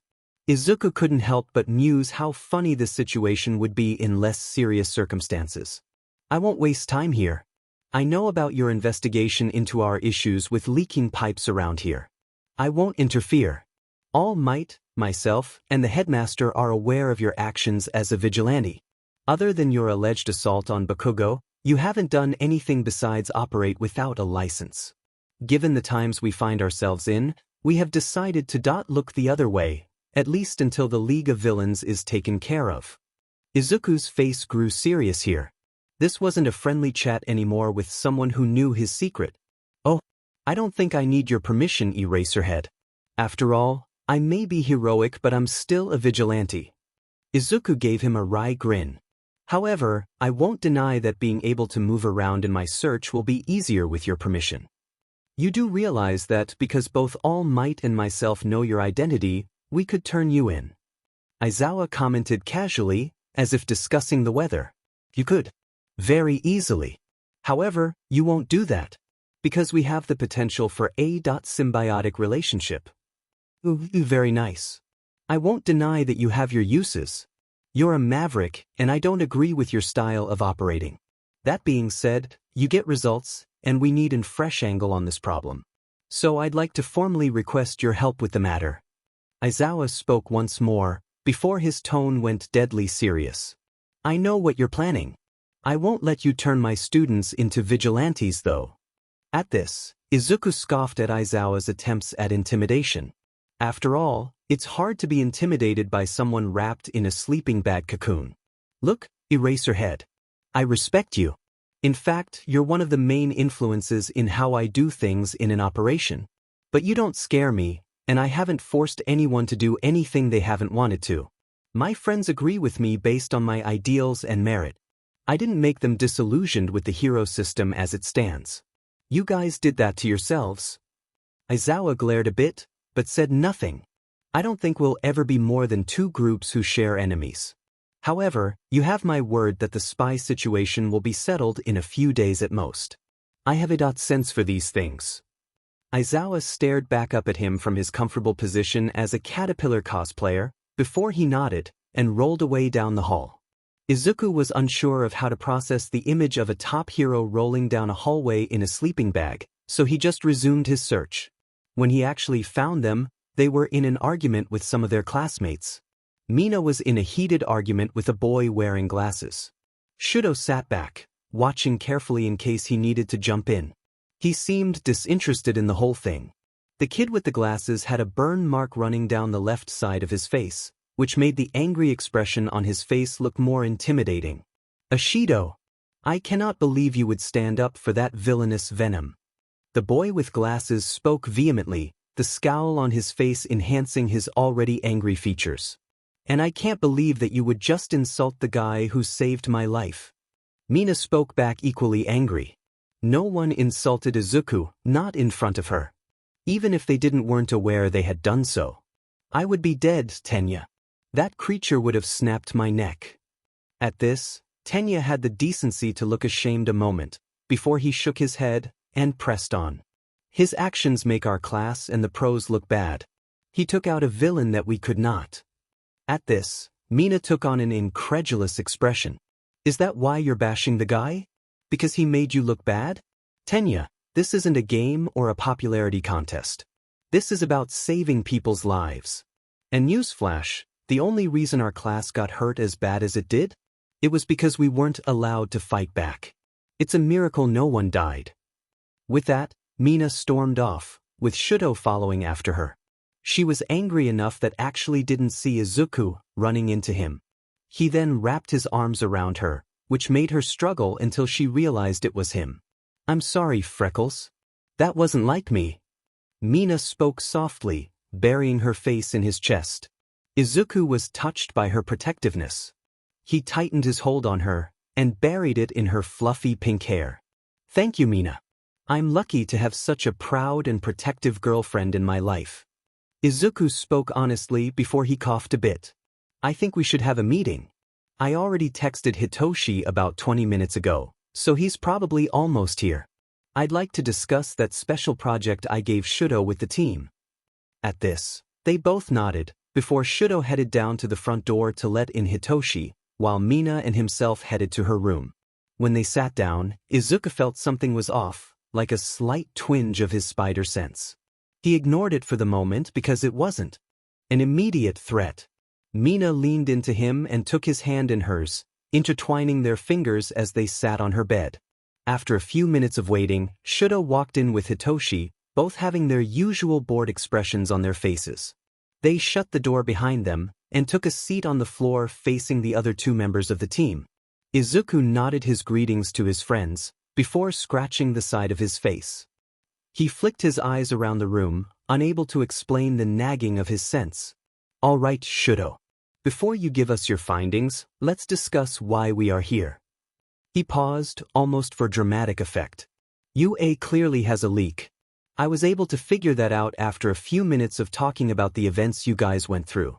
So that leads to the question of whom. After saying his piece, Izuku nodded to Shido, who then pulled up a list on his phone. Alright, so based on the criteria that Izuku gave me, I have compiled a list of prospective spies. To recap, the criteria was involvement in both league incidents involving 1A, while remaining unscathed. He paused to regain his breath. So based on that, I have a list of suspects. The first, Yuga Oyama. He came out relatively unscathed in both incidents, and he acts odd at times. Shido was about to continue, before Shinszo cut him off. What about Mina? Izuku was surprised, as were Shido and Mina. Think about it. She wasn't there for the USJ attack, which could hint at prior knowledge. Izuku shook his head. Doesn't work. Mina was with me the night before, and she was coughing a lot. She missed school because she was sick. I actually with her the day of as well, and she was definitely not faking it. Hitoshi nodded, before smiling apologetically to Mina. Sorry, Mina. I didn't actually suspect you, I just wanted to ensure we were thorough, and wanted to confirm Izuku wouldn't let his feelings affect our investigation. Mina waved off his concern, clearly not bothered by his action. Don't worry about it, dude. I may not be as smart as you guys, but I know it never hurts to consider all the angles. With that out of the way, Izuku nodded to Shido, motioning to continue. Shido coughed, before resuming his presentation. Okay, the next, I was actually going to subsect Mizo Shoji based off quirk usage for remote spying, and lack of involvement in the first attack. However, he was seriously injured in the camp incident, so I think that we can eliminate him. Izuku hummed in thought, eyes still subtly glancing around the room. His sense had spiked a bit when the topic of spies came up, but it still remained passive. For now. He then addressed the group. I don't know these people, but unless he was really committed to selling his cover, I don't think it's shoji. The others agreed with his assessment, before they all looked back to Shido. He began to look uncomfortable, taking a few glances at Mina. I only have one more candidate. It simultaneously makes the most and least sense. This got everyone's attention. There was tension in the room, which was almost as prevalent as the anticipation of the name. Izuku shut his eyes and focused on his enhanced hearing. Toru Hagakure is the most likely candidate. Izuku counted 5 sharp inhales at that statement, and his spider sense spiked for a second, which confirmed his suspicions. Izuku then began to smirk, before adjusting his non-existent glasses. He stood up as if to stretch, before he rapidly shot his arm at the door, webbing it entirely and preventing anyone from getting out. It seems in our search for the mole our mole found us so.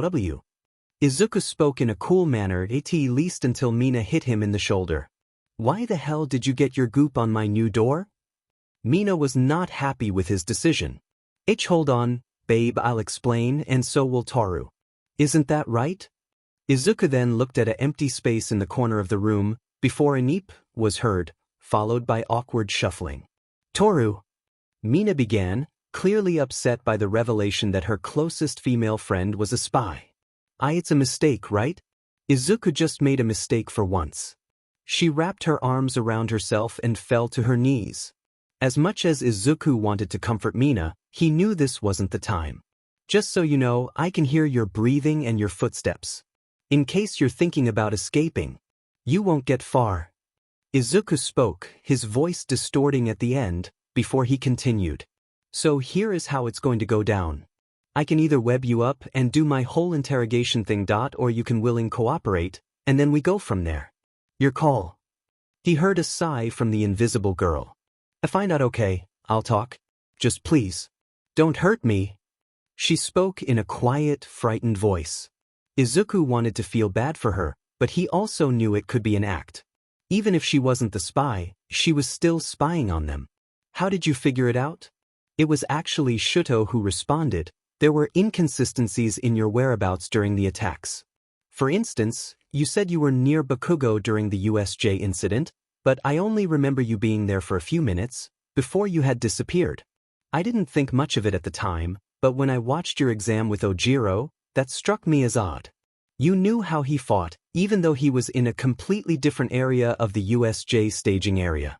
You also sustained no injuries in either incident. I became convinced when I asked around about your specific whereabouts during the camp incident.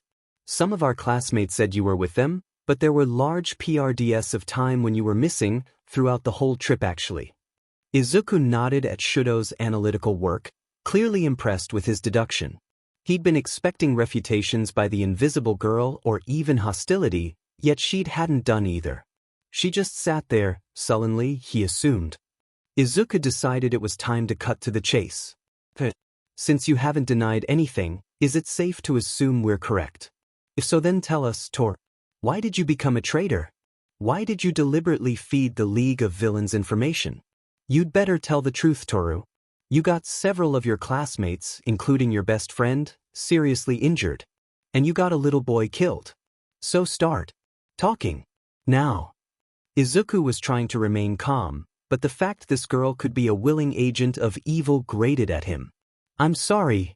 She wailed, now in tears. I never meant for any of this to happen. The group shared a look, save Mina, who was staring numbly at her friend with a numb expression on her face. I just wanted to be seen. To be normal. She sobbed. Wet spots appeared on the floor below Toru. Do you have any idea what it's like to go through life without ever being seen? To not know whether you look good enough to impress the boy you like? To not be able to smile with your friends when you have a good time? To not even remember what you look like? Because all you see is a blank space where you're supposed to be. She sniffled, venting out her years of self-loathing. It's so easy to be ignored when no one can see you. So yes, when I was told I could have my quirk removed so I could be visible again, I jumped at the chance. Who wouldn't? At this though, her voice became sullen. I didn't know what my actions would cause though.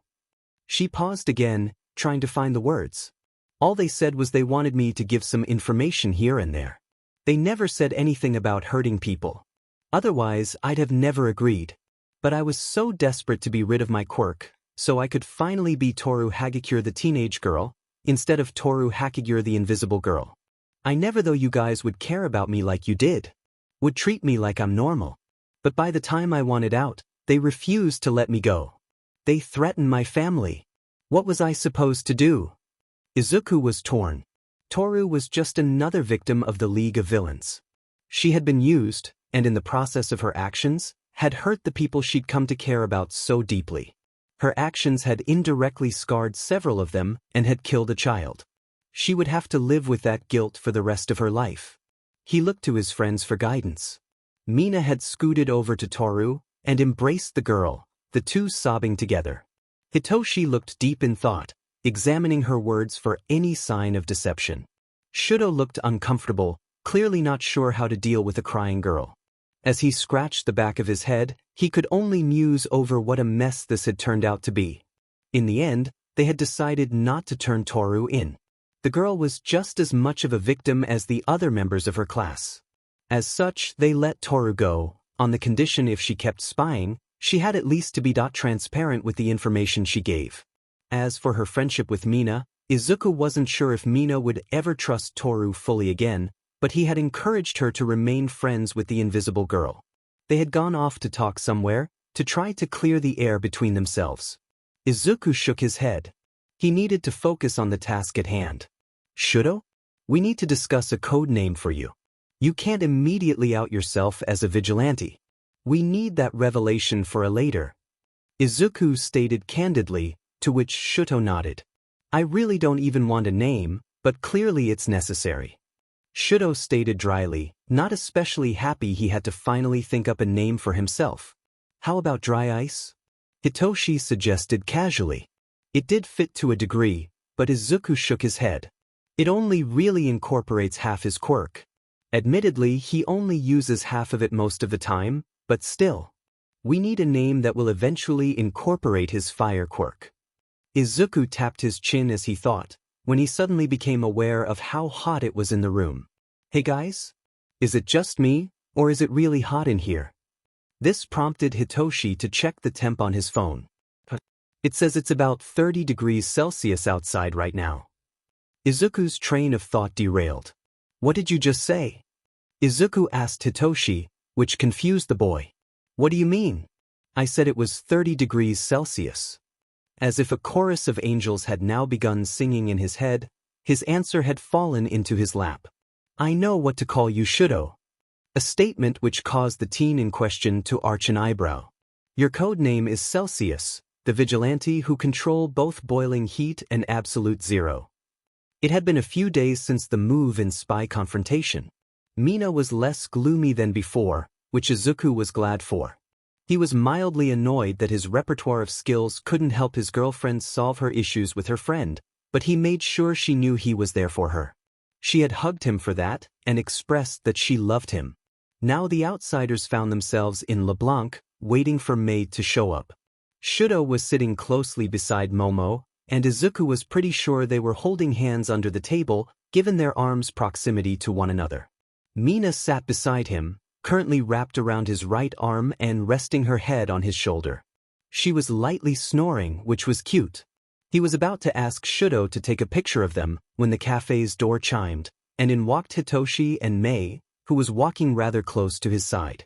They pulled up 2 chairs to the table, with Hitoshi pulling out Mei's for her in a gentlemanly gesture that went completely over her head, as usual. So, Mei began with a grin. I've had your costumes for a while, but I hear you guys have been busy. Momo coughed a bit. Yes, I am curious to see what my funds helped you create, Mei. I want my friends to be safe during their activities. The concern she felt for her friends was evident, showing that despite being filthy rich, she was a kind girl who would do anything for those she cared about.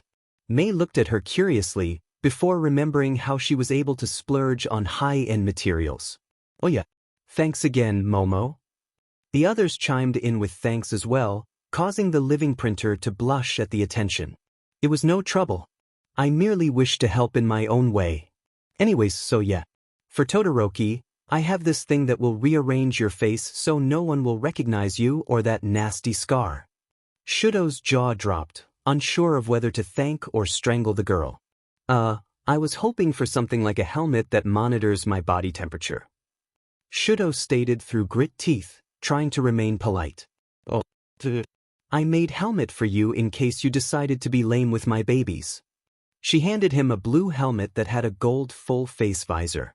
He tried it on, and it immediately gave him tactical data, angles for sliding to maximize speed, and a rough estimate of his body temperature. All in all, Shudo was pleased. Thank you, Mei. No problem. And here's that body suit that you asked for. It'll help maintain your body heat when using your ice quirk, while also being fireproof. She handed him a black bodysuit, which had yellow accent marks on it.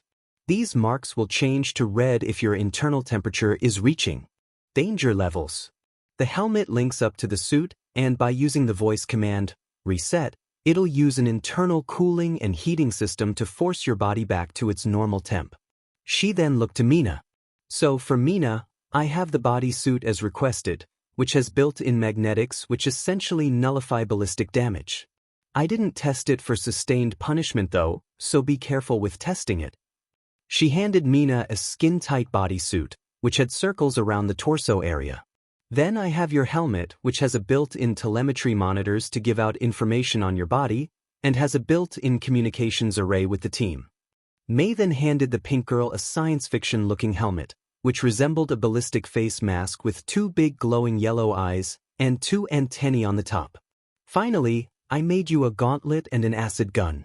Both items which can store up acid ahead of time to reduce your quirk strain.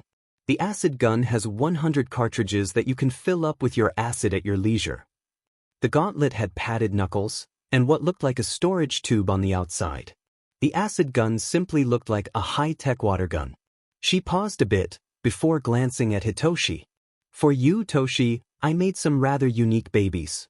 I made you some shock gauntlets, which shock outlets on the knuckles, and the index fingers fire darts of various uses. Hitoshi's eyebrows shot up, surprised at his new gear's versatility. I made you a chest plate similar to Mina's. It uses magnetic polarity to halt bullets and other projectiles.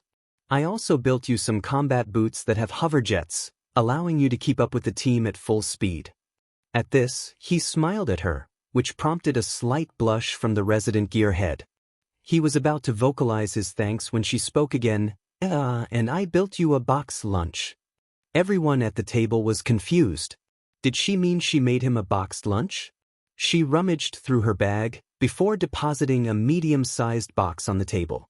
She pressed a button on the side, before laughing maniacally, as 4 metal arms shot out of the sides, and began making sandwiches and small pastries.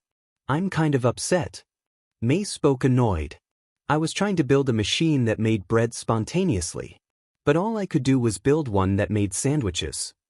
Everyone at the table gaped at the girl. She built a machine that created food from nothing. She had accidentally solved a huge world issue without even meaning to. Hitoshi was speechless, though, and definitely blushing, touched by her thought. Thanks, Mei. Said girl blushed, and scratched her cheek bashfully. Anytime, Toshi. Izuku coughed to get everyone's attention. As they all looked to him, he thought about what he now had to say. Okay guys. Listen. You guys saw how much you need training during the camp incident. Well, I figure since you have the provisional license exams coming up, then that means you need to train. At this he paused, gauging their responses. They all had determined looks in their eyes, which made him smile. This was his team. By the time our week of training is up, you guys will be fully fledged heroes. We will accomplish this via some mild memory sharing via my suit, and a grueling training regimen for the week itself. Mei, Momo, you are both welcome to come along. If nothing else, you can observe your contributions in action. Izuku checked his watch before realizing how late it was. He looked back at the group to address them once more. Our training starts in 2 days on Monday morning. I expect you to meet me outside the dorms at 7 a.m., with your gear packed and ready to transport. He received nods from everyone. Oh, they have no idea what they're in for. No. No, they do not. Izuku thought excitedly. He planned to be harsh and thorough, because he didn't want his friends to die because he was a lax instructor. I mean, if they happened to die in the process, well, Venom. Mina had decided that, because their training was going to be so intense, Izuku and his mom should come over for dinner the day before they started. So it was with much nervousness that Izuku and his mother found themselves outside Mina's house. He noted it was rather nice. Nothing extravagant, but it clearly showed they were well off. He shuffled nervously. His mother was sniffling and mumbling something about how her baby was growing up too fast. He shook his head before ringing the doorbell. A few moments passed before a rather tall pink man opened the door. He had circular tube ears, and much like Mina, his eyes were black and yellow. He had an antenna-looking thing on the top of his hairless head, and he wore giant, thick-rimmed glasses. He was dressed in a blue button-down shirt with a weird-looking tie. His pants had suspenders. His eyes lit up when he realized who was at the door. Greetings, Midoriya units. We are delighted you could join us for dinner. My family unit is in the kitchen preparing the tools, meal. I forget you, us humans enjoy meals in non-liquid form. The more the man spoke in his odd, alien-like voice, the more Izuku was worried Mina might actually be an alien. He was about to ask if the man was feeling all right when a beautiful, non-alien-looking woman walked up behind him and bonked him on the head with her fist. She had no discernible alien features, so that sort of eliminated Mina's potential heritage as a full alien. The woman had a kind face, with her eyes taking the appearance of being perpetually closed. Her hair was pink and flowed in wavy tresses down to her shoulders. She was, however, radiating a rather scary aura. Now, Majida, what did I say about acting like an alien to scare guests? The woman had a smile, but it had a rather sinister aura about it. But wife unit dash, the smile became more murderous, if possible. Maji sighed. You're no fun, Nia. I have to get my kicks somehow. He then picked up a pen from his pocket. Before he looked at it, and after a pink glow, it was suddenly a stick of licorice. Of course, dear. That's why you torment your employees with your antics and demands for candy. Maji seemed to brighten at this, and his eyes glazed over a moment as if remembering something pleasant. A timid-looking office worker sat before Maji, who was sitting in his office, which was large. He was vice president after all. He sat at his desk, fingers linked in front of him, doing a rather effective Gendo Ikari impression. His eyes glinted somehow, despite the lack of bright light in the office. Sir, can't bring you the report. The timid man stuttered out, terrified of his boss. Maji slammed his hand on the desk. And why not? Because, sir, I already gave it to you. The man was freaking out. You turned it into candy, sir. And it was fruit roll yubis. I hate fruit roll yubis. I wanted licorice. Everyone outside the office was torn between amusement and terror, unsure of how their candy-addicted boss would handle being told no. Back in the present. So I can, my lovely wife. So I can. He then rubbed his hands together and began chuckling sinisterly, he least until she bonked him on the head again. You'll have to forgive Maji. He likes to mess with people. The fact he's smart enough to usually get away with it has done nothing to curb his habits. She spoke warmly to the Midoriyas. Please, take a seat in our living room. It's down the hall to your left. As Izuku and his mom entered the house, they took note of how normal it looked. The furniture was nice, but not gaudy. There were several pictures of Mina and her family on a nearby table. They showed Mina, both her parents, and tall boy with spiky pink hair and wild grin on his face. The hallway they were currently in had some nice paintings on the wall, and a large framed picture of Maji and his two children doing evil poses while they laughed. Izuku wasn't sure how to process that one. Soon, they found themselves in the living room, where Mina and the pink hair boy from the picture were sitting, arguing over something. Look, Naji, I'm going to tell you this once. You cannot, and I emphasize that, cannot do anything stupid in front of Midoriya. Naji just pouted. It was one time okay. That torch swallower was a scrub. Plus he said my cat was stupid for being blue. Also, what's up with that? Mina just gave him an unamused look. Naji, I tolerate you. Your girlfriend somehow loves you. But I need you to not be an idiot. Or I'll tell Lucy you were rough your fur child. At this, Naji's face paled. You wouldn't. I would, if it helped get my brother off the self-destructive path he was on. Dude, she's queen of the nerds and cats.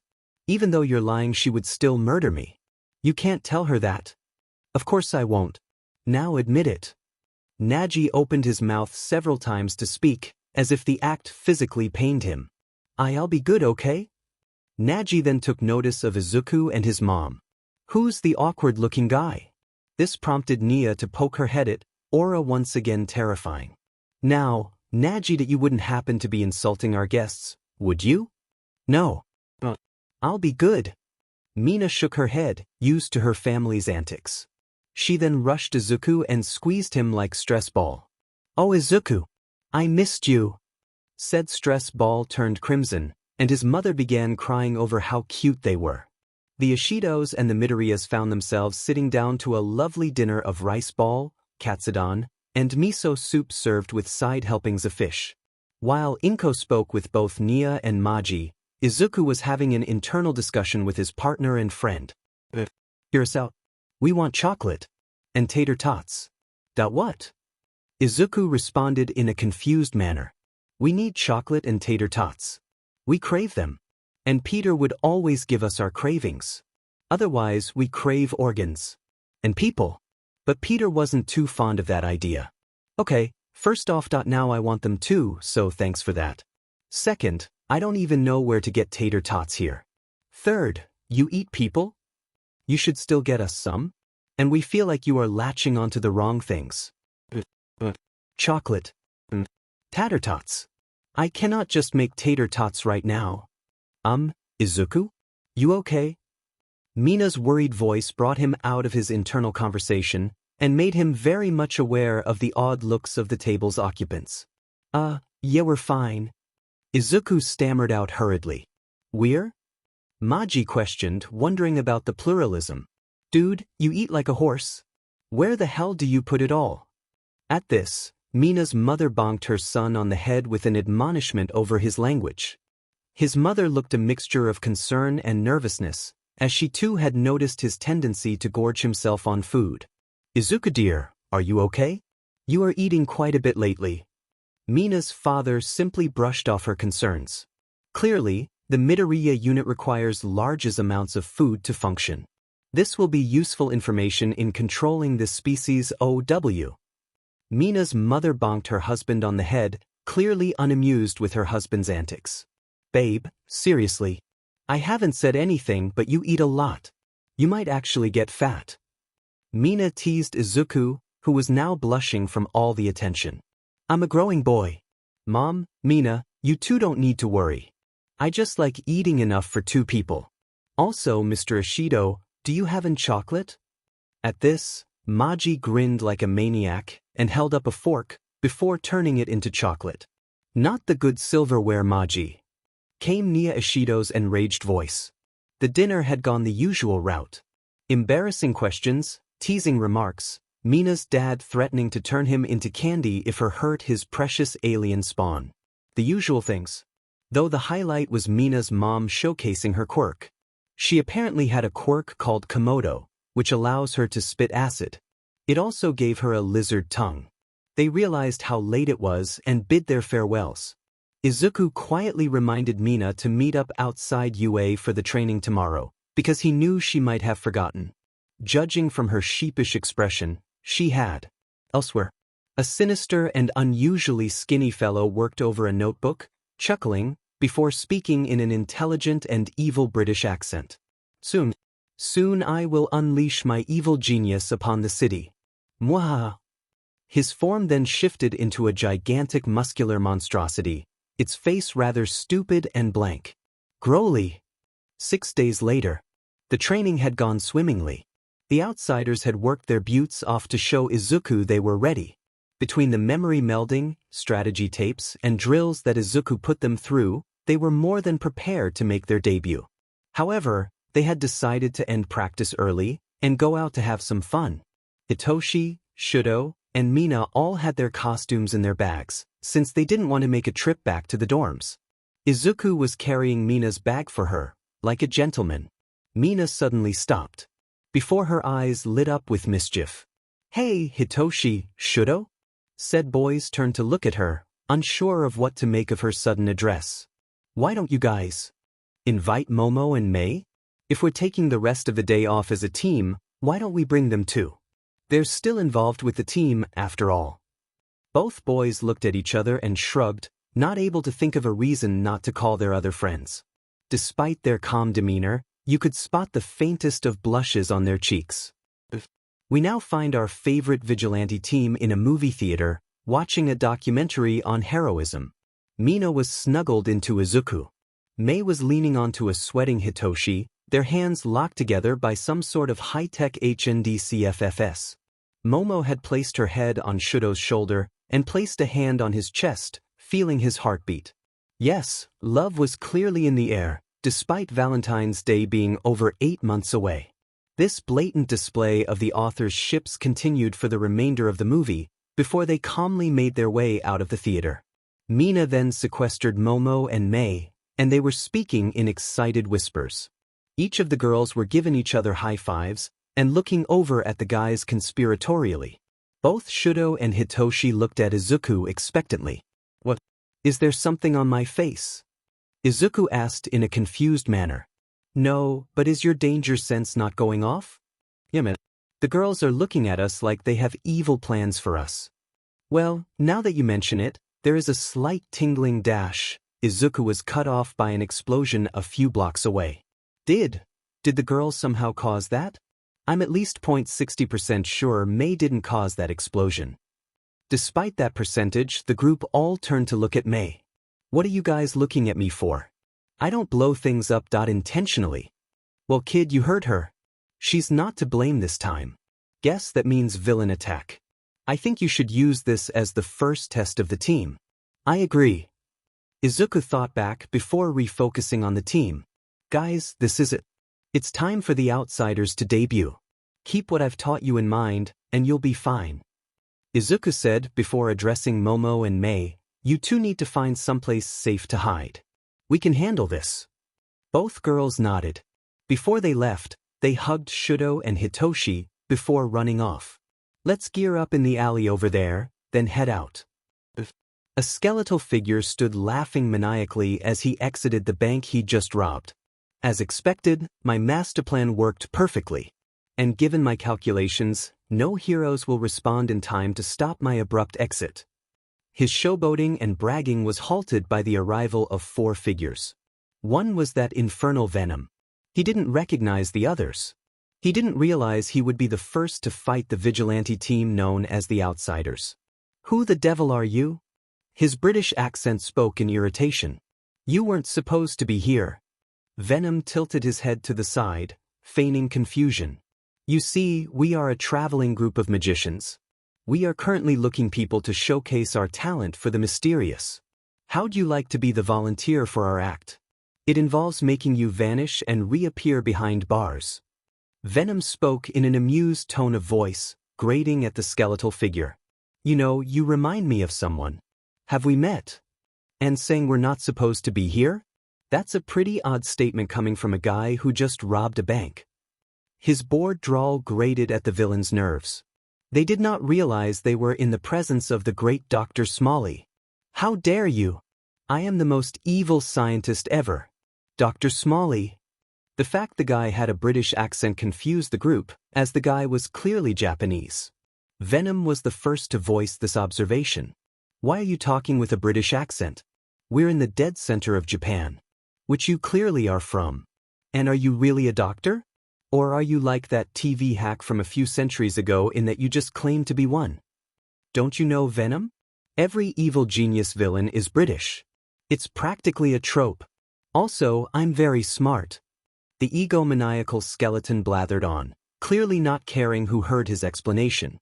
"For you see, I am both master and henchman. Thanks to my quirk, knowledge is power, I can both scheme and execute." By sacrificing my genius-level intelligence, I can change my intelligence into immense physical strength, and vice versa. And as you know, I'm very smart. So I have a lot to work with. At this, the villain's form began to ripple and change. Before you die, however, I would like your names. You know, so I can laugh about it later. The group sighed in annoyance before speaking. We are Venom. Alien Queen, was the enthusiastic response from the female of the group. Hive mind, came the bored voice from the guy wearing a bandit mask. Celsius.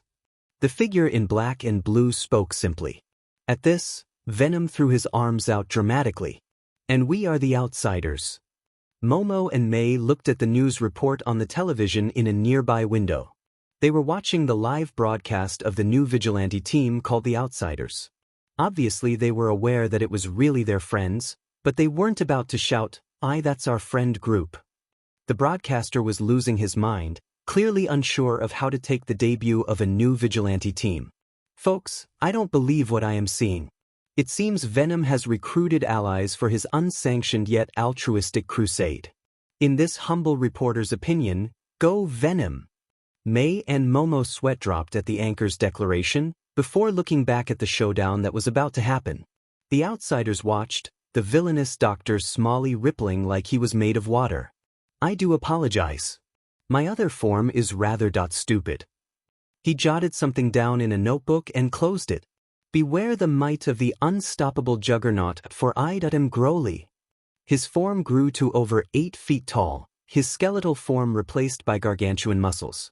The sinister expression on the man's face replaced by a rather stupid one, looking innocent and unintimidating.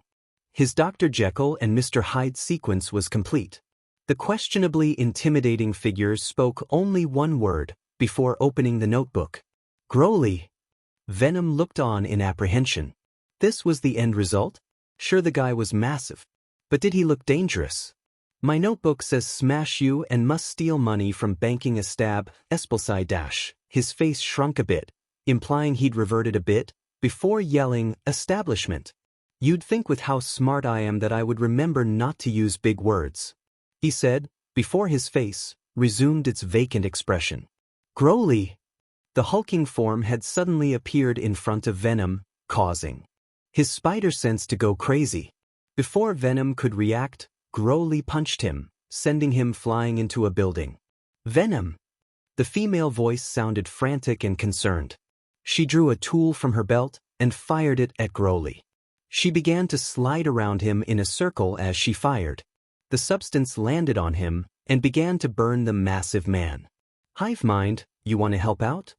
Oh right, that thing I do. Hey big guy? You like turtles? Hive mind asked boredly, figuring the fight was over when the big lug answered his question. I like turtles. Growly then threw a punch at Hive mind. That shocked the hell out of Hive mind, because he'd never failed to brainwash someone before. What the hell? This guy is unaffected by my quirk. Part of Growly's face shrunk. The voice of Dr. Smalley rang out of the gargantuan form. You know, it's as they say. Sometimes less is more. After speaking, he resumed the dumb-looking expression. Growly! It spoke in childlike joy. Holy crap! He's too stupid to be affected by my quirk. I don't know how to take this, guys. Hive mind spoke out in no small wonder. The figure of Celsius sighed, before entering the fray as well. Cold vapor was seeping off his body, forming rings around his body. I guess I'll deal with you. He froze the air around Growly, entrapping the giant in ice. Growly seemed to struggle against the bonds, while marveling at their sparkles. You make pretty shinies. Celsius just looked confused, and when the structure he made began to shake, he became shocked when Growly broke out as if it was made of glass. Growly then threw a piece of the ice at Celsius, which slammed him into a car. Venom was now climbing out of rubble, feeling really annoyed. We swear. Is it every villain's goal to make us into a human wrecking ball? Seriously, we should break into the demolition business. He dropped down onto the street. Okay, you know what? Screw it. We're gonna see just how hard we can hit this idiot. He rushed at Growly before swinging his fist into the large dummy, sending him flying. The group looked at him in awe. Alien Queen was the first to speak. Dude, since when are you that strong? She spoke excitedly. We have super strength, remember? We can lift 20 tons. That means we can lift 5 SUVs at the same time with ease. Alien Queen looked a bit sheepish at this. She had forgotten how strong Venom could be. He tried not to rely on his strength so he wouldn't hurt people he fought. But this guy? He's too stupid to feel pain. That, and he seems to be made of freaking mithril. So we do not have to hold back. Leave this to us. It's a bad matchup for you guys, anyways. The others nodded at his request and moved away. They were within distance to step in should help be needed, but far enough away that they wouldn't get hurt.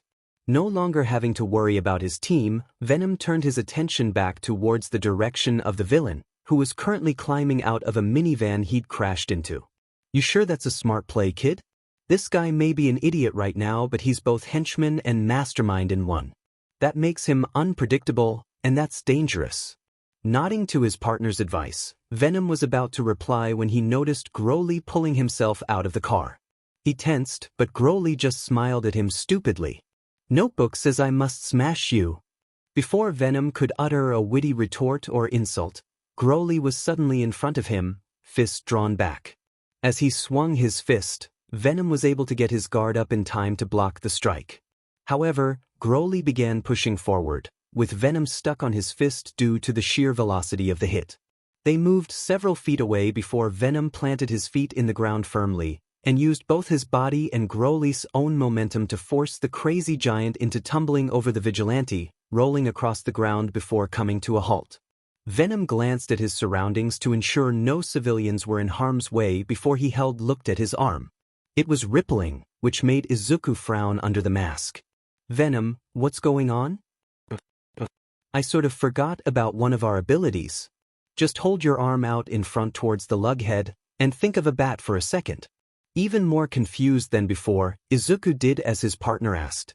His arm morphed into a blunt surface before shooting towards and slamming into Broly, sending the not-so-gentle giant into storefront. What the hell, Venom? Since when can we do that?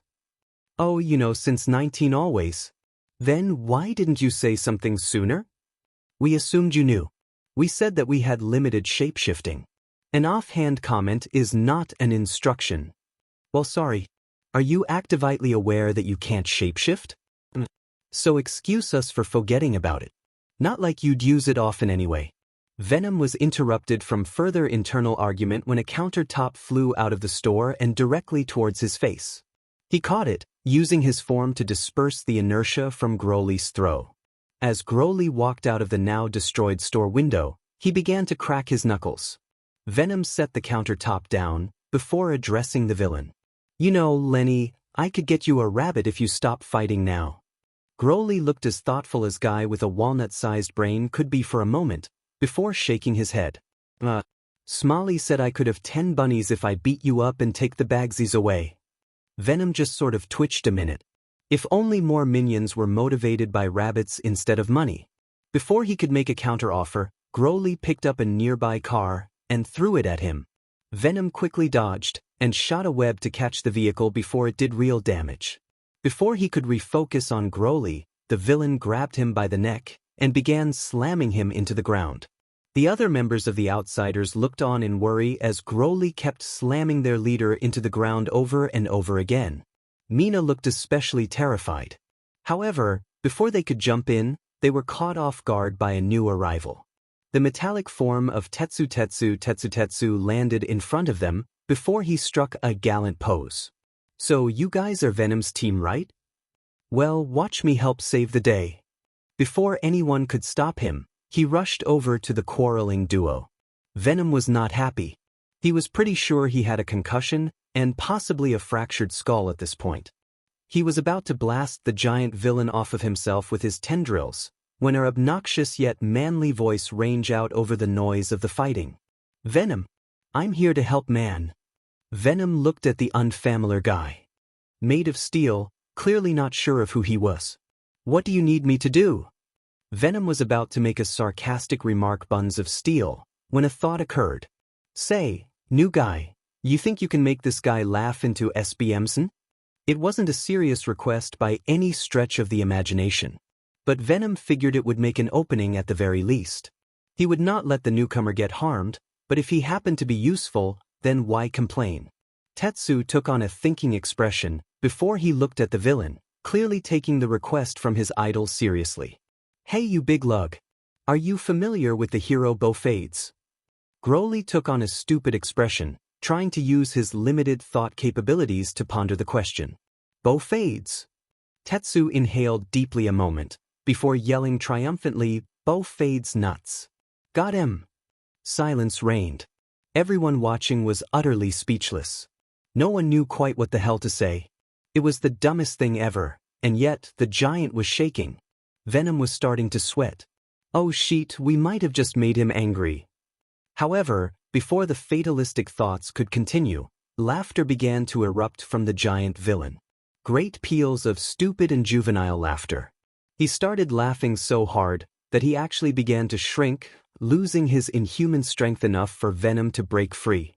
Venom jumped back, about to figure out a plan of action when he noticed the villain was now an average-sized man who looked extremely confused. Where am I? What was I doing?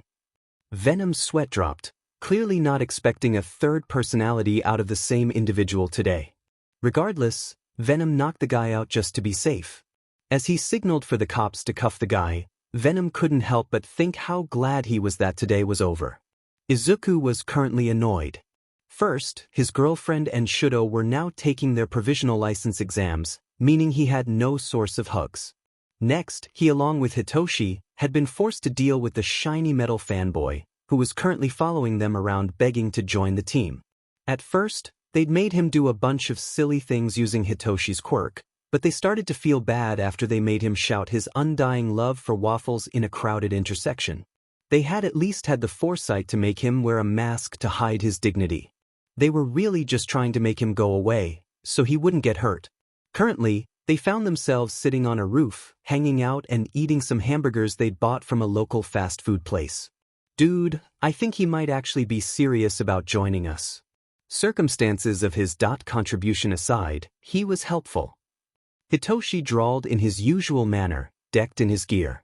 He had his balaclava partially drawn up so he could eat one of the burgers he and Izuku had just purchased. Between the two of them, they had purchased about 14 between them. I know. It's sort of inspiring. Although, he probably doesn't remember the fact we just made him dance like a pop star on the roof for 20 minutes, wonder how he'd take that? Izuku asked, his own mask retracted so he could also indulge in the burgers. Hitoshi shrugged, but before he could speak, Tetsu climbed up to the roof they were on. So assuming we let you join, what's your quirk? I get hard. Tetsu blurted out excitedly. Excuse me? I mean I harden my skin into steel. Oh, that makes more sense. Before Izuku could ask for specifics, Tetsu bowed in an exaggerated manner, prostrating himself in front of them. Please. You have to let me join. At the lack of response from either vigilante, Tetsu pressed on.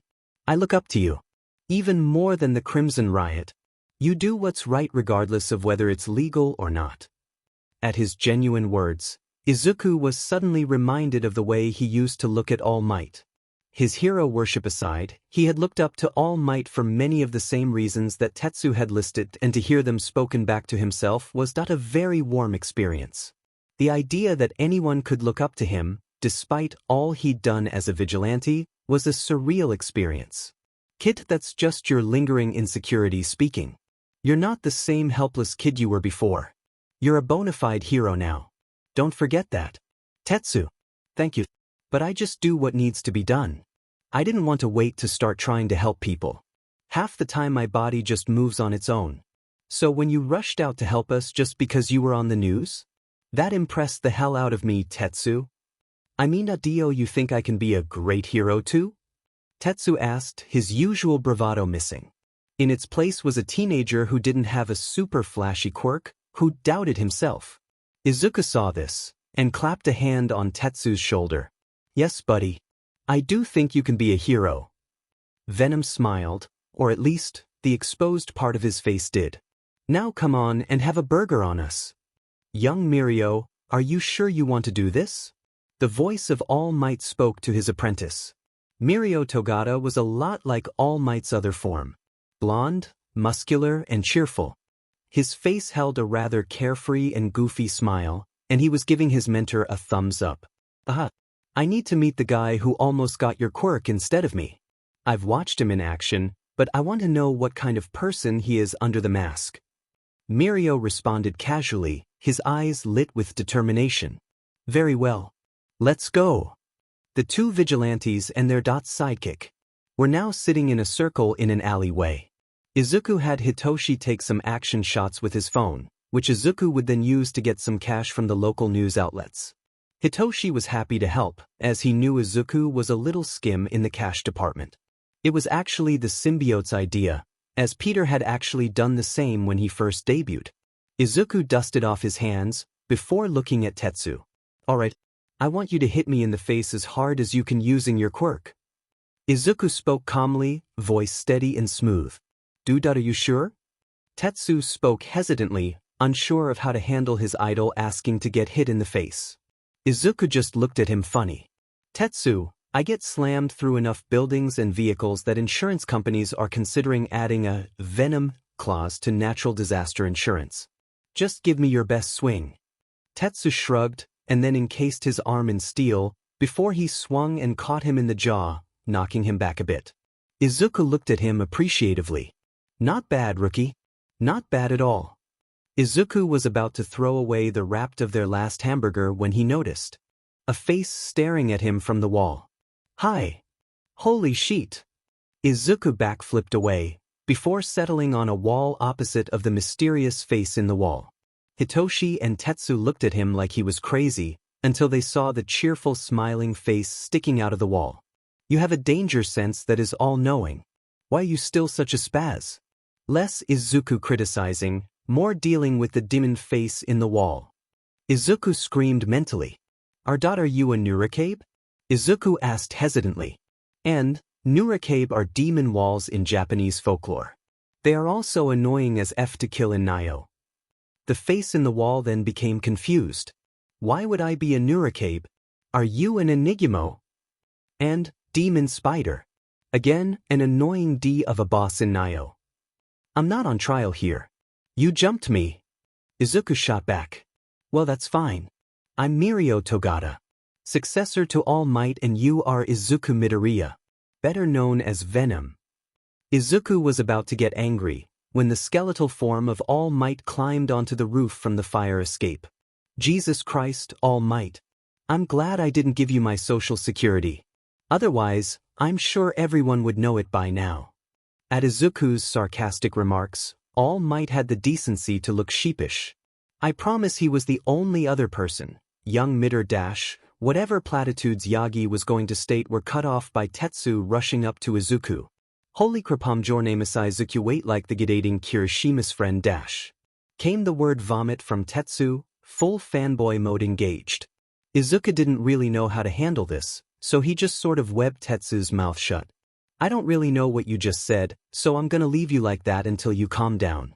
Izuku shifted focus to All Might. So to what do I owe the pleasure, symbol of peace and Mirio? Toshinori coughed awkwardly, unsure of how to proceed. However, it was Mirio who spoke excitedly in response to the question. I wanted to meet the guy who almost beat me out as successor to All Might. Izuku raised a brow under his mask, but said nothing. That, and despite our differing methods, we both want to help people. You just didn't let bureaucracy stop you. Mirio then stepped out of the ground naked as the day he was born. Izuku was shocked by the exposed stranger, before Mirio was handed pants from All Might. Glossing over the ND2I, Mirio was an hulking guy. He was very muscular and tall, around 6 feet tall. He had friendly but odd-looking eyes, and his hair was up in a pompadour. Thanks I think. Izuku was unsure of how to interact with Mirio. He was everything All Might seemed to be. Odd question. You ever play Fallout? Why? No reason. Izuku turned to Shinszo. Hive mind, take our friends somewhere else. I need to speak to them alone. Hitoshi nodded, before leading Tetsu down the fire escape to give them some privacy. Izuku stood observing Mirio and All Might, who were whispering to each other, while waiting for the other party to speak. Now that Hitoshi and Tetsu were gone, they could speak freely. Alright, All Might. I thought I made it clear I didn't really want to see you around last time we met. So I'm assuming you have a good reason beyond wanting to remind me of every negative interaction we've had. Izuku spoke nonchalantly, although there was definitely a hint of bitterness in his voice. He was still unsure of how to take the offhand comment of, "You were almost All Might's successor." Toshinori sighed, rubbing his head sheepishly as he thought of the words he wanted to say. Mirio wanted to meet you. I didn't really want to come, but he was insistent that I did as a mediator. He didn't believe me when I said you didn't exactly like me. Hey, I just thought it'd be easier if I had a familiar face to introduce us. Mirio interjected, not happy with his mentor's explanation. Look, Tintin, I don't know what he told you, but he and I are not friends. He hurt me in a big way, so kindly tell me what you want so I can leave. Izuku was full-on annoyed at this point. The suit was making him a little less reserved in displaying that, and he definitely hadn't worked all his issues with All Might out of his system. Mirio seemed to get disheartened at that, but he pressed on. I wanted to suggest an alliance. It'll help you get legitimacy as a hero sooner, and allow us to team up. In case you didn't notice, I already have a team. And that's arrogant of you to assume that I want or need your help. What's important is that I help people. Whether society accepts or rejects, that isn't my problem. Don't misunderstand, I have nothing against you. I'm just a little irritated right now. Izuku glanced at All Might briefly before cutting his gaze back to Mirio. I'm not opposed to helping you out if the situation demands, but neither is that something I just want to openly commit to. Mirio seemed saddened, but he ultimately nodded his head. That's fine, I guess. For now. Izuku shrugged, before turning to All Might. So the UA students get back tomorrow, right? Toshinori nodded in confirmation. He'd been hearing bits and pieces about what was happening at the provisional license exams. The students that Izuku had trained were outshining the others by a wide margin, which led to faculty concerns about them being flight risks. That's correct. In case you're curious, it seems every student you trained is on course to pass. But I'm sure you assumed as much. Izuku said nothing, but his Venom outfit shifting into full form. As fun as this is, I don't really feel like being around you guys any longer. You got what you wanted, so now I'm going to go be a hero. Enjoy the retirement, All Might.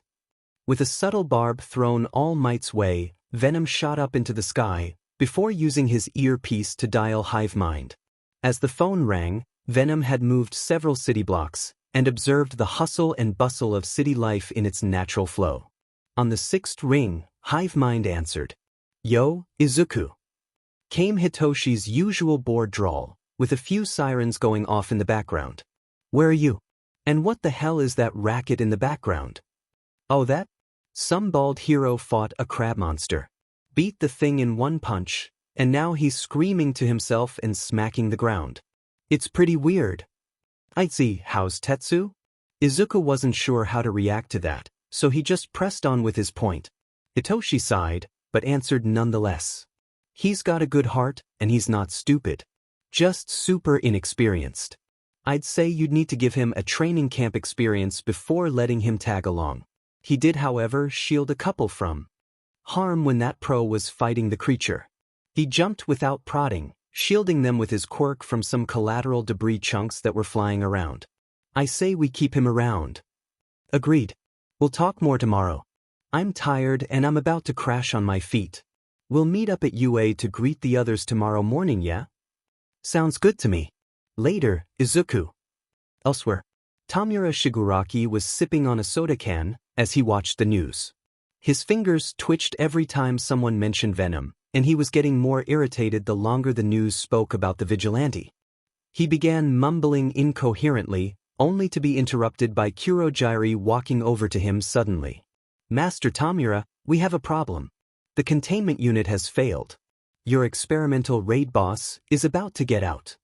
The Black Mist villain spoke calmly, before using the nearby remote to flick the channel to a security camera feed. The feed was unstable and flickering. However, a large silhouette was visible in the smoke. It was hulkingly massive, both muscular and tall, sitting around 7 feet tall.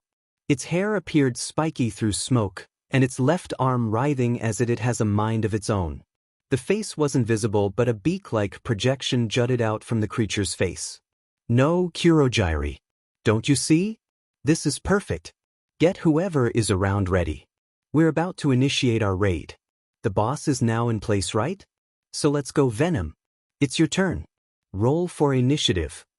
As they looked back at the camera feed, the figure raised its hand at the camera, explosions resonating on its right hand. The camera feed cut, but the audio was working long enough to pick up one single word. Kill. Izuku woke up with a dull tug at his spider sense. He groaned before looking at his clock, which read 8:30 in the morning. He didn't have to meet up with Mina and the others for another hour, and given his method of travel, he could be there in 5 minutes. As the fog of drowsiness faded, he realized that the tug hadn't faded. He wasn't sure why, but there was an ominous note in the air. It hung like a cloud of foreboding, but without the telltale signs of ongoing crisis, there wasn't much he could do about it. So he shrugged and got out of bed, readying himself to meet up with his friends at UA, and maybe make some breakfast. He sent a mental greeting to his partner, who more or less gave the non-corporeal being's equivalent of a, "I am not ready to function yet." Izuku noticed his mother sitting in their living room, drinking coffee while she watched the news. "Morning, Mom." Izuku greeted, catching his mother's attention. She smiled at him and set her coffee cup down before she replied. "Izuku, good morning. What's got you up so early? You usually like to sleep in on your days off." Izuku chuckled. "Mina gets back from her licensure trip today. I wanted to greet her when she arrived back at her dorms." Inko's eyes welled up with her trademark tears before she wailed out, "Oh Izuku, my baby boy is a romantic gentleman. I'm so proud." Izuku just patted his mom on the shoulder, unsure of what else to do. He was about to reply when his eyes caught something on the news. He grabbed the remote and unmuted the TV. The warehouse was completely destroyed. While it was on the outskirts of Mustafa, authorities are advising caution as it could be the work of a villain. We will update this story as details come in. The screen shifted between an overlay of the anchor and field reporters into an overhead view of a decimated warehouse. It wasn't in a very populated location, but the level of destruction was immense. Rubble was everywhere, with burn marks discoloring the walls that were still standing. Some rocks were charred black and there were small indentions scattered throughout the ruins. There weren't any bodies yet, but they could just be hidden under the piles of debris. Given what Izuku could see, it could have resulted from a gas line rupturing and combusting. Only issue with that theory is the small claw marks that were interspersed across the rubble. Granted, it could be nothing, but the scene made him feel even more uneasy than before. He was tempted to try to investigate, but he didn't want to upset the uneasy peace he currently had with pros and law enforcement officials. Shaking his head, he checked his watch. He still had about 10 minutes before he needed to leave. "Izuku." His mother's voice jarred him from his thoughts. He looked at her, noticing the look of worry on her face. "Yes, Mom? What's wrong?" He replied evenly, not wanting to upset her or cause more tears this early in the morning.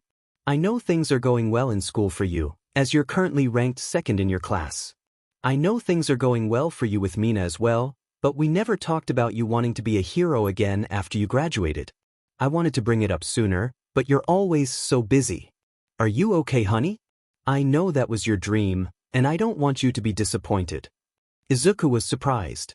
Had he really never spoken to his mom after getting his powers? That would explain why she always seemed so uneasy whenever the topic of futures came up when Mina visited, he mused. He realized he hadn't replied to her, and he smiled reassuringly. "Mom, don't worry. I know what I want to do, and believe it or not, being a pro hero doesn't totally have the same appeal to me that it did before. I'm happy though. I promise." He gave her a hug before he shrugged on his green hoodie and moved to the door. "Love you. I'll try to be home early tonight, so we can watch movies or something, okay?" Inko looked much more relieved at hearing her son's answer, and she gave a nod before smiling. "Sounds good, Izuku. Be safe, okay? You know, Mima." I'm always careful. Elsewhere, a bulking figure stumbled through the forest, walking with no real aim or reason. Explosions danced on its right arm, while the left wriggled wildly of its own volition. It lumbered towards the sounds of the city, longing to fulfill its purpose, the one it was given in the Taken. To kill and destroy. These words also filled it with unease at the same time, for reasons it could not remember. The creature shook its head, before turning towards the pair of hikers that had come across its journey. It watched them, waiting for them to attack and try to defeat him. They stood shaking in fear and turned to run away. The creature clicked its beak at the show of weakness, raised a hand, and uttered one of the few words it knew. Die. Explosions ripped out through the clearing, before an eerie silence settled in their place. The creature continued onward, looking towards Musatafa town. Izuku was decked in his partial suit, jumping from roof to roof towards UA, hoping to be the first to arrive. Call him old-fashioned, but the leader should be the first and last to leave a meeting. Leading by example and such. He passed several heroes on duty in the streets, but as he discovered in his times as a vigilante, many heroes simply do not think to look up when they patrol. Odd, but he wasn't about to complain about something that worked to his advantage. The feeling of dread that lingered in the air didn't seem to affect anyone but him, as the people were carrying on about their day as normal. No sirens, no screams. Izuku shook his head. Now wasn't the time to get lost in thoughts. He had to go greet his team, and more importantly, his wonderful girlfriend who passed her license exam. But should he bring her a gift as a congratulatory reward? The sudden input by his partner startled Izuku, and he came an inch from smacking his face into a wall. Only between his reflexes and experience with his movements prevented him from looking rather lame. Real smooth. And to offer my awesome advice, yes, you should get her a gift. Peter did that a lot for Felicia. Conversely, her reactions usually left deep scars on me. She was freaky. Izuku paused at that. Freaky? He silently asked his partner, his poor, sweet, innocent mind not realizing the implication in his symbiote's words. You don't want to know. But trust me, Mina will be glad.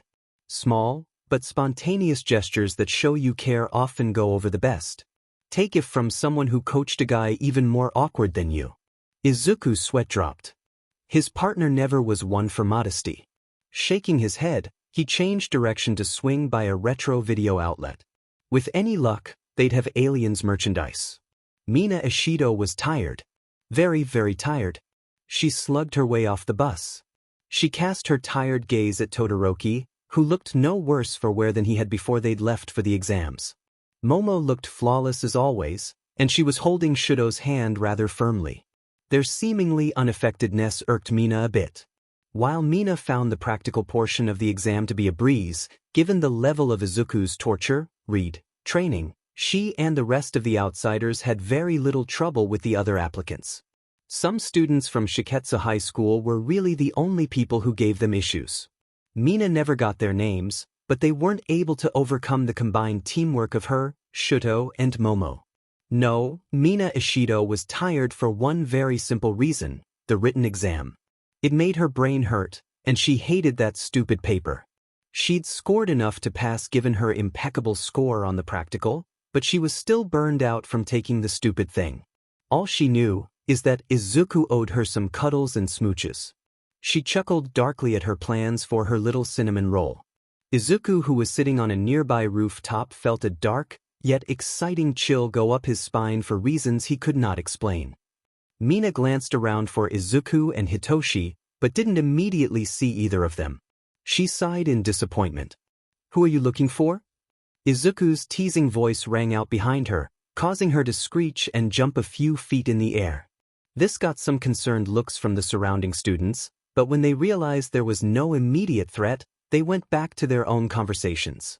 She turned around and glared at him, while he smiled softly at her.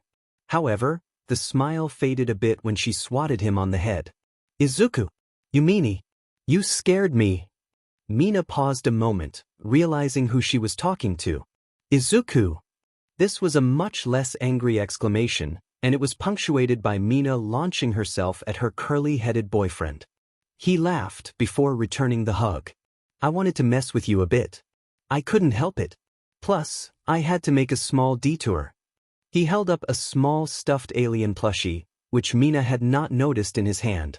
Congratulations on passing Mina. Mina didn't say anything for a moment, before she slammed her lips against his and did her best to suffocate him with her lips.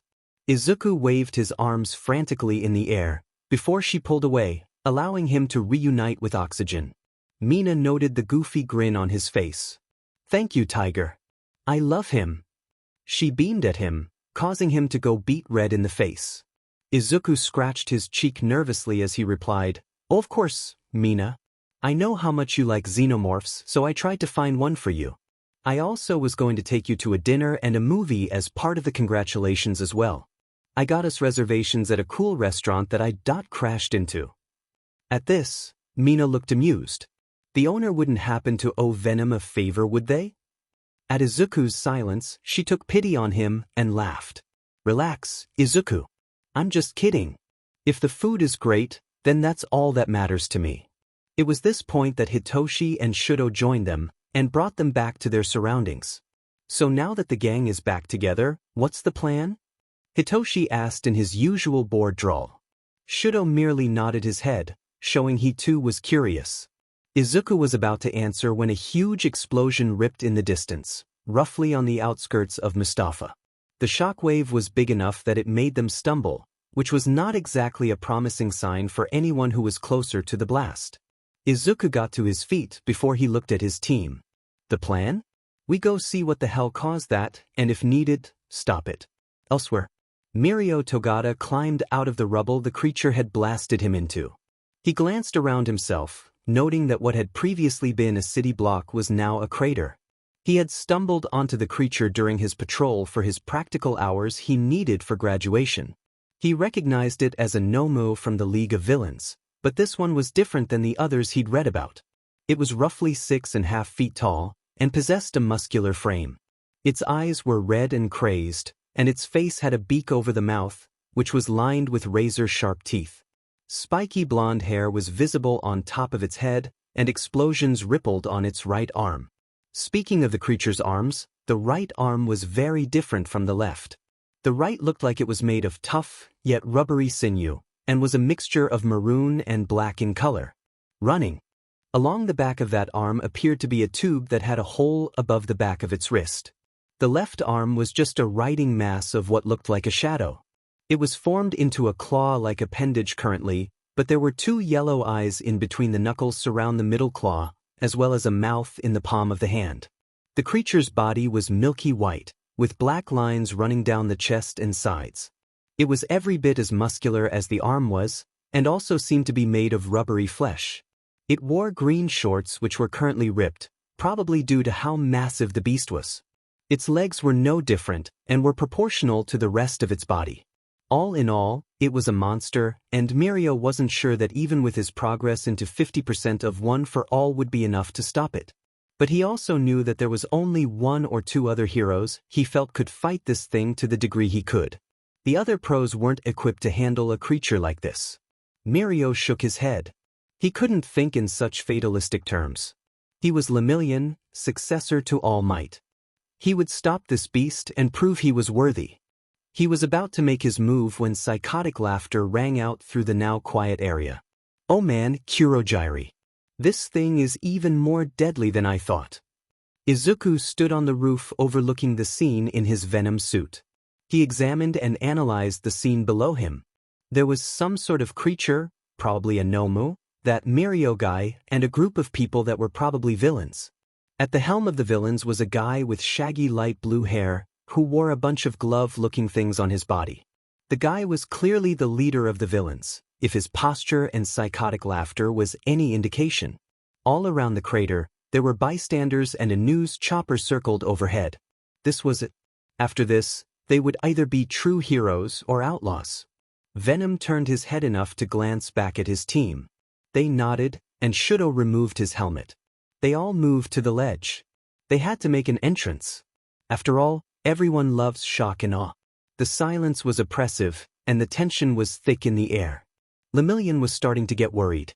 He was sure he could handle the group of villains and the creature individually, but together? The odds weren't so great.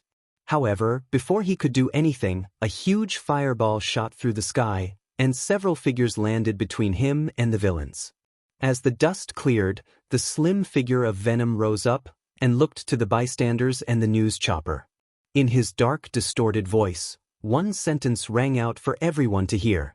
"Fear not, citizens, for we are here." And with that, Venom raised an arm and a thumbs up to those around him. Cheers broke out among the crowd, and Venom turned his gaze to the League.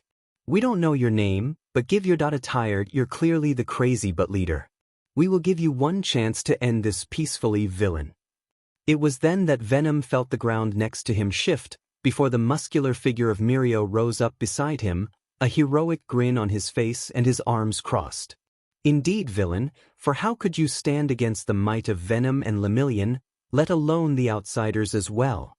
The TV displayed a frantic news anchor, who was in the process of losing his mind over the entrance of Venom and the outsiders. Despite the optimism of the reporter, All Might watched the TV with worry. This was it. He couldn't save the day anymore. This time, he was the powerless observer. He could only hope that Mirio's prodigal talent with One for All combined with his own quirk would be enough. He knew that Venom would be a help, but he didn't think that the kid would be much use to Mirio. He knew Venom was tough, and was better than a lot of pros out there. But this was All for One's final move. The contingency he'd planned in the event he was removed from the chessboard. A super Nomu, with abilities they were not totally aware of. Throw in the entirety of the remaining League of Villains members, and this was a fight on par with his own with All for One. Toshinori bit his lip with worry. The other big-name pros were busy handling other supervillains in the city. The League's movement brought both big and small-time independent villains out of the woodwork, so it was an all-hands-on-deck situation. So for now, Venom and Lemillion no, Izuku and Mirio, were on their own. Silence. The villains stared at them, before his shoulders began to shake, subtle at first with chuckles soft until it grew into full peals of psychotic cackling. "I don't think you have a grasp of the situation at all. I have as much control over this thing as you do. It vaguely recognizes me as someone not to kill. That's about it. Other than that, everything is a target to that hulking monstrosity. It's wonderful, right?" The villain smiled widely in a manic fashion, peals of crazed laughter escaping him, all while spreading his arms out in that grandiose way villains typically do. This made both Venom and Lemillion share a glance and frown. This guy was clearly unhinged and had a lust for destruction. That made him more unpredictable and dangerous than your run-of-the-mill villain. Not to mention they had no idea what the hell his quirk was. All in all, this was a far from an ideal scenario. "Hey, Venom." Lemillion's voice brought Venom out of his tactical analysis. "I say we rush the guy, take him out, and let the rest of your team handle to small timers. They can handle that, right?" Venom racked his brain at the suggestion, and failed to find an issue with it. "Yes, while they don't have the experience we have fighting actual villains, but they're more than capable of handling the average villain." Venom spoke calmly. For some reason, looking at the bulking beast filled him with a sense of familiarity and dread. "We will relay the plan to our team. If they make a move, can you run interference for us until we finish?"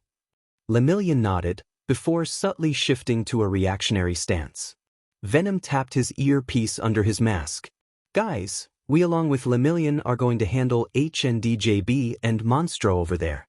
You guys are going to have to handle the generic villain brigade. Think you can handle it, team?" His tone was joking, but there was a hint of worry in voice.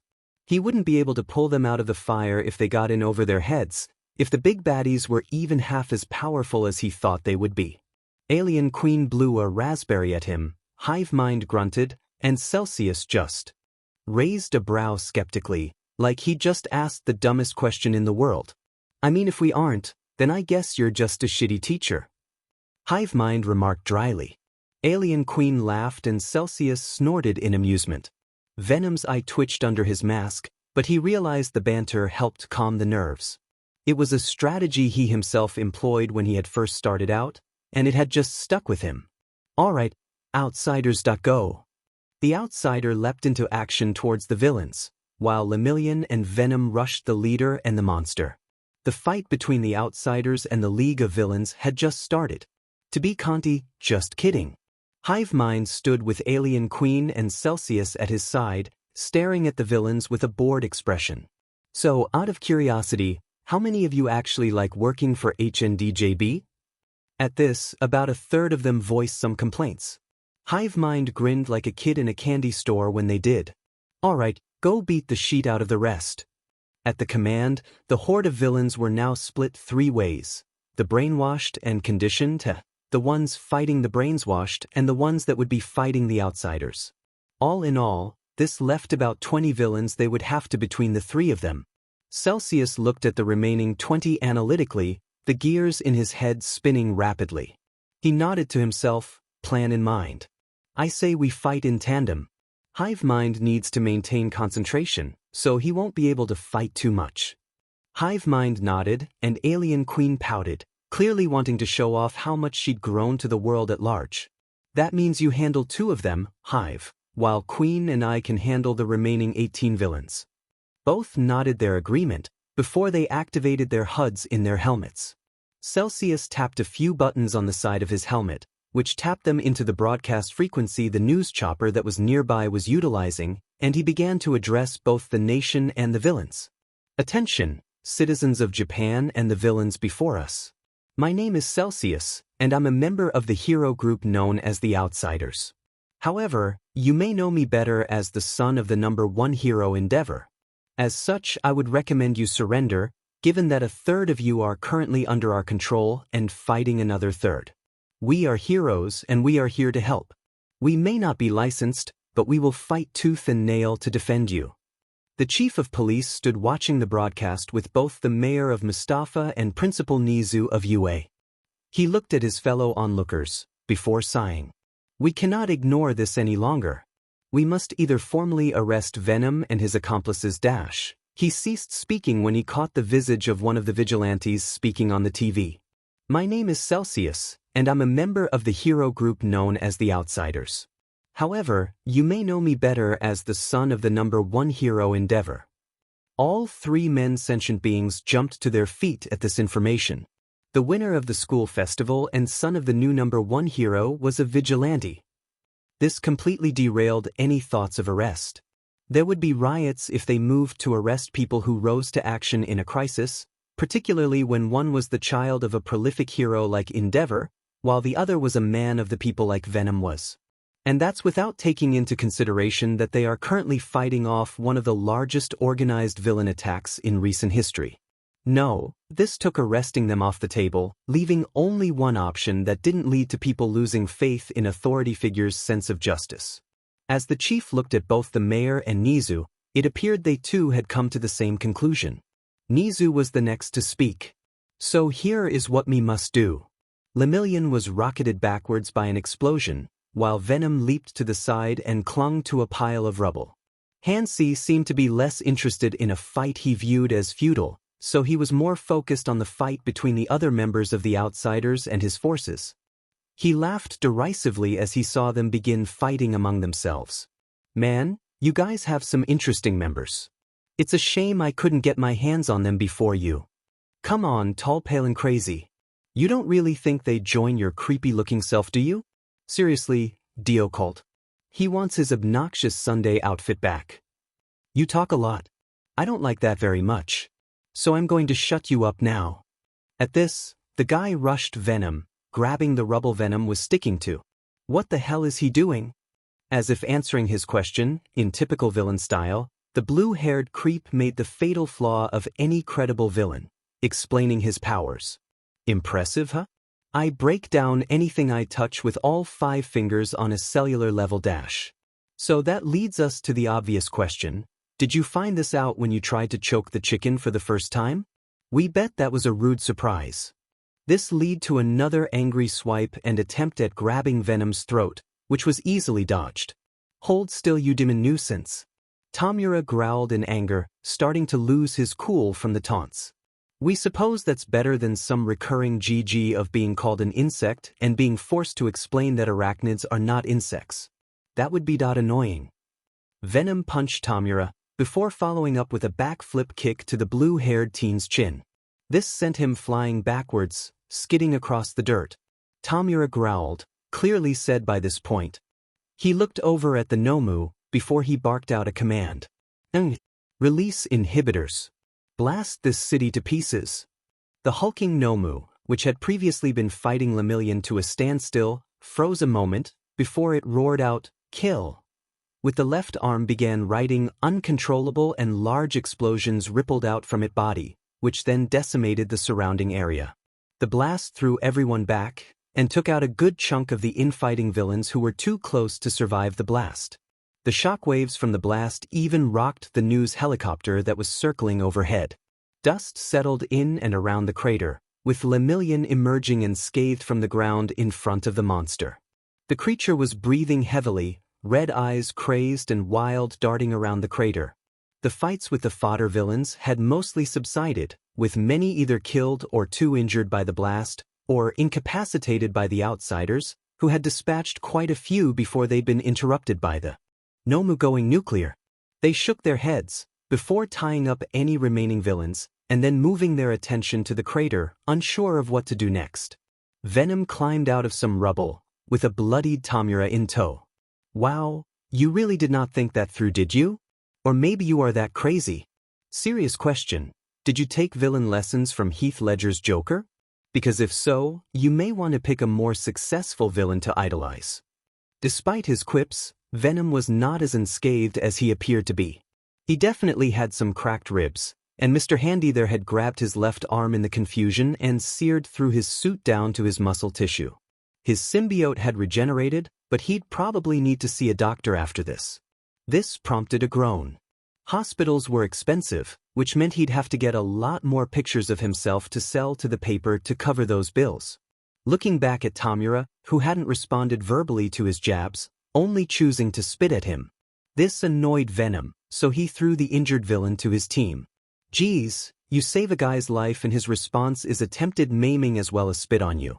What's the world coming to? Venom shook his head, before he looked to HiveMind, deal with him. He's hurt, and you're the best equipped to handle him. Lemillion's going to need my help. I have a feeling this creature was going easy before. Having said his piece, Venom jumped back down into the crater for the biggest fight of his life.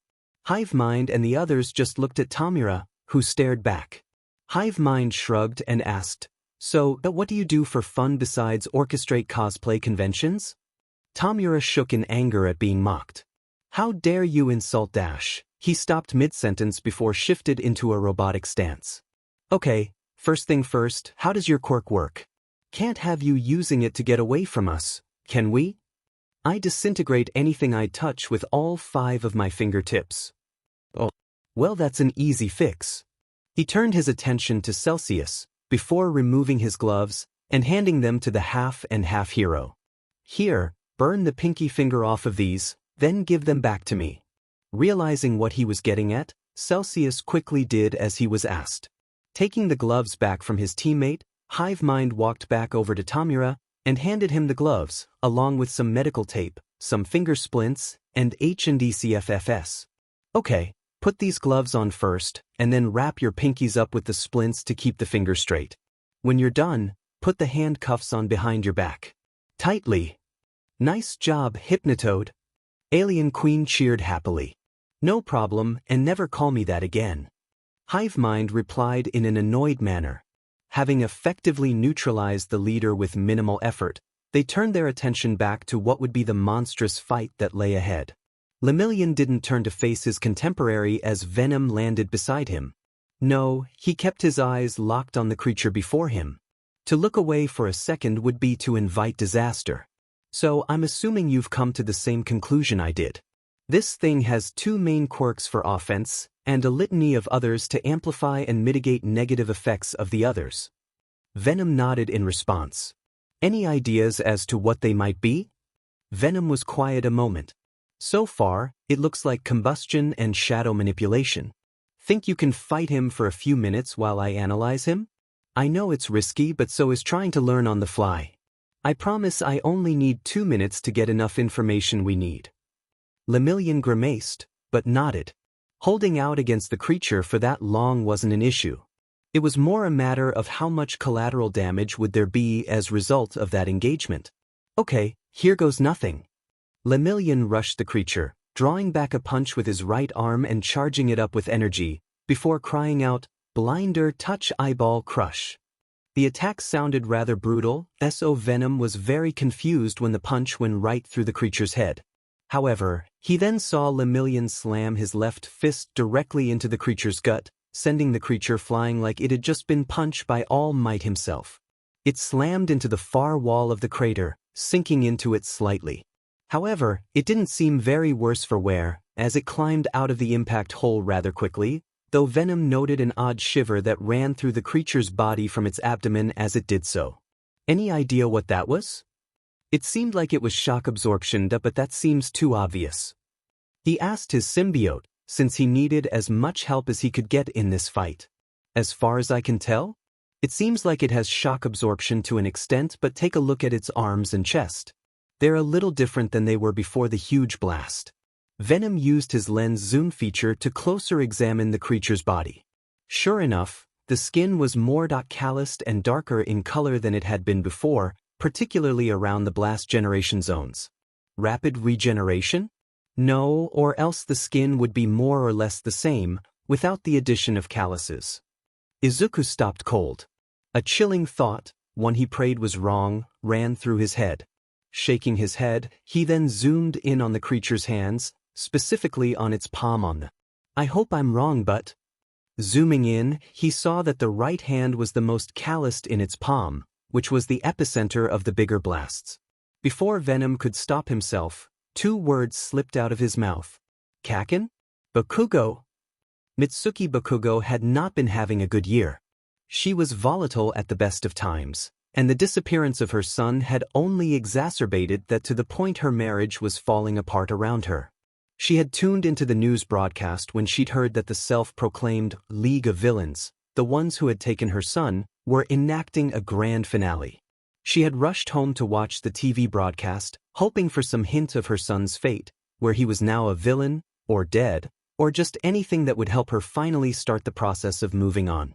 So when the broadcast picked up Venom's words, she came to two very world-shattering realizations, which caused the normally fiery woman into tears. She doubted the first word would mean much to most people, but to her it was Dming. The first conclusion? Her son's childhood friend was the country's #1 vigilante.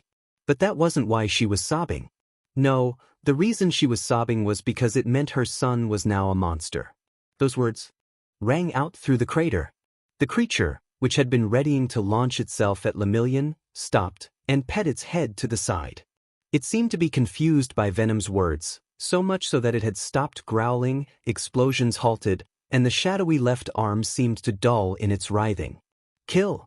The simple response would normally be menacing, but in this case, it just seemed confused by something. Like the vaguest hint of a memory that tugs at your mind before slipping through into the foggy forest of forgetfulness. The cessation of its hostility was enough to confirm Venom's suspicions. And that was the most horrifying part of the entire ordeal. Do you know the person that was the basis for this Nomo? Lemillion's words shattered Venom's tunnel vision, bringing him back to the here and now. This is not the best time, but I know you have experience with fighting these things. You probably realize there is not a way to bring back anyone who is turned into one of these things. Shut up. Don't you think I know that? That thing is Bakugo? Alien Queen's voice was trembling. It was a terrifying notion that a human being could be distorted into a monster like that. I'd always figured he'd just show up one day, battered and bruised, at the gates of the school.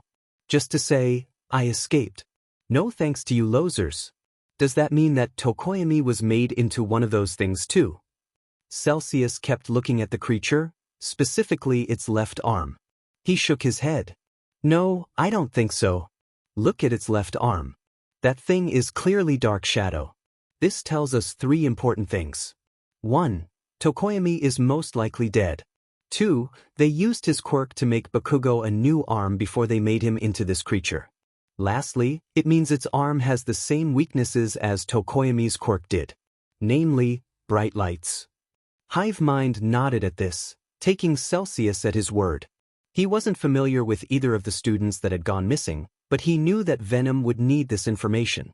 He quickly typed up a message that would show up on Venom's suit lenses, informing him of the left arm's weaknesses. Alright, so Celsius, at some point, you need make the biggest and brightest fire you possible can. Kid, break time is over. That thing is ready to attack again. You can mourn your friend later. Right now, you have to stop that thing.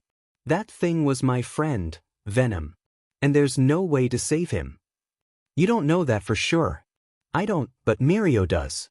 He has access to files pertaining to All for One and his creations, since he is the successor to All Might. We don't. If he says Bakugo can't be saved, then he can't be saved. Venom shook his head. Now wasn't the time to argue with both sides of himself. He had to stop this creature. His eyes caught a text sent by Hive Mind.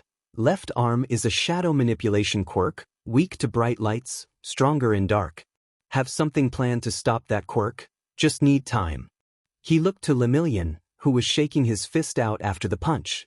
We're pretty sure we have figured out what we need to know to stop this creature. The left arm is a shadow manipulation quirk, stronger in darkness and weaker in bright light. Lemillion frowned a bit. There was a student with a quirk like that in the freshman year, but he went missing. Be that as it may, that's not important right now. We have to stop this thing before it hurts anyone else. Lemillion sighed, but nodded. Alright, while it wasn't a 2-minute fight like I expected, we did get some information. What have you got? Adaptive resistance combined with shock absorption. The absorption was the reason it shook after the punch. We are sure it has adaptive resistance because the skin on the body where explosions occur is calloused up to prevent self-damage. The explosions are bigger than what Bakugo could generate on his own, so we think they added a passive ability to control oxygen levels in the vicinity of his body. Then you have the shape-shifting shadow control of the left arm that seems autonomous. FING hell. You said adaptive resistance? That's arguably the most problematic. Meaning the longer we drag this out, the less likely we are to win. We know. We must fight together. What are you skills, Lemillion? Lemillion sighed, but nodded. You know All Might basically made me his successor. That basically means he gave me his quirk in conjunction with my own. My quirk was originally just permeation, which I had mastered to the point of being able to become intangible at will. Now I can use the abilities of All Might along with my own. It's a rather symbiotic partnership. Venom twitched at the word symbiotic, but said nothing. I'm not at All Might's level. I can't go into specifics, but basically, I'm only able to use 60% of his quirk right now. He says I have a rather prodigious grasp for it, but that's not the point. Okay, intangible and All Might power. Okay, I can work with that. I'm sure you know enough about me to know I'm essentially the second coming of Spider-Man. So you know what I can do. So I'm thinking I do hit and runs, while you catch him with devastating blows. Sound good? Lemillion nodded. Alright, let's go. They leapt into action. Well, Venom did. Lemillion just sank into the ground. Using the various pipes that were sticking out of the ground in the crater, Venom swung around Bakugo, propelling himself forward at rapid pace. As he swung around the creature, he shot webbing at its body in order to render it immobile. The malleability of the shadow arm made that difficult to do, as it was able to circumvent the webbing without much effort.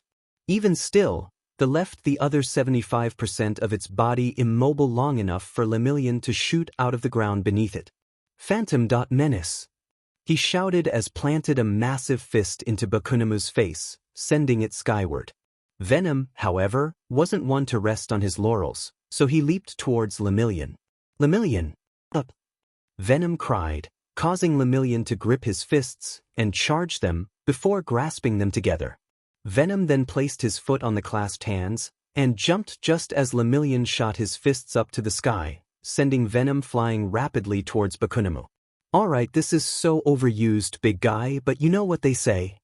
Venom shot as much webbing as he could before he began to swing Bakugo around and around in the air, before flinging him back to Lemillion, who was spinning with an arm drew back, energy crackling around the bit of his forearm. Back to you, Lemillion. Phase shift. Lariat.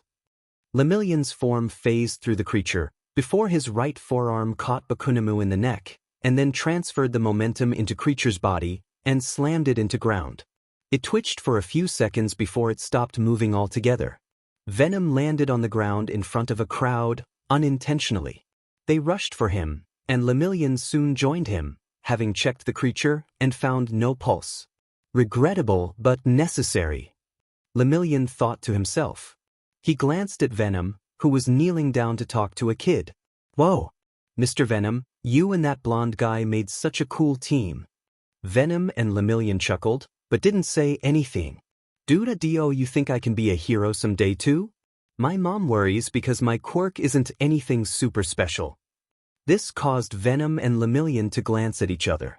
They both kneeled down to look the child in the eyes, and each put a hand on his shoulder. "You may find this difficult to believe, kid, but can you keep a secret for us?" The child nodded rapidly. This caused Venom to chuckle again, before he leaned in conspiratorially and whispered, "We are actually quirkless. Or we were." This made the child's eyes grow large. Lemillion nodded as well. "My mother also thought my quirk wasn't suited to hero work. But I told myself that I would surpass All Might and save 1 million people. To do that, I mastered my quirk to the point I could use it offensively." Another shared look between the two heroes. "Young man, you too can be a hero." Venom and Lemillion spoke in unison, causing the young boy's eyes to well with tears. "It takes a lot of hard work and a firm sense of justice. And you can't lose faith in yourself when you make mistakes. If you can do this, then you will be a true hero like us one day." The child hugged their legs and was crying his eyes out. Venom opened his mouth to speak, but his blood froze at a scream that sounded from the crowd and his spider sense going haywire. "Look out!" Venom had enough time to turn around to see Bakugo holding its right arm and the tube that ran along it in its mouth. It screamed, "Kill me!" And it unleashed a huge blast that ripped towards the crowd and him.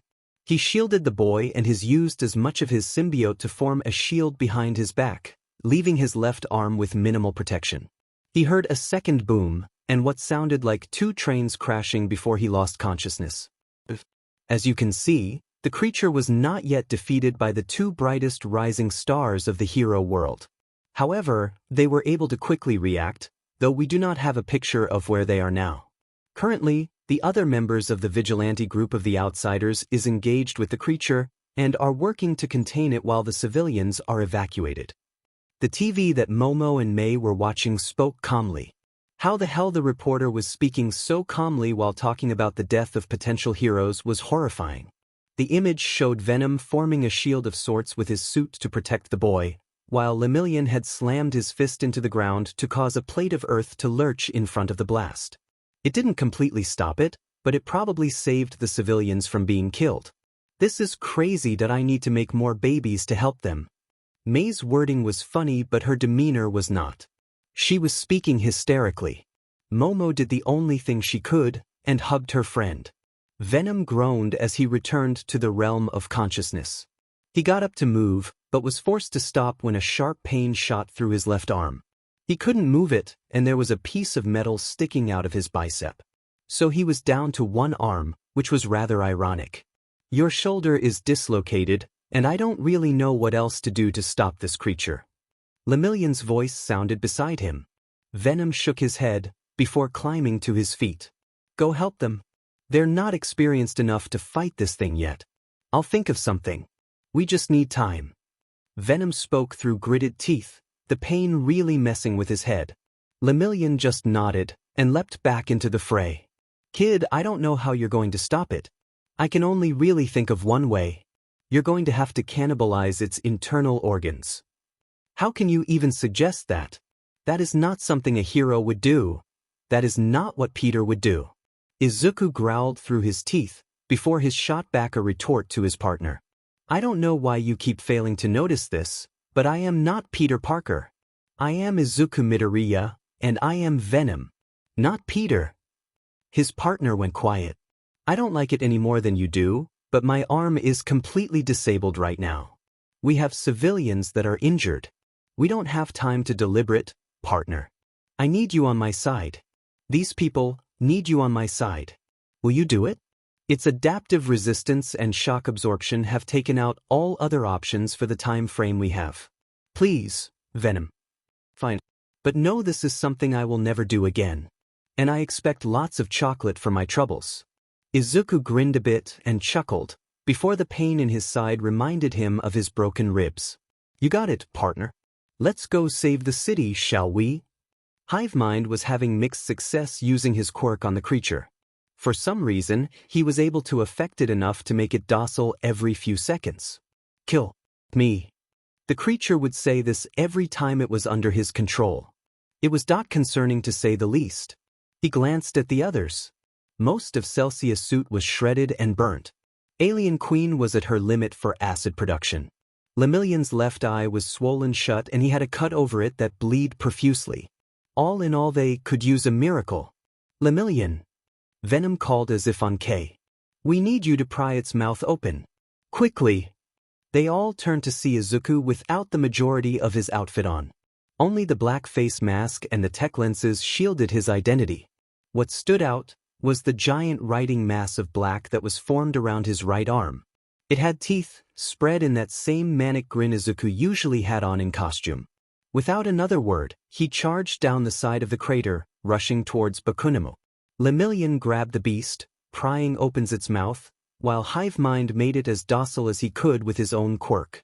Venom leapt up in the air, before shoving his writhing right arm down the creature's mouth, with a roar of triumph. With only minor resistance from Bakugo's left arm, the creature did not struggle as much as it should have.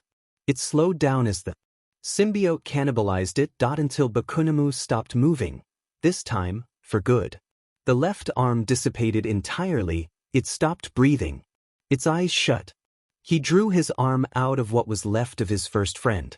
He felt a lot of things. Regret being the most prevalent. However, he stumbled back a bit, and almost fell, but Lemillion caught him. He didn't say anything, he turned them to face the crowd that had returned, as well as the news helicopter. He shared a look with the blonde hero, and in a single motion, they both raised their arms, Venom's right and Lemillion's left, and struck the pose of victory the former symbol of peace had after his own triumphant victory. As the cheers began, they smiled and laughed. The other outsiders moved up beside them, and they knew they had done it. They had stopped the monster. And they were finally the heroes they'd wanted to be. Izuku was running very, very late. Why was he running late, you may be wondering? Well, that's because he was running late to a loan meeting he was supposed to be at with Mei about starting their own support company. The idea was to pull a Wayne Enterprises and manufacture a lot of high-end technology while also writing off their own gear as internal R&D. Midoriya Industries would be a new frontrunner for the hero tech industry, along with other support company roles. Venom had actually suggested the idea, as Peter had started his own company because Felicia had convinced him that he was wasting his brilliance as photographer, not that she minded. So when Venom mentioned the idea to Izuku, he jumped on board, if only as a way to help the community with philanthropy and help increase his mother's standard of living. However, Mina had kept him up late via watching terrible movies and other things. Izuku blushed at that thought, and almost smacked into a building. Only his quick reflexes save him from becoming a laughingstock. So hence, he was late. His thought process was cut off when his comms lit up, and he saw his caller ID read Mei. Oh boy. This is going to be bad. He pressed the answer button, but to his surprise it was Hitoshi's voice. You know she's going to blast you with a sound cannon the second you walk in the door for being late, right?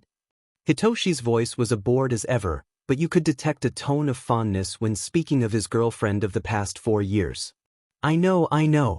I'm almost there. Just stall them. You have the right tools for that. Hitoshi sighed at this, but as the phone line went dead, he began to speak. So if I said Mass Effect 3 had a good ending followed by roars of outrage. The last 4 years had been good to them. Following the capture of the League of Villains, the mayor of Mustafa Town had personally walked into the crater, shook his hand, and handed both him and his team each honorary licenses. For actions of bravery in the field, he had said. So he had essentially achieved his dream. He'd become a pro hero. However, he had also experienced some bad times, like when a kid had asked him why he had such a scary smile on his mask. Naturally, the only coherent response Izuku had managed was, "What do you mean my smile is scary?" Or the fact he'd been consistently nominated the #1 hero who looks like a villain 4 years running. No, he wouldn't be petty or upset, because that would be bad. As for Mei and Hitoshi, they were still in their bizarre yet strangely adorable relationship. While this usually ended up with Hitoshi testing a lot of wacky devices to neutralize his quirk, he still loved her dearly. Shido and Momo had turned into a superhero and ultra-elite power couple, though the later was through no fault of their own. Mostly, Momo's parents had found out they were dating and had paraded them at one of their parties as the single most adorable couple ever. Things just spiraled from there. So Momo was both a designer for hero outfits and a hero herself, while Shido remained at member of the Outsiders out of respect for the man who'd shaped him into the hero he'd eventually become. Momo had actually agreed to be their primary backer for Izuku and Mei's company, Midoriya Industries. She was always happy to support her friends, and while she would have given them the money outright, Izuku talked her down to a partial loan in conjunction with a bank loan. He and Mei were more than confident her insane genius would more than pay off. They all still met up once every 2 weeks at LeBlanc for dinner, despite now being in college or busy with hero work. Tetsu was actually considered a member of the Outsiders now, along with his girlfriend Kendo Itsuka. They were recent additions, as they'd officially joined when both had graduated from UA about 2 years ago.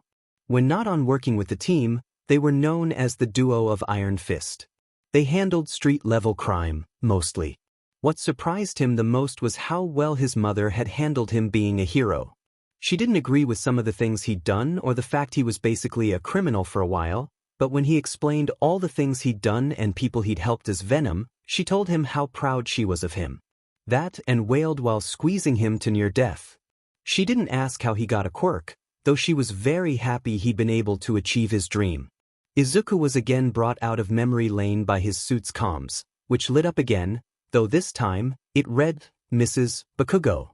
Again, his thumb hovered over the button to answer. Things were still awkward, given what had happened between himself and Bakugo, but Mitsuki Bakugo had reached out to him to apologize for not stopping her son's behavior and her sadness that they drifted apart. So about once a month, Mitsuki would join up with Izuku and Mina at LeBlanc to talk about life and reminisce of simpler times. He struggled to forgive Bakugo, and he knew Mina was still sad after he'd been forced to explain why Bakugo's mom was apologizing to him back when she'd first reached out. He was surprised she hadn't melted her entire dorm in anger. Mina was a very fun-going and easy person to love, but Christ she was terrifying when angry. Man, how you survive giant villains, that weird guy with 4 octopus tentacles and copycat, and yet your girlfriend of 4 years still scares you when she's angry? Oh hey partner. I don't get why this still confuses you. You said Peter was terrified of Felicia when she was angry. You literally said he went to China for a business expo to hide out when he ate her last tub of Ben & Jerry's. Americ one dream. Izuku felt a shudder from his partner. First off, we don't speak of that incident. Peter spent 2 hours dodging claws, and then another 2 chained to his bed after he bought her 20% ownership of Ben & Jerry's as an apology. I don't even have a gender or SXL preference, and I still have nightmares about that. Okay, sorry. Yes, Izuku and Venom had only gotten closer following the final battle. Venom apologized for constantly comparing him to Peter, which Izuku accepted. Venom didn't talk as much as he used to, mostly just making snide remarks about lame butt villains that look like C-listers from the Justice Friends or demanding specific snacks as payment for being the most awesome superpower-giving alien ever. Izuku shook his head before he answered timidly, "Hello? Izuku, how the hell are you?" Her sudden loud voice actually did make him graze a lamppost. "Hello, Mrs. Bakugo. What can I do for you?" Izuku spoke after doing his best to recover from nearly smacking into the post like a cartoon character or something. "Bah, I keep telling you to call me Mitsuki. You know I hate formalities. Anyway, I was thinking we could have dinner with your mom this week, since it's been a while since we've all sat down and done dinner together." "I think that's a great idea, Mrs. Dash, at her growl through the phone, he pivoted, Mitsuki. But I actually have plans with Mina on our usual night. It's, very important. He heard her whistle through the phone. So you finally got the stones to buy the ring. It wasn't a question, more like one talking about the intrinsic properties of fire being hot or something similar. Naturally, this caused Izuku to get distracted and smack into a bald hero who was walking with a robot-looking guy. Izuku muttered his apologizes, which the guy just waved off. Hello. Mitsuki's voice brought him out of her dazed state. Yes, I did. It's nothing super fancy, but I wanted to show her that she's my everything. And that I want to spend my life with her. DMN brat. If I was a few years younger, and you kept talking like that, I'd probably take a crack at you myself. His face went nuclear, and he started coughing awkwardly, which caused Mitsuki to roar with laughter. I'm kidding, brat. Don't sweat it. We can just reschedule for next week. Have fun, and don't make me any grand nieces too soon. With the click of the phone, the call was ended. That woman was 50 shades of inappropriate and crass, but she was kind, and while she had taken Bakugo's death hard, she didn't hold Izuku responsible for it. She thanked him for freeing her son, which was probably the most shocking thing about that first phone call she'd given him. Even more so when she admitted she knew he was Venom. It was small comfort, but knowing his former friend's family did not resent him helped him to make peace with what he'd had to do to protect the city. He still was haunted by it, of course, or at least his perceived inability to save Bakugo. But that would usually prompt Mina to flick him on the nose for being broody instead of a cinnamon roll. Whatever the hell that meant. He'd stopped trying to interpret some of Mina's Mina-isms a while ago. He shook his head and patted the engagement ring he'd bought. He'd taken to wearing it on a chain as a necklace for good luck during his solo patrols. Tomorrow was the big night. Tomorrow, Izuku Midoriya would propose to Mina Ashido. The next day. So let me get this straight. Yeah. You made Hitoshi brainwash Mei and your lone board. Correct. Just because you were running late. Yep. And you were late because? There was a cat in a tree.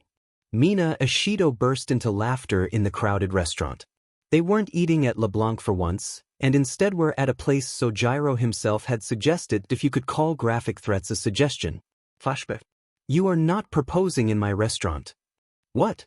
Why not? Because, moron, you're going to take her to this place. And you're going to. Collaborative whispering intensifies. Got it? Flashback over.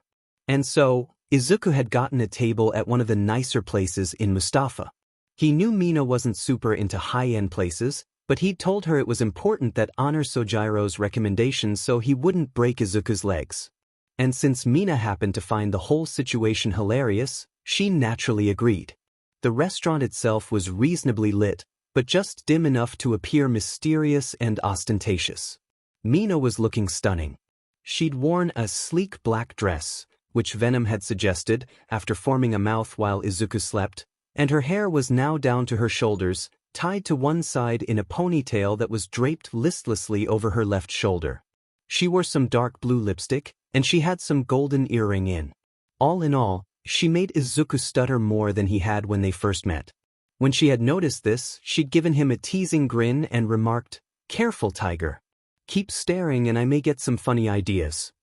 Anyways, our favorite couple were here, at a restaurant, enjoying dinner. They'd just finished their entrees and paid the bill. Now, Izuku had taken them to a very familiar place. A rooftop overlooking the city lights. He'd had to partially use his power to get them there, and while she'd teased him about using it as an excuse to press her against him, they were now cuddled up on a picnic blanket he'd placed ahead of time and watched the stars. "So do you recognize this place, Mina?" She pretended to think a moment. "Well, this is either where you beat the crap out of some scumbag mugger." Izuku's head fell a bit, which made her laugh and kiss his cheek, "or it's where we first kissed after you saved my life." His eyes shot up to meet hers, though they briefly paused on the warm and caring smile on her face. "That's right, Mina. This was where you became my queen. It's funny how things turned out. You ended up with a stuttering, awkward guy who doesn't talk much." "Why me?" he asked curiously. She laughed a bit and flicked his nose. "I think the question you should be asking is, why wouldn't it be you?" At his confused expression she continued, Izuku, you saved my life. If that isn't some cheesy Hollywood moment to kiss the girl, then I don't know what is. Even if you take that out of consideration, your kind and your sense of justice motivates me every day. You say I'm your inspiration these days, but I could say the same thing about you. Even if you are a CEO snob now. Izuku face-bombed at her sweet speech that turned teasing. Of course she'd rip him about successfully getting his business loan approved. But I gotta ask Izuku, why'd you bring me up here? I know you're kind of sappy, but your gestures are usual small and everyday ways of showing you love me. Why this? At this, Izuku pulled away a bit and reached into his pocket, before he shifted onto one knee and took her hand. Mina Ashido, I could go on another speech about how you complete me, and how you're my partner in pretty much everything. But I think I'll skip right to the question, will you marry me? Her expression was stunned, before her cheeks turned lilac, before delicately taking the ring and putting on her finger.